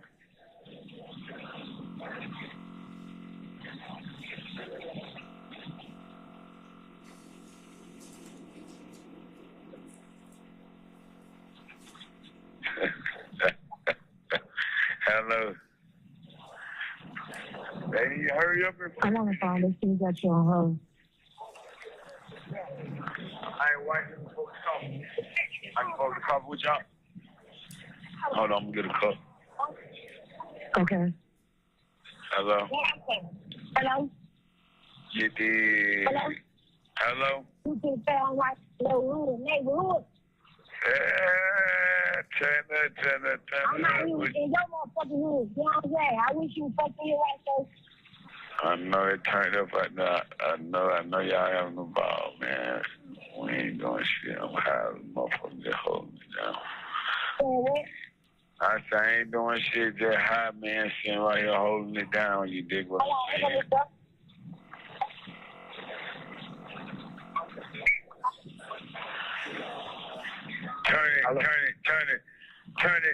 Turn it. Yeah, no, hey, man.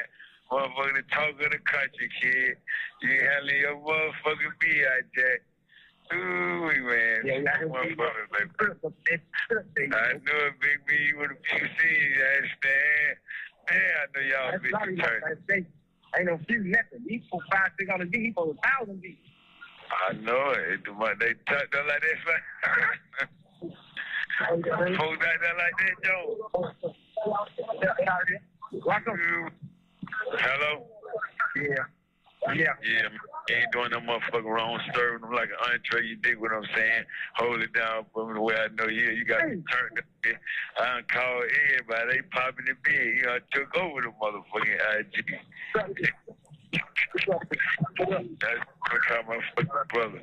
I ain't doing shit, man. I know y'all be shit. You did fight. You know they be smoke one for me, man. You dig what I'm saying? I know y'all turned. I said, I know y'all be turned up out there. Man, tell everybody I love them. Yeah, we coming back. All right. You did, you called at the right time, man. Yeah. What's going on, Charlie? Man, holding it fucking down. You dig what I'm saying? They said it's a gangster holiday out there, man. I had to call and send my condolences and my respect. You dig what I'm saying? Give a fuck if I'm under a rock. Yeah, we fucking folk you nigga. No, man, you know that. Yeah, this is the first one on. You know, we can't go nowhere. I had overheard somebody say we can't go nowhere. We wouldn't allow. I'm just gonna put them in there. Man, you went on no. When I say you global, we ain't talking global imports. We mean international, man. Passport tattooed the fuck up. Ghetto to ghetto, city to city, coast to coast, like neighborhood but a toe, man. Yeah, too strong to be approached, you dig what I'm saying? Yeah, what's wrong with them folks? Yeah, you spinning like a ceiling fan everywhere. Yeah. Oh, man, what? Yeah. Oh, man, I've been impressed with we would hit these folks there. Shit. Yeah, you definitely doing it. I said, let me call my brother, man. Y'all turf, boy. Ooh-wee. We get on the business side. Eat it up. Eat it up. Oh, no bullshit. I just got my ass up, man. I was tired of here, boy. I slept in that 2 days, dog. I said, I'm going fuck it. Yeah. Yeah, man, we got our free Roscoe campaign going on today. Hey, man, I know one thing about my motherfucking bro. When he do it, he gonna do it. You dig what I'm saying? Yeah, only right. Yeah, man, I know you doing it too, man. Slime, you did crush the town. I told everybody. I said, you crushed the town. I told everybody who said free Roscoe, everybody who said free Roscoe, they get it. I'm putting them on my page. Make sure y'all get them.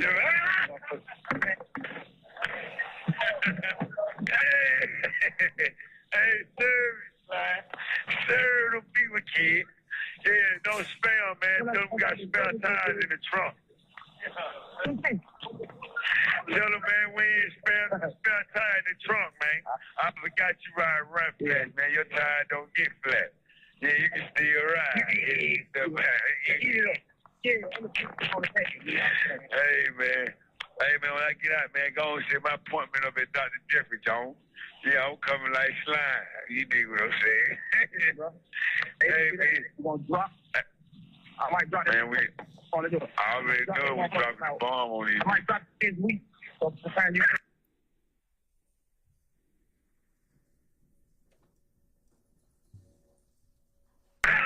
It's already blocked. Yeah. What they supposed to do last night? You ain't over there. About 4 more days. I'm gonna do that free Roscoe campaign for like 5 strong, all day. Every video, every picture I put, I say free Roscoe.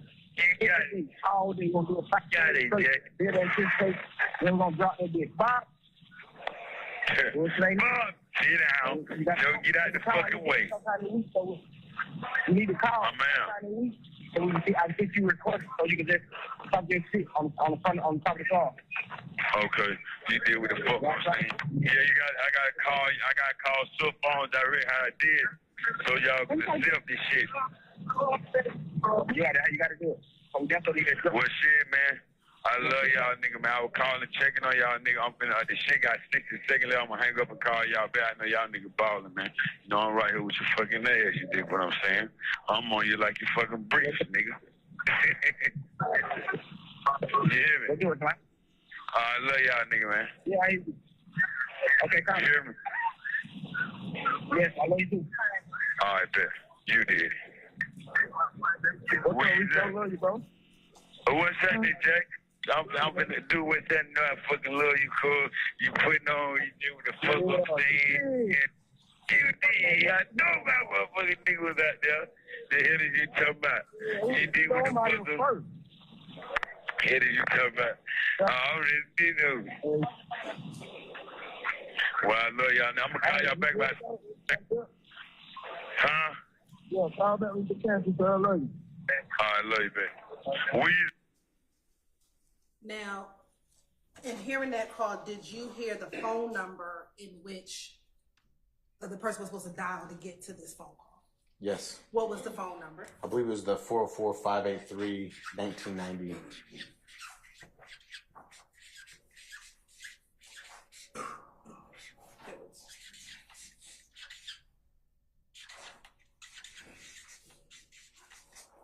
And is that the same phone number that's calling Mr. Winfrey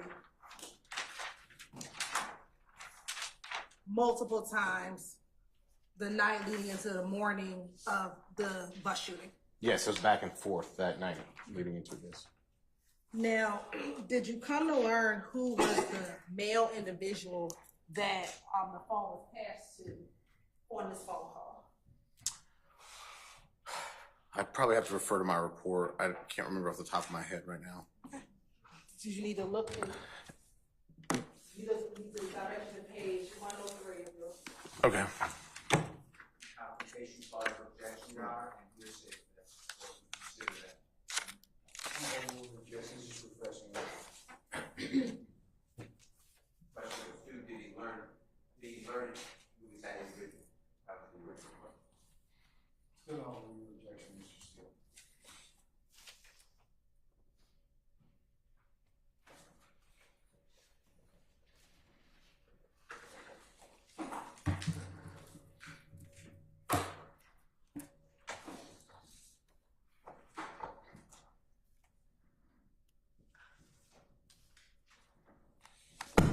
Yes.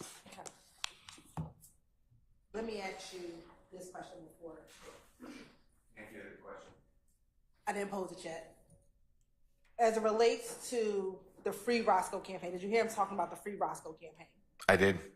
In talking about the Free Roscoe campaign, through the course of your investigation, did you ever find an individual who launched the Free Roscoe campaign? I did. Okay. Who was that individual? Jeffery Williams. And how did you learn? Let me ask you, did you pull that information from social media? Correct.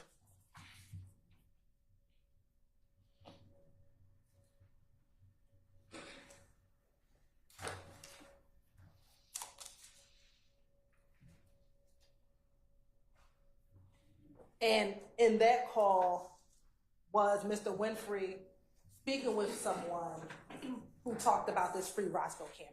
Yes.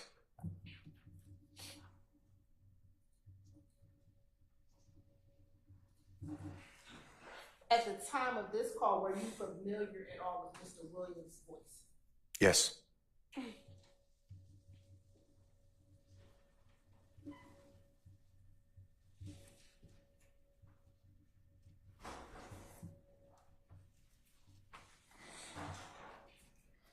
And in listening to the call, were you able to determine who that person is that Mr. Winfrey is speaking to on this call?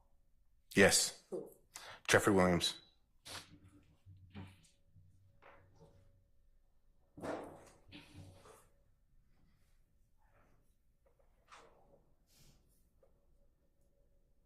The female that answered the call first.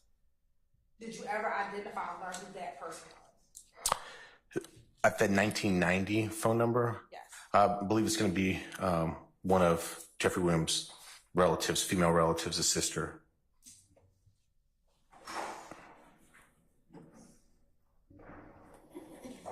Do you know which one, or you just know it's one of his relatives, one of his sisters?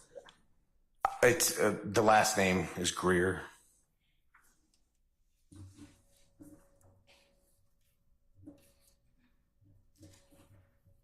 I want to take you to June 28th. Jail call.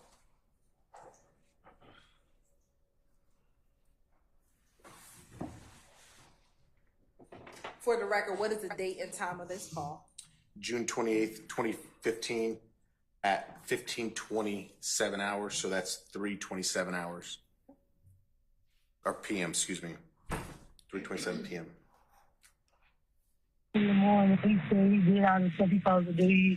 He emailed these people, called these people, but he figured that Monday morning when he gonna, probably hear something. Who you heard that from? Hey, call Manny for me. I heard that from them. Call Manny, then call. You talked to OJ, a nephew? No, I talked to Amina, and I told her. What she say? I told she want to call her when you want the phone. Call her right now. Hold on.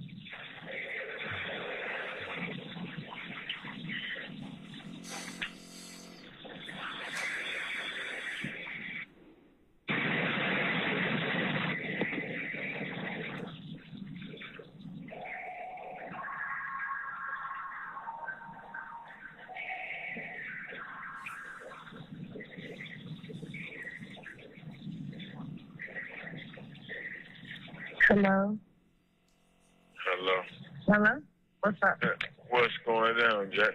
I ain't doing shit. These people put me in 23 and 1, but I'm supposed to be getting out of here in a couple of days. Mm-hmm. But my lawyer came and talked with me, and they indicted me and got me 30 charges. You say he what? I said I talked with my lawyer. They came and seen me. The people indicted me on the 25th, and they gave me 30 charges, like 15 counts of aggravated assault, street gang, all that bullshit. Did my lawyer call you? You said the lawyer? Yeah. Nah, but my traffic attorney Kevin said that his friend, his best friend, is their attorney. Yeah, what did he say? Is he a good attorney? Yeah, well, I know Kevin is great, so I'm assuming that his friend is good too. Yeah, so I gotta get the people 40 or 50 grand. He wanted 100, but I told him I gotta work out a payment plan with him. So I was gonna try to borrow 25 from y'all, and then I was gonna, cause I got a little money from the insurance he left me, that my uncle left me, and I was gonna give him the other 25 that way. Yeah, and when I was telling the nephew, that's the day they pulled me out. They made me come to PC, and shit with the DA, all them people trying to come up here and fuck with a motherfucker mentally. I ain't said none of that. So I'm just shit. When my lawyers came and seen me and stuff. Yeah. And the lawyer is Manny and Lawrence Zimmerman killed, boy. What's his name? Lawrence Zimmerman and Manny Aurora. And the dude, Lawrence. Lawrence. Yeah.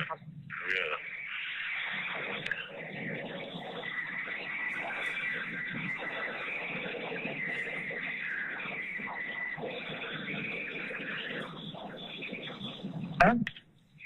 Yeah. Yeah, sorry. It's a different call on my phone. Yeah, but if they can't do it, just let me know, and I just have to go my way about my auntie. All right, Lawrence Zimmerman, I can see. And Manny is the man who, that I be dealing with, because I deal with. Who is it? Manny? Manny Aurora. He's number 445789444. 57890 what? 9444. 9444. And who is he? That's Manny Aurora. That's my lead attorney, the guy that I always deal with. That's but he's going to give me a better understanding, you know what I mean? Because Lawrence told me a book, then when I told him, my lawyer told me, everybody be on the same page. But shit, I ain't doing nothing. I ain't going to call nobody while I'm up here. Right. Because they try to put me in PC to make it look like let's get all over there. Man, folk playing outside game, they come get me at 4, 5 in the morning, asking me, do I want to talk with the DA? I said, I can't talk to nobody without my lawyer. So they left me up every 3, 4 days, and I only get to come out an hour a day. Yeah, they doing that though also for the top profile anytime, you know what I'm saying? Yeah, I know that, but the only time you go in PC is when you fill out the forms and ask for that, you know? Yeah, that is the way it is. Just a mind game. I don't know. Yeah, it's probably so. Yeah. And to make everybody else get nervous. You know what I'm saying? Like, oh, why he in PC? Why you know what I'm saying? Yeah. I think other people start getting nervous too. So, yeah. So. There ain't no other mind game they playing. Yeah. So I was just letting motherfuckers know what was going on. Shit, my sister, she had called Duke phone to let him know what was going on. I'm just dealing with this shit, but hopefully my lawyer, I probably got him in a couple of days, because the colonel, the person running the jail, the person that made me come to PT, Colonel Prince, and she don't want to allow me to get out of here. That my lawyer said. So shit, I'm just dealing with this shit day by day. I went tripping being by myself, and motherfucker get closer to God. And I read the indictment papers, man. This shit all some bullshit. He say, she say. So shit, we just waiting, and I might go to court, because I was going to court on the 30th, so I'm not going to court. It might be 3, 4 months, because we're going to rush for the speedy trial. So shit, I just sit back and see what happens with it. So, yeah. But I was just letting you know what was going on. So. All right, so what do y'all want me to do? Call these people? You can call Manny at the Manny or my sister, and if any the Manny and Manny gonna go to Lawrence, because both is 3 attorneys. Okay. And them motherfuckers, they shit crazy. They indicted me with 30 charges, street criminal gang and all that shit. So Manny was like, like I was telling you, how they try to make it like YSL. This shit is an enterprise. I might need you to drop a paper saying, that I work, which is right. You know what I'm saying? Oh, okay. So it don't make I got a little puppy. Oh, congratulations. Yeah, man. Everything. Thank you. All right, I'm gonna call him. He's out of town, but as soon as he gets back, then I'll let him know what's going on, and then just can give us a call. Sit down, yeah. All right, if you don't mind, you can give Manny a call today or tomorrow just to let him talk to me and touch bases, so they'll think a motherfucker plan on the financial end. I'm gonna call him today. All right, I appreciate you. I'll call you tomorrow. I got you, Dad. I see my lawyer or my sister call you, keep you posted with everything. I really all right, hold your head. You know that, no question. Keep me in all right, take care. Thank you. I will. And I still try to come up if I can. If it's you can't get visits still or no? Yeah, I can. I can. Okay, I'm going to come up here. But I'm going to try to wait to get back to the population before I do all that shit. Okay, then. All right, thank you, love. At 11 o'clock, I push my time back. Yeah. But Carl Duke on there indicted me, when that shit was, I got 30 motherfucking charges.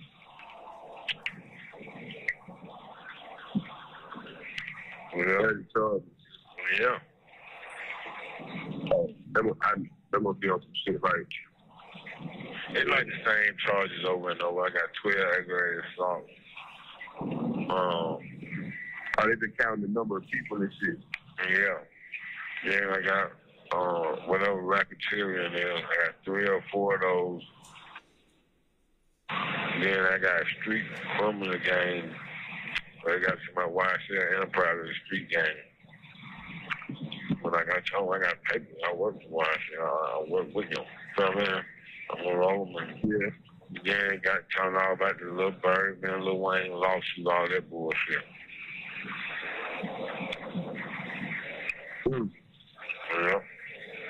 But that was going on. So my lawyer said it'll be a minute before I go to court. We're gonna arrest for a speedy trial, so yeah, mama, they got. So we so the thing ain't cool. And then another thing, we shit let Amina know they got paperwork up in black and white showing, that I work for the company. Okay. So now it's gonna look like street business. Okay.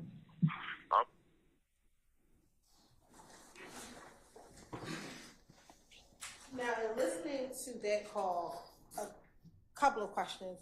Did you hear him reference an individual named Amina? Yes. Okay. And had, at this time, Amina come up in your investigation? Yes, in the subscriber records. And for what records was she the subscriber on?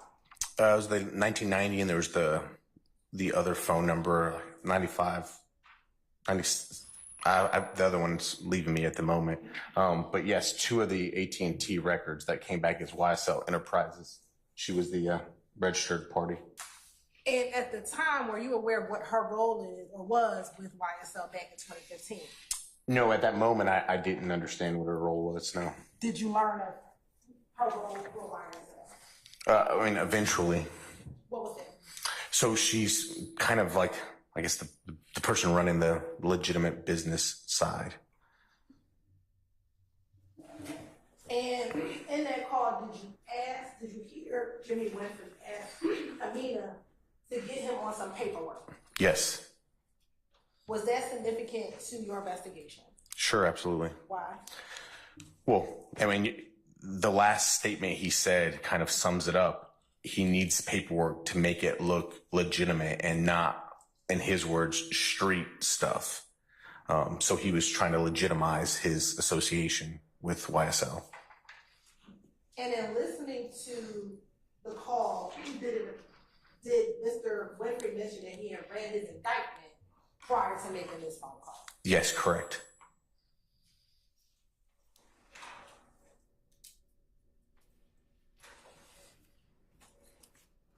And at the time, do you know what he was charged with in the indictment?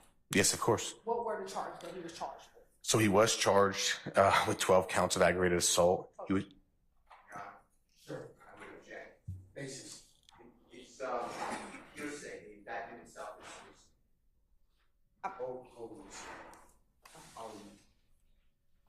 Sorry. Go ahead. So the question was, what were the charges in the indictment? He was correct. There was 12 counts of aggravated assault. There was RICO charges. There were Street Gang Terrorism Act charges based on those predicate acts. And I think there was a domestic terrorism charge in there as well. And with the street gang charge, do you know what gang he was charged with being affiliated with? Yes. What gang is it? YSL. Your Honor, that's, you know, what's your objection, sir? A is wrong, but B is hearsay. It is misstatement of the document. I didn't hear the, I didn't hear the. What's your objection basis, Mr. Sharp? It's a misstatement of the document. The indictment does not say that. I didn't. Your Honor, my question didn't ask what the indictment said. I asked him about what gang he was being charged I'm with. overruling the objection, sir. What gang? So the gang, ultimately, the subset is YSL.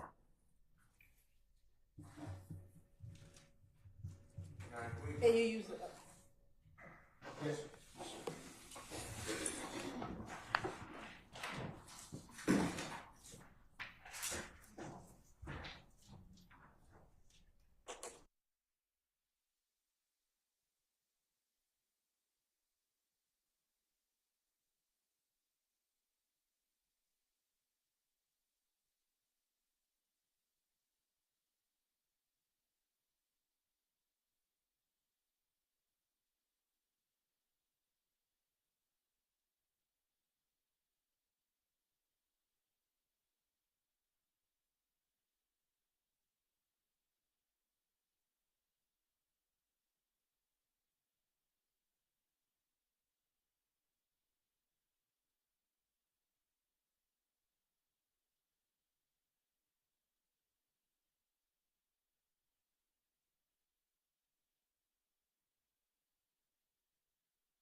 Okay, ladies and gentlemen, please be seated. Our jury has left us and our witness is still outside. Agent Reese. Okay, all right. And since our tech died at the bench, that's just old school. All right, so State, I think you were about to respond to Mr. Steele's assertions about the indictment and YSL being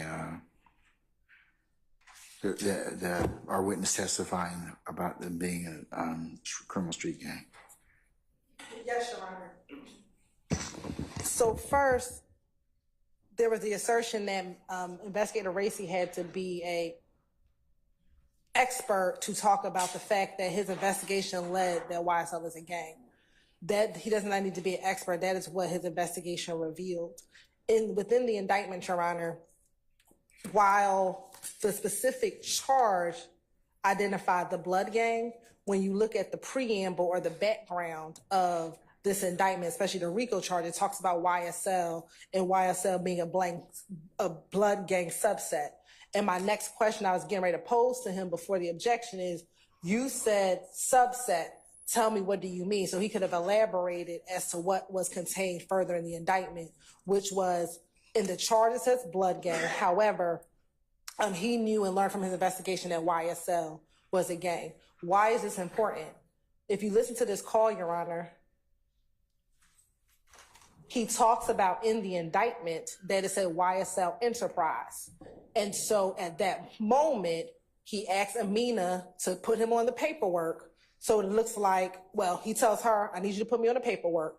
And then later on, he tells his girlfriend, remember to tell Amina, put me on the paperwork so it doesn't look like street business. And so what I have to get the witness to testify and the jury can believe or not is, well, what did you understand it to be before? And why is that significant that he needed to be placed on paperwork so it can look like it's not street business? Yeah, I remember us talking about this last week. So it puts the call in context, and that's why we went into that line of questioning. Anything further, Mr. Steele first, and then Mr. Sharp? Yes. Because I did cover this last week. We covered this already. So, Your Honor, I don't understand how Mr. Williams is having a trial that's fair. I'm sorry. I don't understand, from my perspective, Mr. Williams is not having a fair trial. I cannot cross-examine Mr. Winfrey. Now, this witness is telling us what he means by having things not look like street items. Shit, Whatever. I remember. Okay. Okay, so. I don't understand how any of this is coming in. Amina Diab is not a witness that the state is calling at all. I don't have a burden, you keep telling me, which I know the law, but you keep telling me that, but it feels like I have a burden, because I have to clean all this mess up.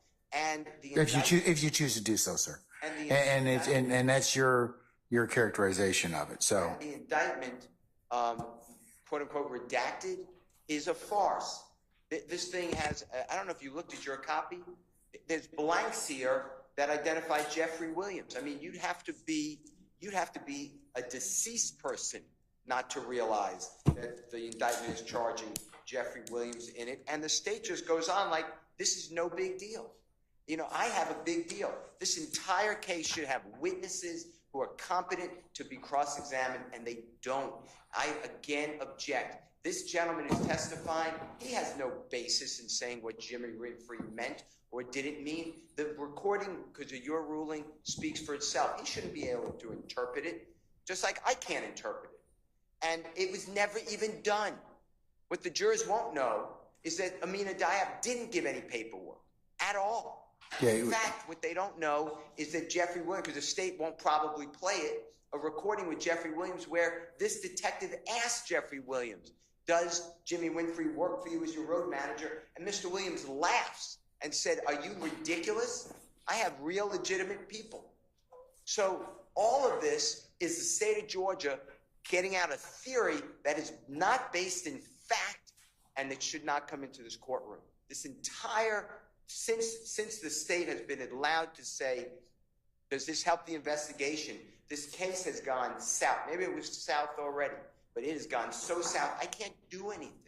Those are all my objections. I'm moving for a mistrial. I have no idea why this gentleman got to say Amina Diab works on the legitimate side of the business.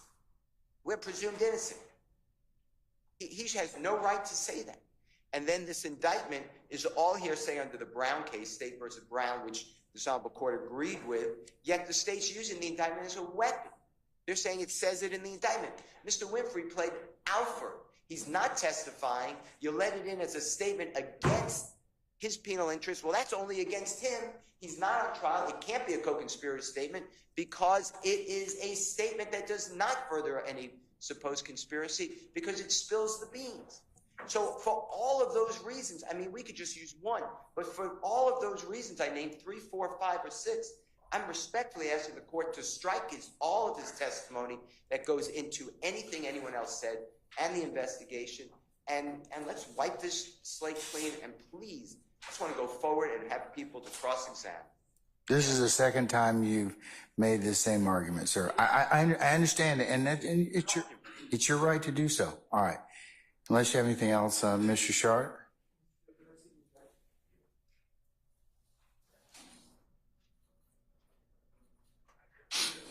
Your Honor, of course, I agree with what Mr. Steele just said about Jimmy Winfrey's plea being coming in as evidence against the rest of us when he is not taking the stand. But I'm going to go one further than Mr. Steele, because in their line of questioning, they are asking about the indictment that Jimmy Winfrey pled to. And the jurors are following what they're talking about. They're asking about the indictment, the plea. And then they say, and what gang was involved? And then the investigator's going to say YSL, when we can all look at this indictment, which shouldn't be coming in evidence, in my estimation, but if we're going to let it in over our objection, at least let's be honest about what it says. It doesn't say YSL. He pled to the count. The preamble say YSL? He pled to... Does the preamble say YSL? Preamble? Does the preamble... Answer my question, please.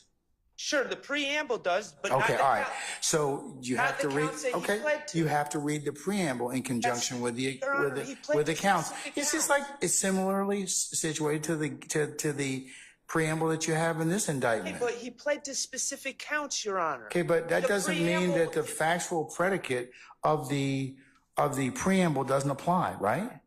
Well, I suggest. Does it apply or not? I disagree with you completely. Does it apply or not? No, it doesn't. Okay. It does not. He pled to specific counts.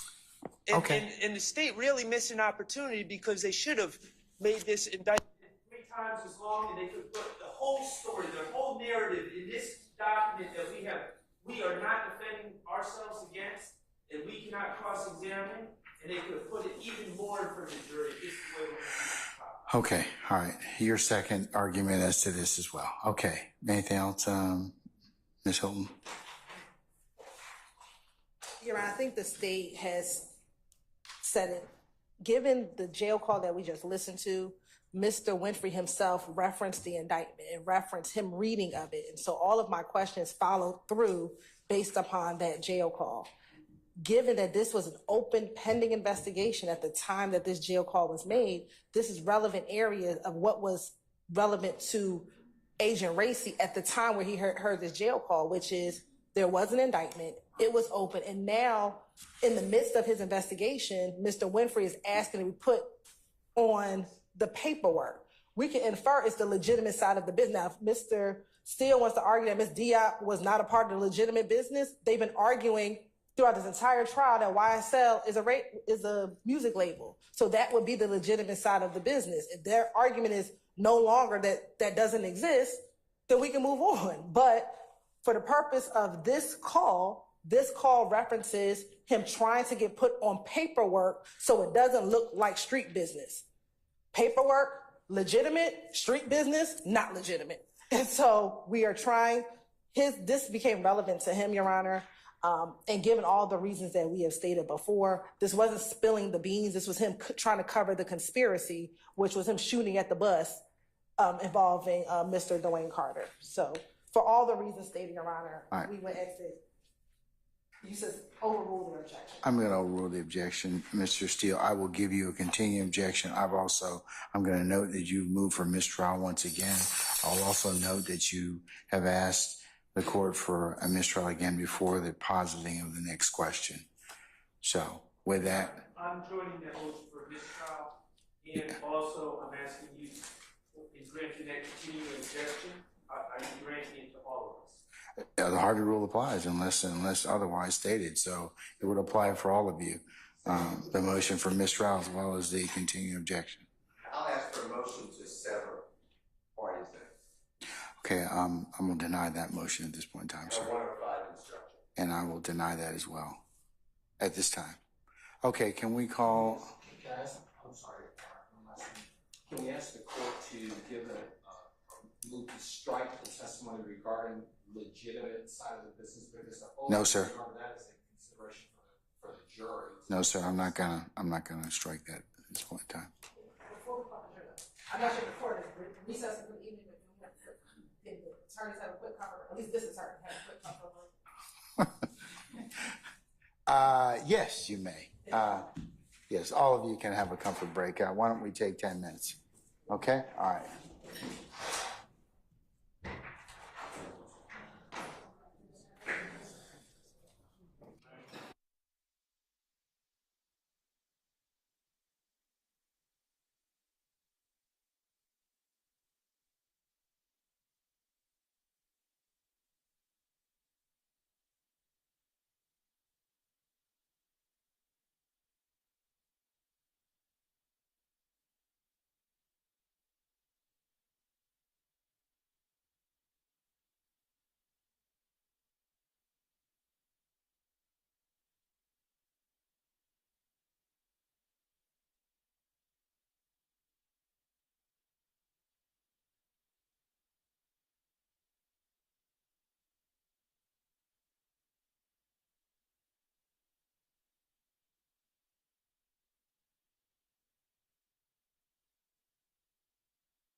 collect your thoughts and take your seats, please.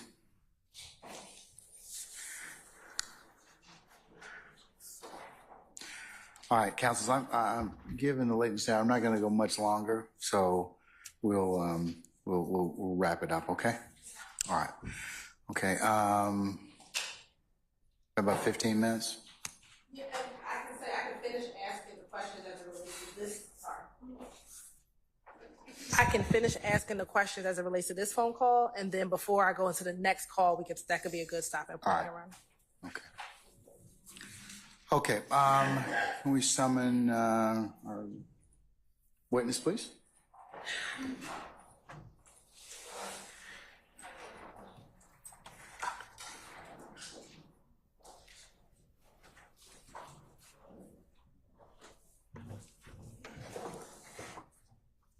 All right, Sergeant Ingram, do we have everybody present that we need, sir? Yes, sir. Everybody's present.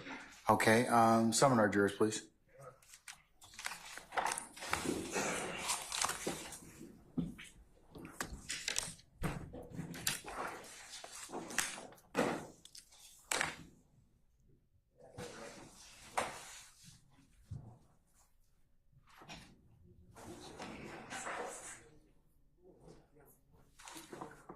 I'm trying to pause and look at Your Honor.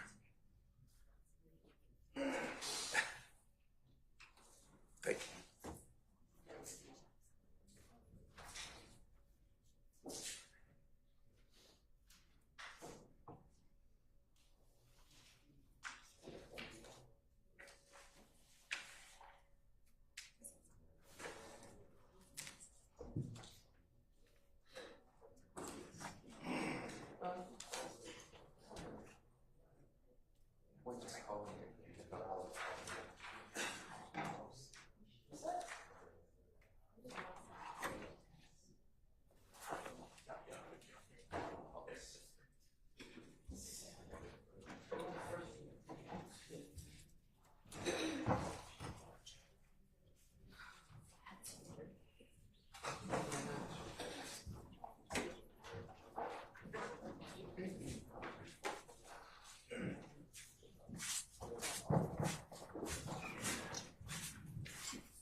All right, ladies and gentlemen, please be seated. All right, thank you, Sergeant Ingram. All right, madam, you may continue with the examination. Now, I think before the break, you had said that YSL was a subset. Is that what you said? It is a criminal subset, correct? Yes. Okay, and what is it a criminal subset of? The Bloods. Okay. Yes, you may have a continuing objection. Overrule, sir. Now, as relates to what you heard on this phone call, did you ever, through your investigation, get any type of paperwork with Jimmy Winfrey on it? Objection, Your Honor. As Basis. I'll sustain the objection. You may rephrase, madam. As it relates to Mr. Winfrey working for YSL Enterprise for Business, did you ever get, through your investigation, any paperwork purporting that he worked for the business or for the company? I don't believe so. No.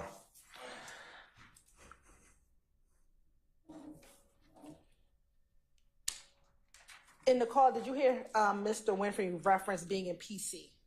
Yes. Are you familiar with that term? Yes. What is PC? Protective custody. In terms of being in a jail, it's protective custody. And do you know why he was in protective custody? No, that's up to the sheriff's office. It could just be because the. Yeah. I sustain the objection. So if you don't know why? Don't know. Okay. Outside of Mr. Winfrey talking about having to get on the paperwork, was there anything else of significance for you on this call? I mean, just his statement at the end, kind of summarizing why he needed the paperwork, was significant to me. All right. And Your Honor, I think that is my last question as it relates. I think you may have said this, but if not, why was it significant for you in your investigation? Sorry, I think you may have, but if you didn't, why was that line significant for you in your investigation? I stand the objection. I think those are all my questions for that. For this evening. For this evening, yes, Okay, sure. all right. Ladies and gentlemen, and we have reached a natural stopping point for today, given the hour is almost 5:15. So what I'd like to do is recess you all until tomorrow morning. As indicated earlier, we will start tomorrow at 1 o'clock, but you all need to be here for 12:30 for an anticipated 1 o'clock start time to accommodate one of your member who has an event tomorrow morning. So that's what we'll do. Detective, if we could get you to come back for tomorrow, especially the rest, if you can get you to come back tomorrow for 12:30, sir. Let's just say 12:45. Okay? Yes, Your Honor. All right, that'd be wonderful. All right. Sir, I'm going to release you for the evening. Please don't discuss your testimony with anybody except the attorneys in this case, sir. Yes, sir. Okay, thank you.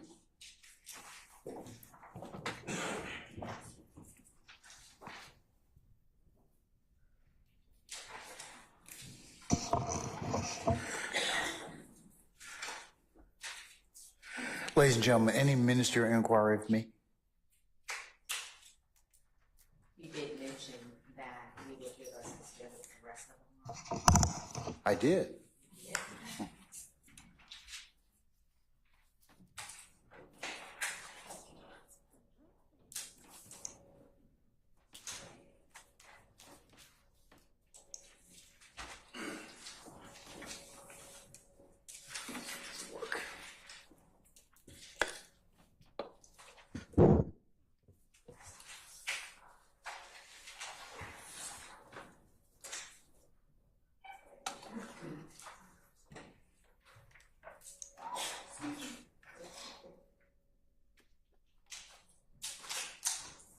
All right, ladies and gentlemen, Wednesday the 15th, we have tomorrow. You know that. You'll be coming tomorrow for 12:30 for an anticipated 1 o'clock start time. We're going to work till probably a little before 5. On Wednesday the 15th of May, you'll report for 9:30 for an anticipated 10 o'clock start time.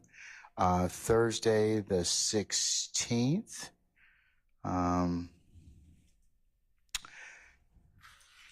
same thing. You'll report for a 9:30 for anticipated 10 o'clock start time. We'll work the majority of the day. And then on Friday the 17th, this coming Friday, you'll report for 8:30 for an anticipated 9 o'clock start time. We're going to work until about 1 o'clock on this coming Friday. You will have an administrative week next week, as I mentioned to you earlier. That would be the 20th through the 24th, as the court's going to take up some unrelated business to you all. And then the 27th will be Memorial Day. Of course, that is a holiday for all of us. We will commence again on the 28th. You will appear at 9:30 for an anticipated 10 o'clock start time. We'll work the rest of the day. And then the 29th, Wednesday,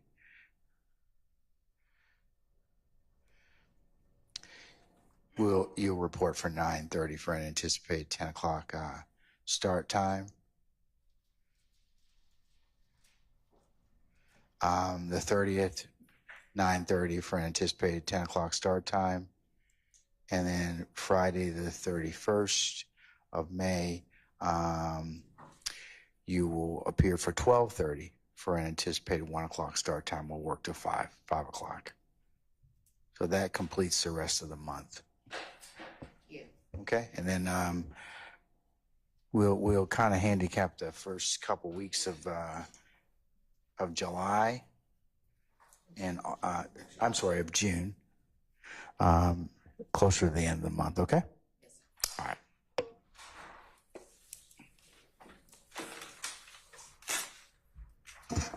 Okay. Any further inquiry of me, ladies and gentlemen? All right. Let's go ahead and review your admonitions, or which we know you all are continuing to adhere to, and we really appreciate that. So remember, leave your notepads in the basket in the back. Do not converse about what you have heard today in court with each other as you kind of are coming and going wherever it is you are and whatever means of conveyance that you're using. Also, if anybody, third party, should try and talk with you about this case inside your presence or hearing, either in person or by email or any other means or mode of conveyance, you need to let myself and Sergeant Ingram know immediately. Remember that you are not permitted to listen to any news accounts of this particular trial. You cannot go to any third-party websites or any other sources to augment your understanding of what you have heard within this particular courtroom. Remember, you can only consider what's lawfully presented within the four walls of this courtroom. You're also not permitted, as you're sitting back there waiting on us, to start to handicap this proceeding, such as, oh, let's start talking about some of the witnesses that we've heard, or let's talk about this particular witness we have on the stand. Remember, that would be a violation. You're not to engage in any deliberative process until such time as this case is properly presented to you and the court gives you instructions on how you're to do that. So that would be a violation if you were to do that. Remember, don't go visiting the sites that you may have learned about during this particular process. And then lastly, ladies and gentlemen, thank you for your patience that you've given us and will continue to give us throughout this matter.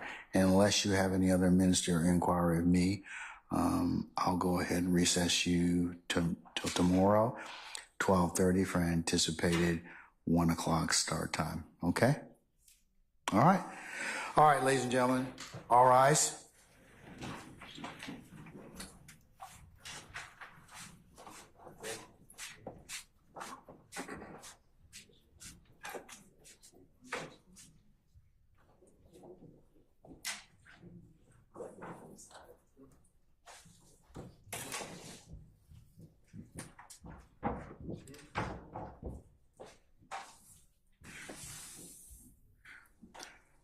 All right, ladies and gentlemen, please be seated. Our jury has left us.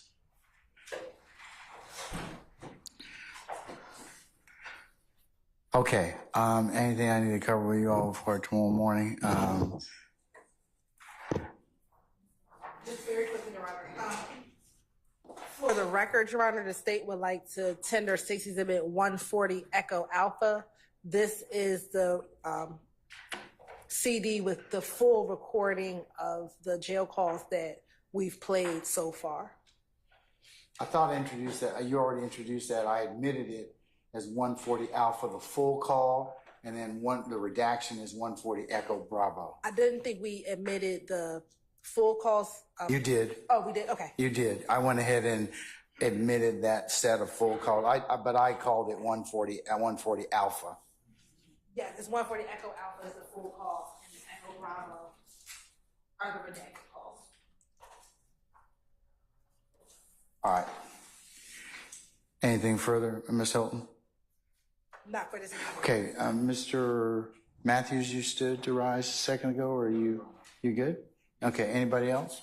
Have anything we need to take up before tomorrow that's going to require me to, or for us to come early? We discussed when the court says it's appropriate, the Jimmy Winfrey guilty plea redaction over objection when you can. I know it's just going in and not going to be discussed, but at some point. Well, yeah, I don't think it's going to go back with the jury anyway, so it's going to be redacted, but is there anything else I need to kind of cover about it? No, it does not get mentioned, it's not get read, it doesn't go back to the jury.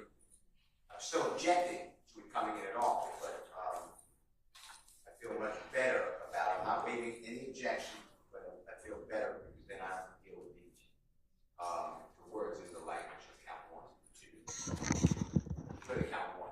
Your Honor. Records in count 5 and I apologize for interrupting, but Your Honor, I don't know that right now is I don't know that the issue is right. The state has a position regarding the indictment itself going back to the jury, but I don't want to get bogged down addressing it, if that's all right with the court. Not at this point.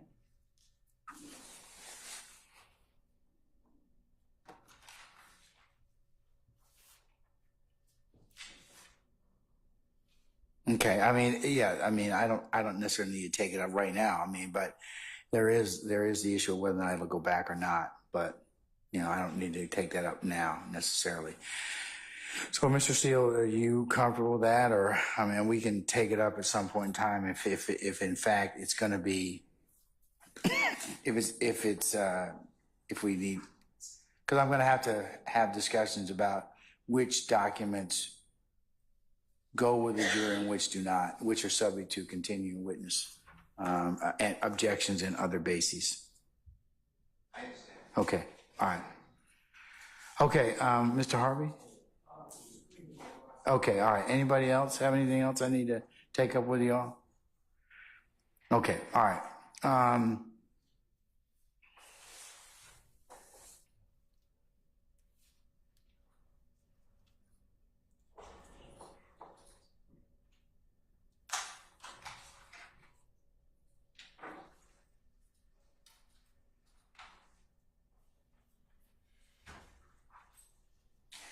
All right, unless you all have anything else at this point in time, then what I'll do is I'll recess you all till tomorrow. And if you all would be here for 12:30 for an anticipated 1 o'clock start time, we can go ahead and, like I said, we'll work tomorrow afternoon around a little before 5 o'clock. All right?